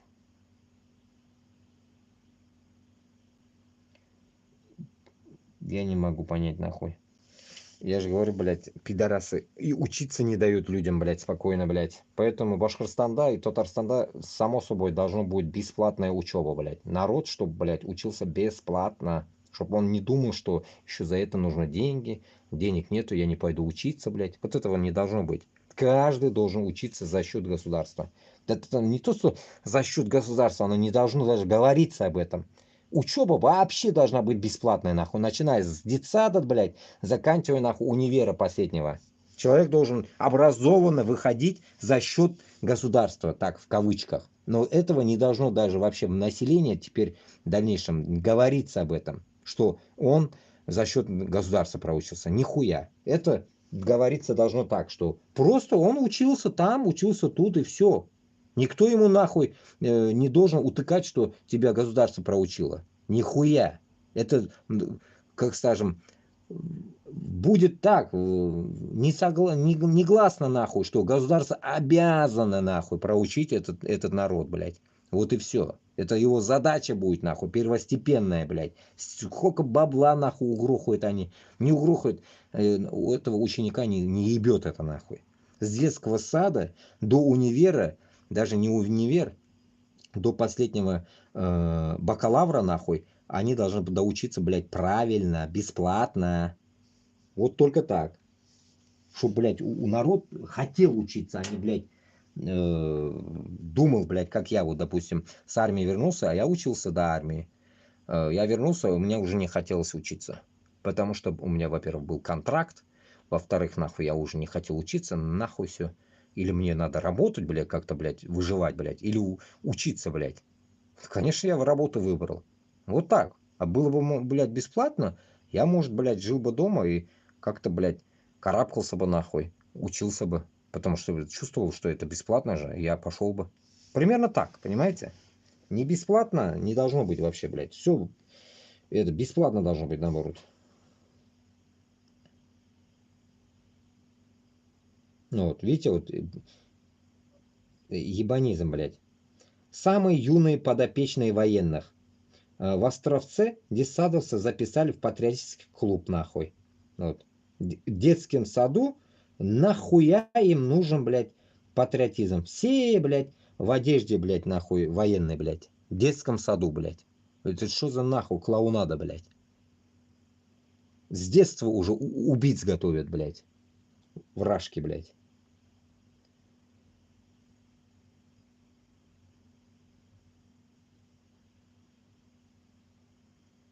Ну вот как раз. Вот этот чувак, про него написал. Давайте Руслана Габасова послушаем. Про того, которого я вам сегодня высказывал. Вот этого. Или не он это, блядь. Или он, блядь. Блядь, нет, не он, блядь. Нет, не он. Я думаю, это он, блядь. Джон Маккейн, блядь. Он про него, оказывается, написал, блядь. Я думаю, про того, которого я сегодня рассказывал вам. Окей, давайте прочитаем и про него тоже. Хуй с ним. Хочу рассказать о человеке, лично которым я восхищаюсь. Личность, которая говорила о том, что было и есть на самом деле сенатор от штата Аризона, республиканец Джон Маккейн. Кто такой? Ну давайте. Кратко и лаконично этого сенатора назвали главным русофобом. Назвали сами русские. Как это говорится, Маккейн стал русофобом еще до того, как это стало мейнстримом. В середине 90-х он настаивал на военном вторжении в Сербию, который тогда поддерживала Россия. Вместо тем бомбардировок, которыми западная коалиция благодарно ограничилась. В 2003 году он осудил Россию за арест известного олигарха, заявив, что становление демократии в России невозможно. В 2008 году он предложил подумать о независимости Ичкерии, после того, как русские признали Абхазию и Южную Осетию. Ну и крылатая фраза, которую слышали многие. Россия это бензоколонка, которая притворяется страной. Маккейн настаивал на более решительное продвижение НАТО на восток, Восточная Европа. Настаивал на создании военных отрядов для свержения режимов Ливии, Сирии, Северной Кореи и Иране. Маккейн лично приезжал в Киев и выступал на Евромайдане, поддерживая украинский народ. Словом, сенатор Джон Маккейн отличался тем, что не закрывал глаза на проблемы своего человечества, называемой Россией. Решительный, честный и основательный человек, желающий покончить со зверем еще до того, как он вторгся в Грузию в 2008, Сирию в 2015 и Украину в 2014-2022 году. Сенатор Маккейн скончался в 2018 году. Ай, блядь, умер, оказывается, пиздец. История не знает слагательного наклонения, но проживая Маккейн до наших дней, кто знает, быть может, сенатор решительно выступил бы в поддержку распада России, поддержку независимого Башкортостана. В конце концов, когда западные политики были благосклонны к России, Маккейн всегда, еще раз, всегда осуждал, критиковал и унижал Россию, говоря о том, что с ним можно говорить только с позиции силы. Мы это видим и сейчас. Пока русские уничтожают, стирают с лица земли украинские города, крадут украинских детей, пока отправляют, как пример, народы на убой в Украину, нерешительность и трусливость только подзадоривает русских агрессоров. Быть может, мы не знаем наверняка, но с приходом Дональда Трампа что-то изменится в войне политики США к России. Быть может, хотелось бы верить, что в Соединенных Штатах остались такие ястребы, которые готовы содрать шкуру с русского зверя, дай только им повод. Опять у него нахуй прислал подписчик нахуй. Пизду, я думаю, это он пишет. Пиздец нахуй. Вот так вот, короче. Я думал, это утренний вот этот чувак, который, блядь, финансист, блядь. По роже похоже, блядь. А это, оказывается, Маккейн. Понятно.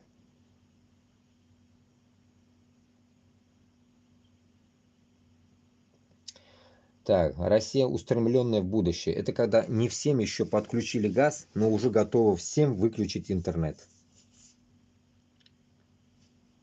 Лучше дорогой кредит, чем дорогие продукты, так рассуждает ЦБ. В результате имеем с продолжающей дорожать продукты и недоступные кредиты гениально. Ватсон.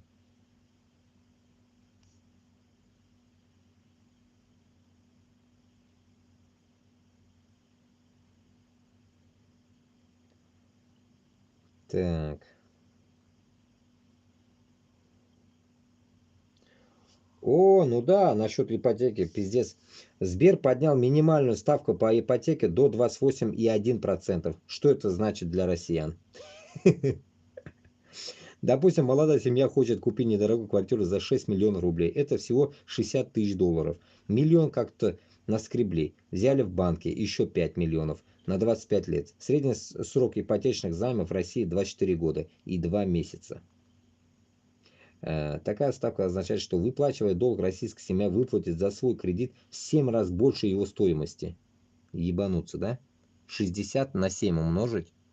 Охуеть, да? Что там получается? 42? Ой, блядь.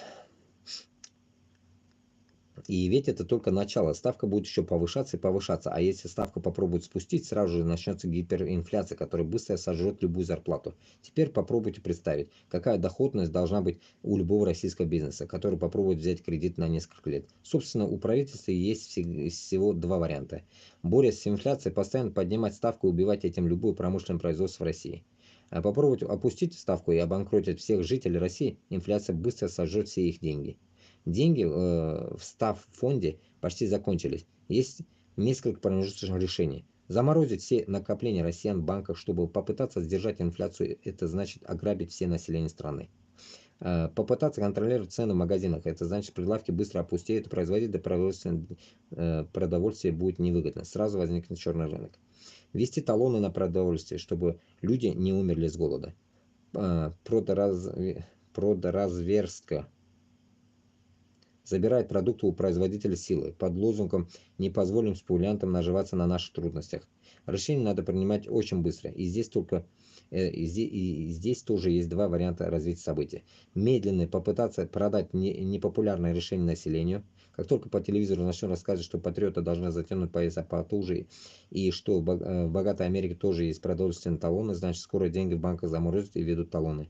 Внезапно все это могут сделать неожиданно, хоть завтра, но перед этим обязательно скажут, что деньги лучше всего хранить в российских банках, а никакой конфискации не будет. Карманные экономисты будут доказывать, что никаких проблем в экономике России нет, денег хватит на войну, любую продолжительность, твердо и четко ляжем на рельсы.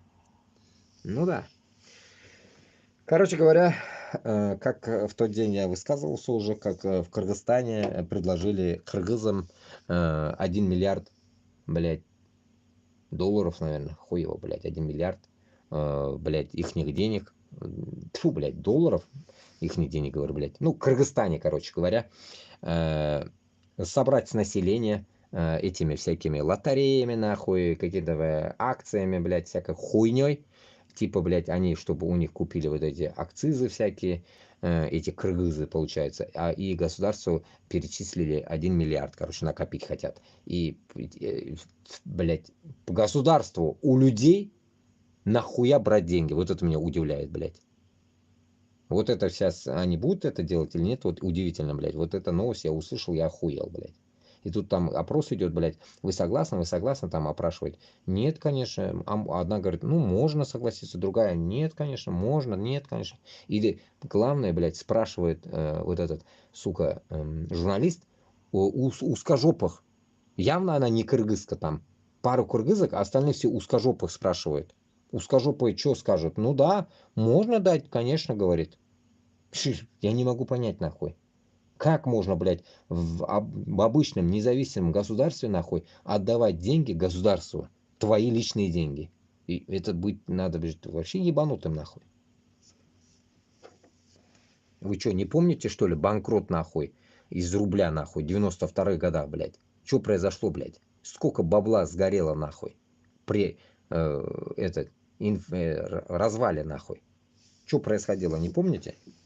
В Узбекистане что было? Пиздец же было. Без денег остались.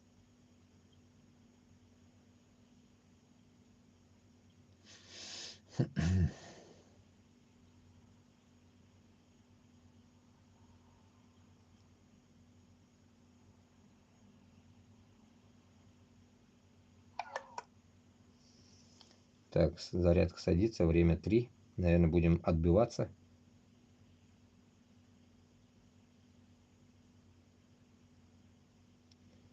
Ну, давайте вот этот прочитаем. Звонок канцлера Германии Олафа Шольца Владимиру, этому пидору, стал первым после двухлетнего перерыва, а разговоры уже отличались представители руководства обеих стран. Первым появилось сообщение с сторон, инициировавших диалог. Канцлер осудил агрессивную войну России против Украины и призвал Путина вывести войска. Канцлер призвал Россию к переговорам с Украиной, почему неколебимая решимость Германии поддерживать Украину в ее борьбе против российской агрессии столько, сколько необходимо. Пресс-служба правительства ФРГ. Ну, надеюсь, не пиздят нахуй. Как я говорил до этого, блядь. В штаны писать не надо, нахуй, только назад.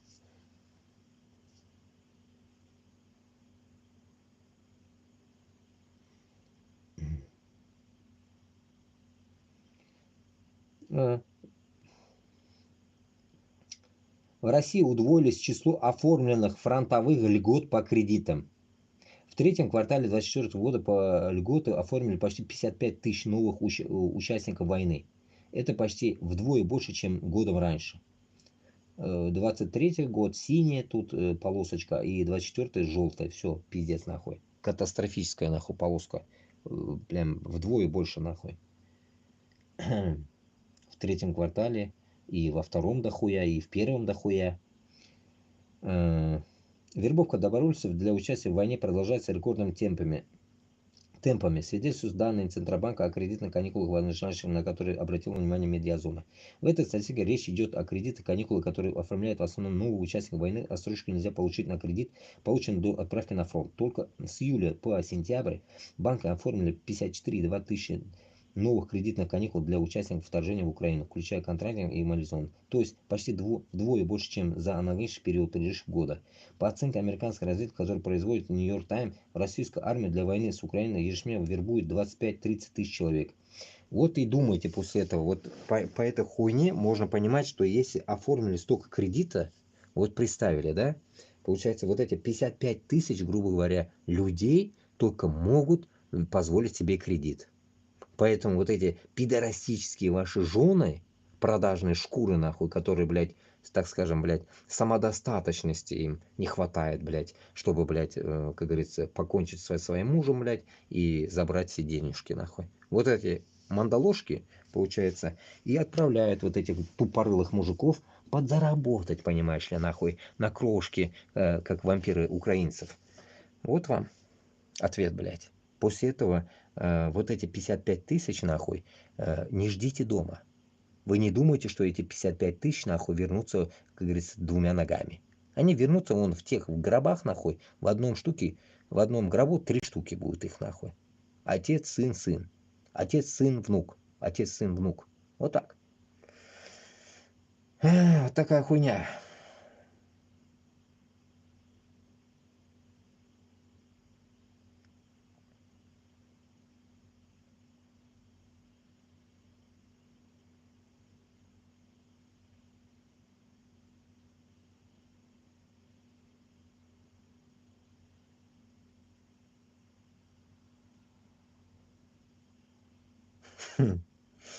Нихуя себе, блядь. Тут прикол, блядь, машина, блядь. Этот, что-то, блядь, машина едет без людей, нахуй, что ли, я не понял. Так.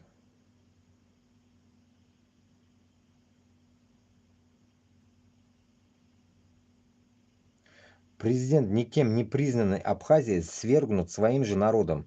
Хабиров задумался, с кем бы еще арку дружбы организовать. Казахстан, Грузия, Венгрия. Пиздец, да?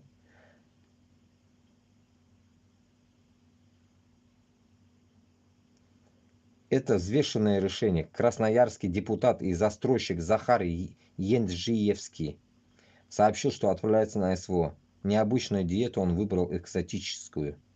В натуре, нахуй. Блять, там шкаф, нахуй, блять. Шкаф, блять, отправляется Захар Енджиновский в шкаф, блять, такой, и идет на СВО, блять, охуеть. Ему-то кто-то писал там, блять, ему, блять, пол окопа не хватит, нахуй, одному целый окоп нужен, блять. Вот это ему, значит, окоп целый нужен, блядь. Сука, блядь.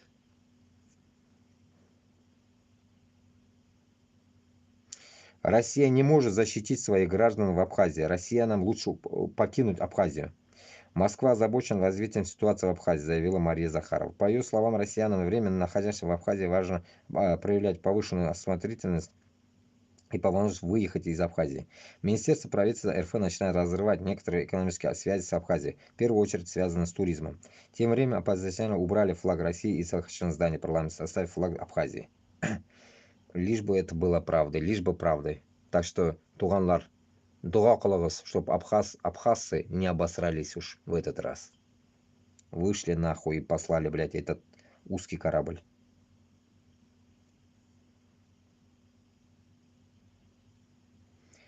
Один из лидеров оппозиции о ситуации в Абхазии после захвата ими здания парламента. Ну-ка, что он говорит?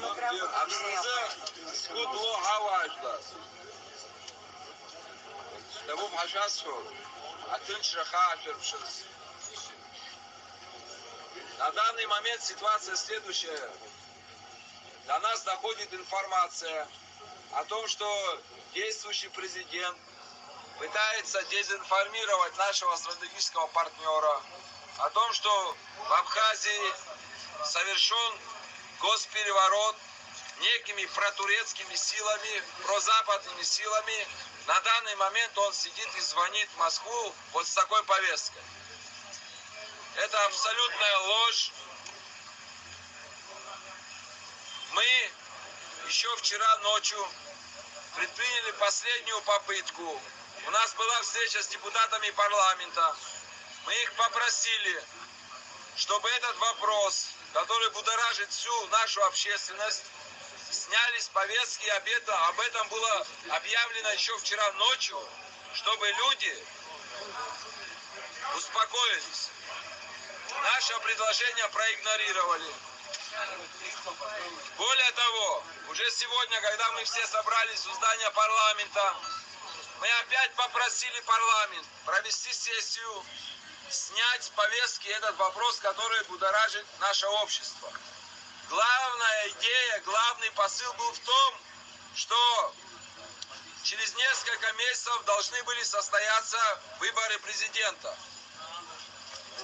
Никто из стоящих здесь не хотел того развития событий, которое произошло. Поэтому мы предупредили, пускай президент отзовет свою антинародную инициативу, выйдет на выборы, и если весь народ бы его поддержал, то это один вариант развития событий. Это тоже они проигнорировали. Аслан Джания, хочу вас проинформировать, за последние больше чем 2,5 года отказался от какого-либо диалога. Кульминацией этого было то, что он, давая напутствие силовым структурам, сказал в наш всех адрес, всех, кто здесь стоит и там, что там не с кем разговаривать, там не о чем говорить. И это экстремисты, он нас всех назвал экстремистами. Несмотря на это, мы все равно пытались донести до руководства, что ситуация может выйти из-под контроля. Нам не нужно это все. Давайте спокойно подойдем к президентским выборам. Дальше, вы знаете, что произошло. Депутаты не смогли в той мере собраться и провести сессию, как мы просили. Президент полностью проигнорировал все обоснования. Да, братан, хрен поймет, что там происходит в Абхазии. Вот именно, вот именно. Вот по его словам, я же до этого, блядь, говорил одно, потом другое, блядь, каждые 5 секунд меняется там, охуеть можно, блядь. Поэтому, блядь, когда они уже, блядь, там довоюют, нахуй, потом только можно, наверное, вердикт выносить. А так, понял, вот сейчас по нему, блядь, даже как бы слушать уже дальше смысла не вижу. Короче говоря, они, как Кашапов говорит, часа X ждут. Что-то там, блядь, про турков пропиздошил, блядь, типа им турки, никто не помогает, то все, короче, ну, уже понятно, если он про турков что-то пропиздошил там, это уже что-то пахнет уже, понятно, уже можно понимать, что они тоже, нахуй, наверное, ходили, кланялись нахуй Эрдогану, блядь, нахуй, просили нахуй, как Кашапов нахуй, помоги нам выйти из России нахуй, и мы тебе будем сосать всю жизнь до конца, блядь. Вот что-то в этом роде. Поэтому они и муму ебут, и, как говорится, там непонятно, что творят нахуй, то это пиздят, то другое. И плюс информацию, которую пишут, эти ебланоиды тоже заебали нахуй. Каждые 5 секунд у них меняется тема нахуй. Пиздят, блядь. Мне кажется, вот все новости это пиздят нахуй. Вот и все. Нет там этих нормальных новостей. Что они хотят вообще? Если оппозиция стоит и президент съебался, это получается как, блядь, в Украине Янукович или кто там был, хуеплет, съебался, блядь, к Путину нахуй. Не помните, что ли? То же самое нахуй. То же самое. Это всегда это тематика путинской и вот этой правление, блядь, нахуй. Каждый, блядь, обосранный президент убегает к Путину, нахуй, в гости, блядь. Под крыло, нахуй, понимаешь ли. А потом орет там оттуда, блядь. Вот они, блядь, нахуй, хотели меня что-то сделать, нахуй. Майдан, хуйдан, блядь. Джеки Чан, блядь. Вот так. Нет, поэтому мы примерно башкортлар, татарлар должны понимать, что вот такое восстание это отличная тема. Они уже это сделали, и они уже сегодня ночуют, грубо говоря, если там на улице они тусуются там, блядь, это уже какой-то тема, да ведь? А вот Башкортостанда, Татарстанда такую тему сделать у нас жопы нету. Вот наш минус. Да, вот когда говорят Кавказ горячий, ну они тоже уж не до такой степени нахуй горячий. Но и то вышли. А мы даже вот так выйти не можем. Какой там нахуй? Из дома всех, блядь, забирали нахуй Алсыновых и 80 человек, блядь. После того, как они домой зашли. Они на месте не смогли забрать никого. Они из дома вытаскивали. Прав, не прав, был там, не был, нахуй, всех подряд просто собрали и все. Был, не был, собрали всех нахуй. А здесь посмотрим, будут ли собирать в Абхазии. Что будет в Абхазии? Вот это интересно. Поэтому у меня такое чувство, нахуй, что-то этот Путин ничего не говорит, молчит. Или все-таки, блядь, как в Казахстане говорят, ну я же не в курсах был в то время еще, в Казахстане как завел нахуй вот этот ОБКБ или ОБТКБ, блядь, или сейчас вот это, блядь, поеботину. И раздолбали там в Казахстане людей. Просто так. ОДКБ, блядь, это сраное нахуй. Или вот так он, наверное, может сделать в Абхазию. Кого же он туда пошлет нахуй? Или Вагнер пошлет нахуй для зачистки, блядь. Посмотрим, посмотрим. Наше дело только смотреть в данный момент, мы не можем ничего делать. Ну, в идеале, конечно, я бы сказал бы абхазцам, если уж вы вышли нахуй, доводите дело до конца нахуй. Полностью, блядь, выходите и становитесь сами независимым государством. А не нахуй писайте назад. Назад писать не надо. Только, как говорится, можно ложить на Путина и все. Абхазия, блядь. Блядь, море там, туда-сюда, блядь. Да не сдохнут нахуй, крайняк рыбу будете жрать. Нахуй вам рашка, блядь. Займитесь туризмом. Ну им, походу, приказ дали не трогать. Они даже нам хорошего пути желали, останавливали. А потом пошла жара. Напьются и ночью начинают дебоширить. Ты у нас еще был и увидели Бучу. Ты у нас еще был, увидели Бучу. Родители нашли место, чтобы съесть, что я спряталась. Но все обошлось. Ебануться.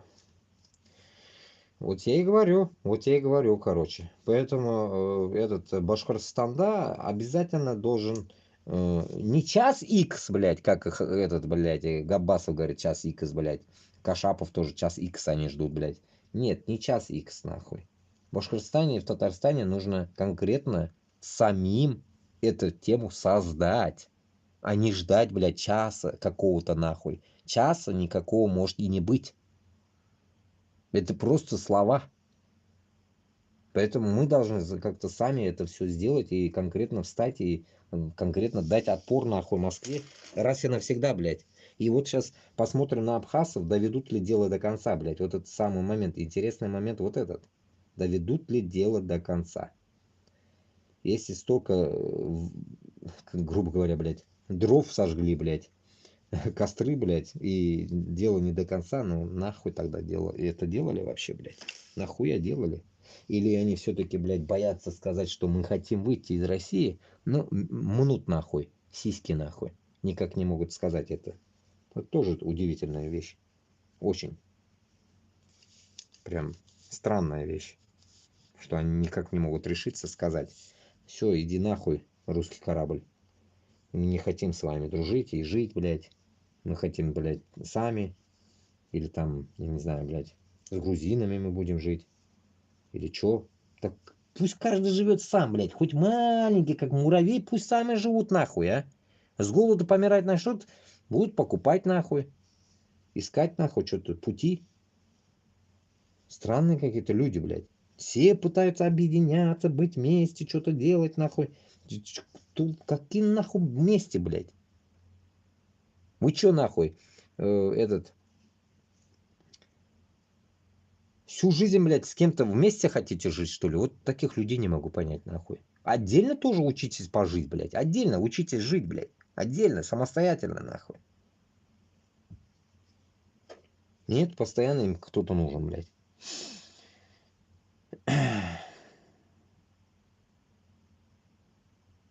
Вы не явились в военкомат в срок, установленный во врученной вам под расписку повестки в соответствии т.т.т. К вам применены временные меры, в том числе в виде запрета на выезд из РФ за дальнейшее. Ну вот и подкрадывается та самая тема. Но все сильнее и сильнее приближается к аналитическим новостям из Северной Кореи. Думайте, молодые мужики. Ну да. Это Мурат Номад написал. Мурат Номад какой-то. Вот реально думайте, молодые мужики из Башкортостана. И вам это будет, конечно, закроют нахуй.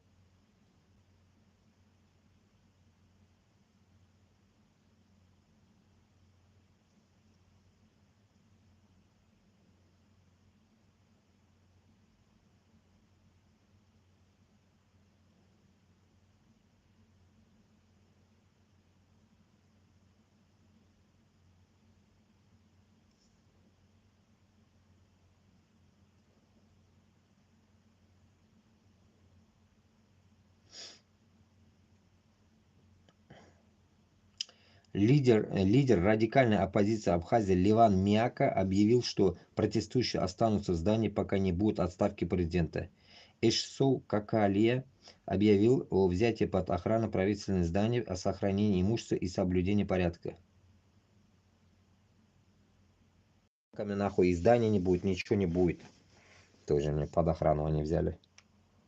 Ебашьте нахуй всех и выгоните нахуй и поставьте своего президента, блядь. Вот и все.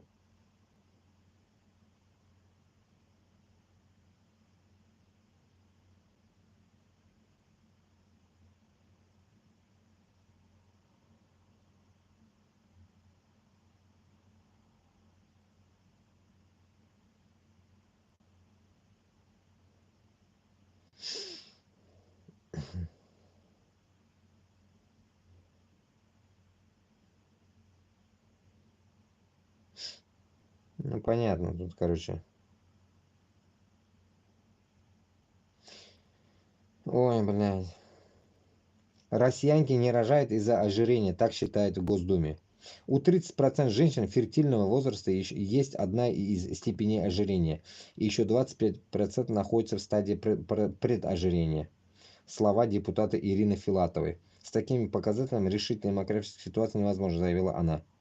Никаких других причин в голову не приходит. Пиздец нахуй.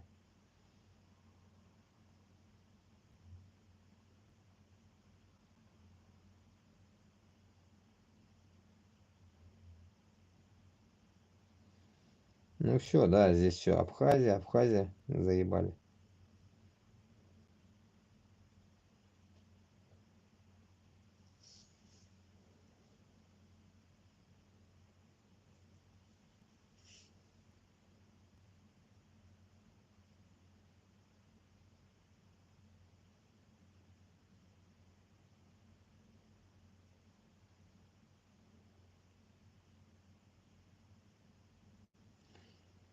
Ну да.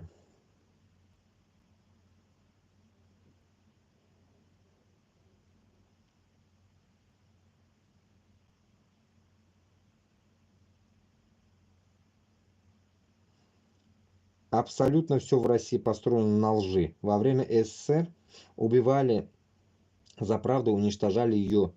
И сейчас то же самое. Потрясающая, блистательная, смелая Новодворская, она сказала всю правду о будущем путинизме много лет назад. Кстати, совки, сторонники войны боятся ее сегодня, потому что сегодня слова Новодворской звучат еще убедительнее и сильнее, чем тогда.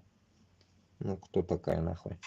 Почему вы называете вооруженный мятеж на территории моей страны демократическим отпором? Спасибо. Во-первых, у вас нет монополии на Россию. Это еще и моя страна. Это раз. Во-вторых, не следует думать, что можно тот дом, который вы когда-то завоевали, считать своим от того, что вы сослали хозяев в Казахстан и другие места. Этот дом вашим не стал. Хозяева вернулись и потребовали к ответу тех, кто когда-то их сослал. Это их право. Я не знаю, какова ваша личная доля участия, и если она вообще, я не могу огульно обвинять без доказательств в военных преступлениях.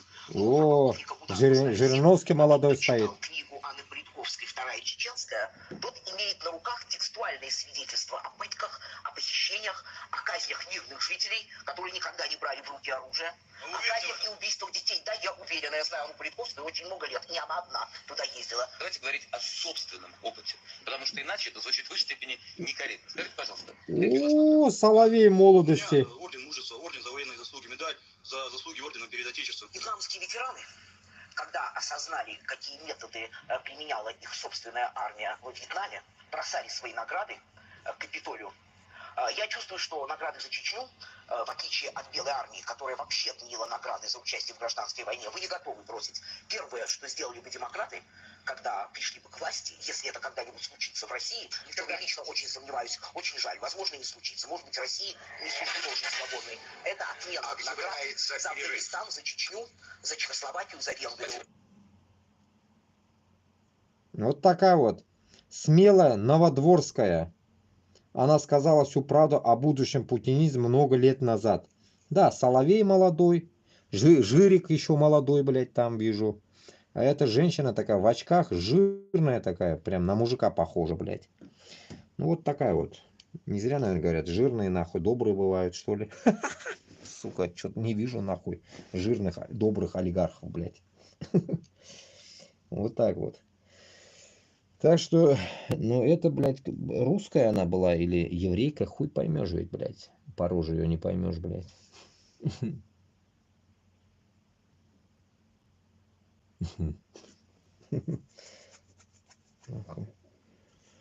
Ну она тоже, блядь, ну вот она конкретно сказала, ну вот, блядь, с языка сняла нахуй, конкретно она четко, блядь, сказала, что ты за кого, типа, ты топишь, блядь. А если, блядь, в Чечне всех убивали и домой отправили, потом они приехали и просили свои земли. Ну, на самом деле, блядь, сколько, блядь, чеченцев живут в Казахстане? Какого хуя? Из-за этого, блядь. Вот из-за вот этого пидоризма, блядь. Из-за сраного Сталина, блядь, и так далее. Из-за узкожопых, которые, блядь, всех пинком отправили. И татары, и всех подряд, нахуй. И главное, блядь, тут вижу самого гондона, нахуй, этого, блядь, Соловьева, блядь. Тогда он уже это дерьмо вел, блядь. Ёбаный в рот, блядь. И сколько лет назад это пиздеж, блядь. Сука, года не написаны, блядь. Соловей гондон, блядь. Такой стоит, как этот, сука, Чарли Чаплин. Волосы у него такие, блядь. Кого-то в древность. Ну, реально древность, блядь. И передача такая древняя, нахуй. И люди древние какие-то, блядь. И форма, блядь, солдат сидит в форме, блядь, старая форма, блядь, армейская, нахуй. 100-летняя, нахуй. Короче, лет 20 назад явно, блядь. Дерьмо, это пиздеж был. Ой, блядь. Ну, опять этот Соловьев. Блядь, опять, да-да, вот в это времена у Соловьева, блядь, волосы были. Сейчас вроде что-то больно нету. 2007 год, блядь. Live from 2007, блядь. Нихуя себе, блядь. Это, блядь, как я год только пришел с армии. И что он, гондон, говорит тут? послушаем и почитаем. Всегда на чьей стороне. Либо на стороне добра, либо на стороне зла. В Чё? общем, журналист всегда на чьей стороне. Либо на стороне добра, либо на стороне зла. Он очень тяжелый. И вот в этом основное сомнение каждый день. Ведь каждый день есть искусы. Каждый день ты думаешь, ну, может, все-таки полюбить власть. Чуть-чуть. Немножечко. Вот просто полюбить, чтобы здоровались, чтобы хорошо относились, чтобы куда-нибудь позвали, чтобы наградку получить, чтобы заметить, можно коллег чуть-чуть полюбить. Третьего вдруг дадут, заметят. Вот, ну, быть чуть мягче. Ну, что ты так переживаешь? Ну, скажи, что все замечательно. Что ты в каждом интервью говоришь, что это плохо, то плохо, это плохо, то плохо. И что-то тебе говорит, нельзя. Потому что у журналиста и у политика есть жесткие обязательства. Не перед коллегами по цеху, а перед теми, кто нас смотрит, кто нас читает, кто нас слушает. У них это избиратели, у нас это наша аудитория. И постоянные сомнения присутствуют. Пидорас. Это телеканал «Культура» была раньше еще, блядь, такая вот. Там он пиздел. И что он пиздел? Соловьев предостерег от соблазна продаться государству. Сука, это тот гандон, который, блядь, нахуй, как говорится, раздвинул нахуй свою жопу нахуй, и его, блядь, мычканули туда. Давно уже, блядь. У журналистов часто есть искушение перейти на сторону зла и сотрудничать с властью. Ведь так гораздо легче жить, заявил Владимир Соловьев в эфире программы «Школа злословия» 2004. 2004, я еще когда в армию только попер, блядь, перед армией. Он 20 лет назад, ну как раз, говорю же, молодые такие, значит, то передача то же самое, из этой категории нахуй. Он подчеркнул, что никогда на такое не пойдет. Не пойдет нахуй. Пиздалист, блядь, путинский. Каждый день ты думаешь, может полюбить власть. Чуть-чуть, немножечко, чтобы хорошо относились, чтобы наградку получить. И что-то тебе говорит нельзя. И что же ему говорило нельзя, блядь? Ой, блядь, 20 лет, блядь, уже пиздалис, и он говорит нельзя. Он говорил, типа, нельзя. В передаче ведет такую передачу. Сука, это же ему надо в лоб тыкнуть нахуй. Блядь, скину-ка себе нахуй. Группу, блядь, интересная тема была, блядь. Вот шундыхаль, дуслар. Сожжение тела, нахуй. Что за хуйня?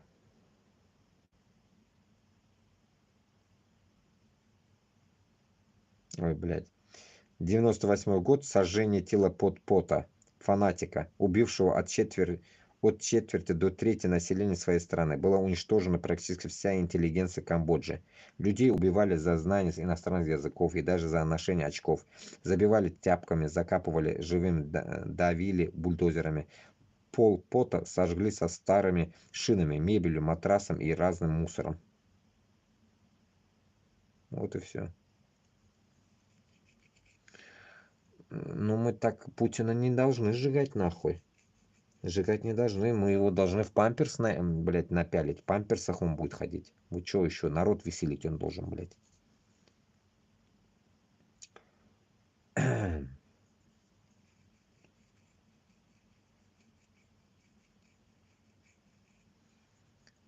Так, понятно. Дальше идем.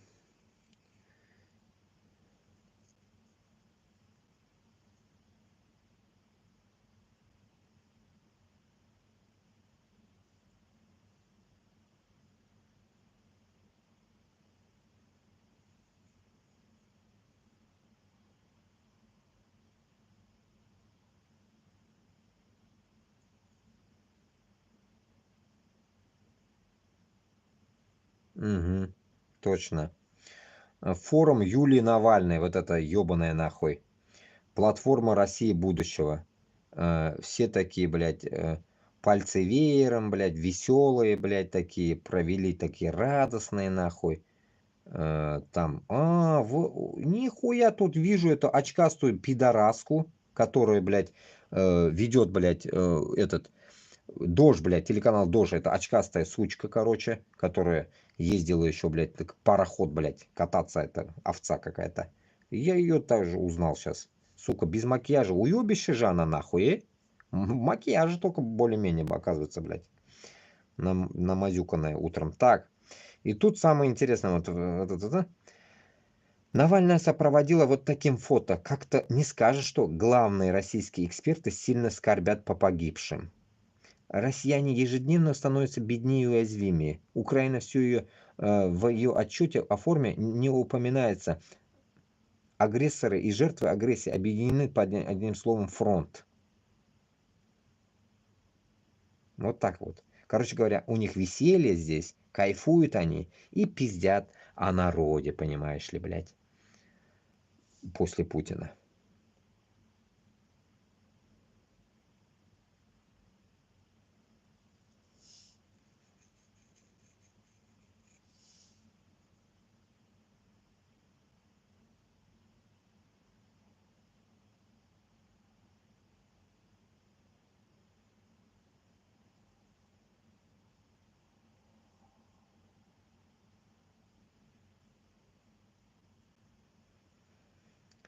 Так, ну все, здесь уже, дальше я уже говорил об этом.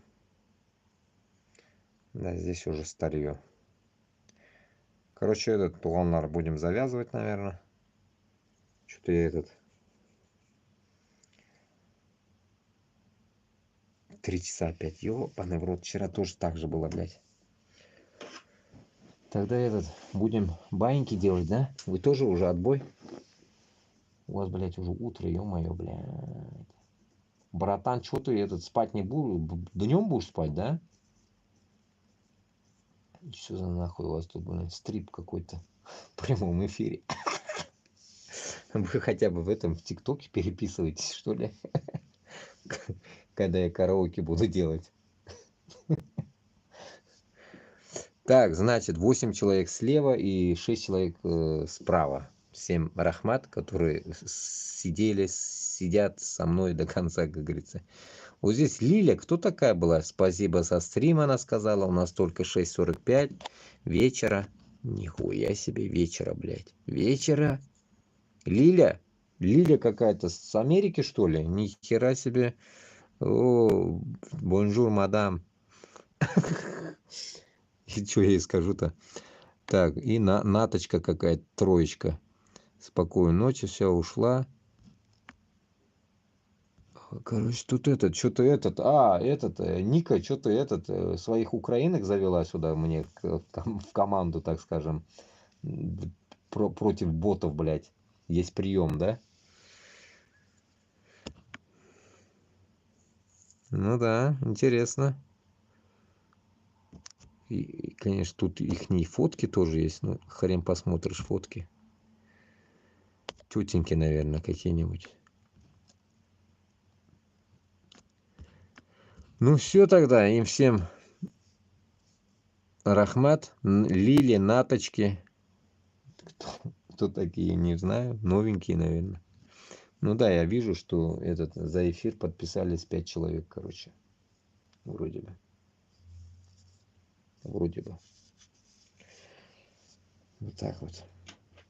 Ну хотя бы 5. Вчера, короче, вроде подписались тоже так же. И отписались столько же. Подписываются, потом отписываются еще. Охуеть.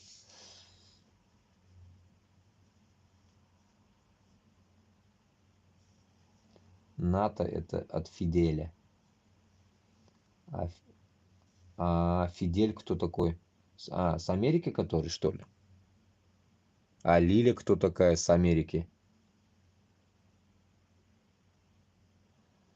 Ну да, хоть и девушки, хоть... А ну что ты там, ладно, окей. Все, сейчас закрывайся. Ника, ты куда-нибудь в ТикТок или куда-нибудь ты мне записалась, нет? Или в телегу что-нибудь напиши в телеге, что ли, ё-моё. Куда-нибудь напиши нам. И пусть Нет, не с Америки. Ну, пусть сообщи вот этим чувакам в Америку, хоть куда, если у тебя есть завязки насчет вот этого, блин, чтобы моего дела поднять народ в Башкортостан с Татарстаном. Ну, вот это мое предложение сказать людям. Лилия, это ваша? Наша? Она же говорит, с Америки я. У нее написано 6:45 вечера только, говорит у нее. Что за Лилия нахрен? Не знаю, кто такая. Татарка, что ли? Интересно мне. Я не видел таких Лиль. У нее до хрена она написала тут комментарии, блин.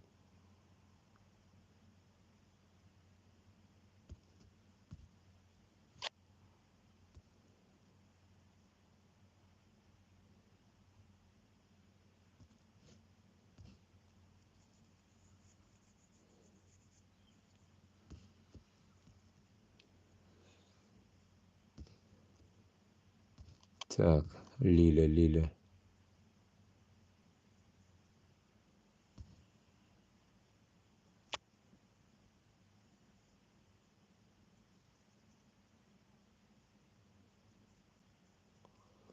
Вот же она пишет: Ната, моя подруга раз в месяц может позволить кушать мясо. Она живет в Курске. Как так? В Курске живет, говорит. Интересно. А, вот она, говорит, блядь, у меня большая татарская семья, человек 300, и все живут в жопе. Сука, она... Лиля татарка, что ли?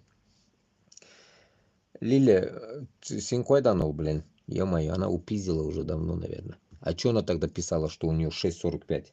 Лиля с Америки, значит, пишет? Нихуя себе. Где 6:45 вечера может быть, блядь? Только там.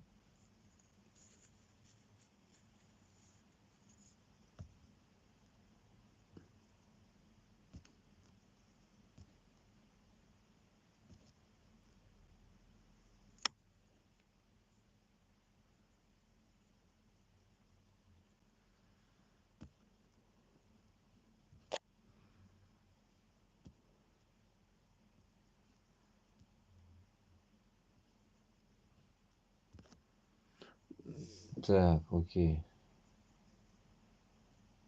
Ну все, пошел подкат к Лиле.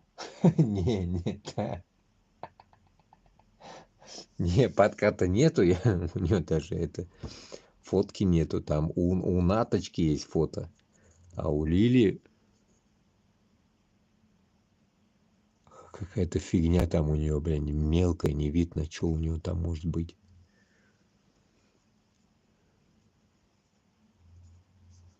Интересно. Нет, лишь бы, блин, мне распространяли. Хоть и в Америке, хоть с Луны пусть пишут, лишь бы, блин, это внутрь, блядь, заносили. Внутрь Башкортостан. А видите, она что пишет? У меня, говорит, все в жопе живут. 300 семей в жопе живут. Я поражаюсь над людьми. 300 семей, говорит. И если я начну считать, блядь, я не знаю, у меня сколько семей выйдет. 300, говорит, она. Откуда она посчитала 300, блядь? Если мне посчитать из 3 наций моих, ёб твою мать, там, блядь, пол Узбекистана, блядь, мои родственники. И не говоря, блядь, о Башкортостане, блядь, еще. Там явно не 300 семей, блядь. 3000, наверное, блядь, минимум. Так. Ну да, они все ушли, короче. Я не читал же, блядь, их не это. Спасибо за стрим, и она упиздила, короче. Ну ладно, в следующий раз поймем, откуда она. Ну, в прямом эфире, блядь, подкат надо было. Я же не читал, блядь, думаю, опять боты там. Поэтому же я сказал, налево перейдите, там боты, я же сказал.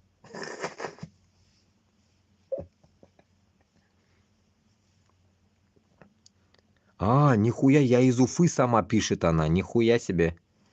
Я из Уфы, говорит, сама.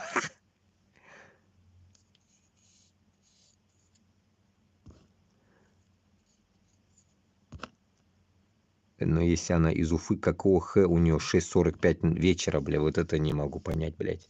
6:45 утра, может, она хотела сказать, блин.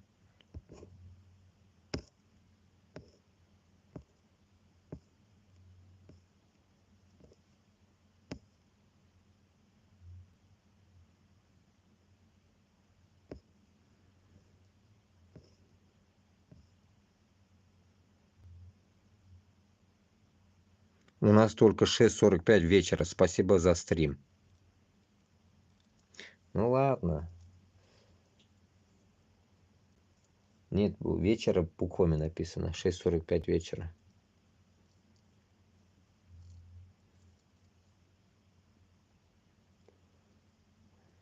Ну, если даже 6:45 утра она бы если писала бы, то это было бы... Ну да. Сейчас уже там 7:30. 45 минут назад она писала, что ли, хотите сказать? Да не может быть, она давно это писала. Я уже 4 часа 40 минут веду стрим. Ну окей. Короче, будем прощаться тогда. Я тоже закругляюсь. У меня уже этот, блядь, над глазами этот веки, этот, глаза болят нахуй. Над глазами глаза болят нахуй. Сука. Веки болят. Ну да, да, есть с Уфы, молодая еще, блядь. Надо, конечно, подкатывать, блядь. Ну явно, блядь, за такого я, как долбоеба, самоубийцу нахуй никто не пойдет, блядь. Услышав такой стрим, блядь. Им же нельзя говорить об этом. Опасно им говорить про такое. Они же первые меня сдадут сами, блядь, нахуй скажут, вот экстремист, я вот хочу скоро к нему поеду. Убийца Путина, нахуй, вся хуйня. Да, если зайдет еще. Ну, что-то первый раз, в натуре первый раз кто-то написал мне. Нет, потом можно ее найти, знаете где? Короче, вот сколько смс-ок пишете, вот кто сколько писал, теперь можно видеть, сколько реакции делал этот человек. И сразу видно этого человека, прикиньте, в Ютубе. Ну, у меня в этом творческая студия, там я могу увидеть сейчас, кто писал мне. Чем больше смс пишут, я их могу проследить, кто мне писал, откуда. Вот так вот. Ну ладно, 7 человек слева, 7 человек справа. Нифига, одни и те же, наверное, сидят. Рахмат всем.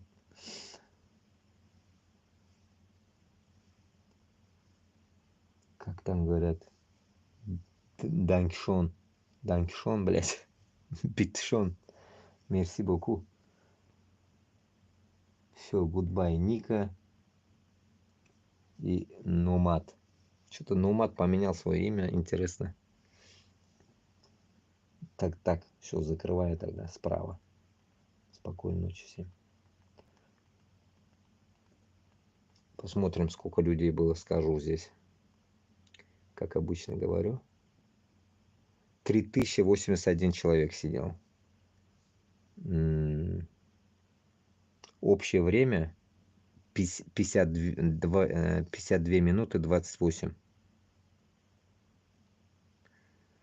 И 30, блядь. Что это такое, нахуй? Я вот это не могу понять. 52 часа, наверное, 28 минут, блядь. 52 минуты не может быть, блядь.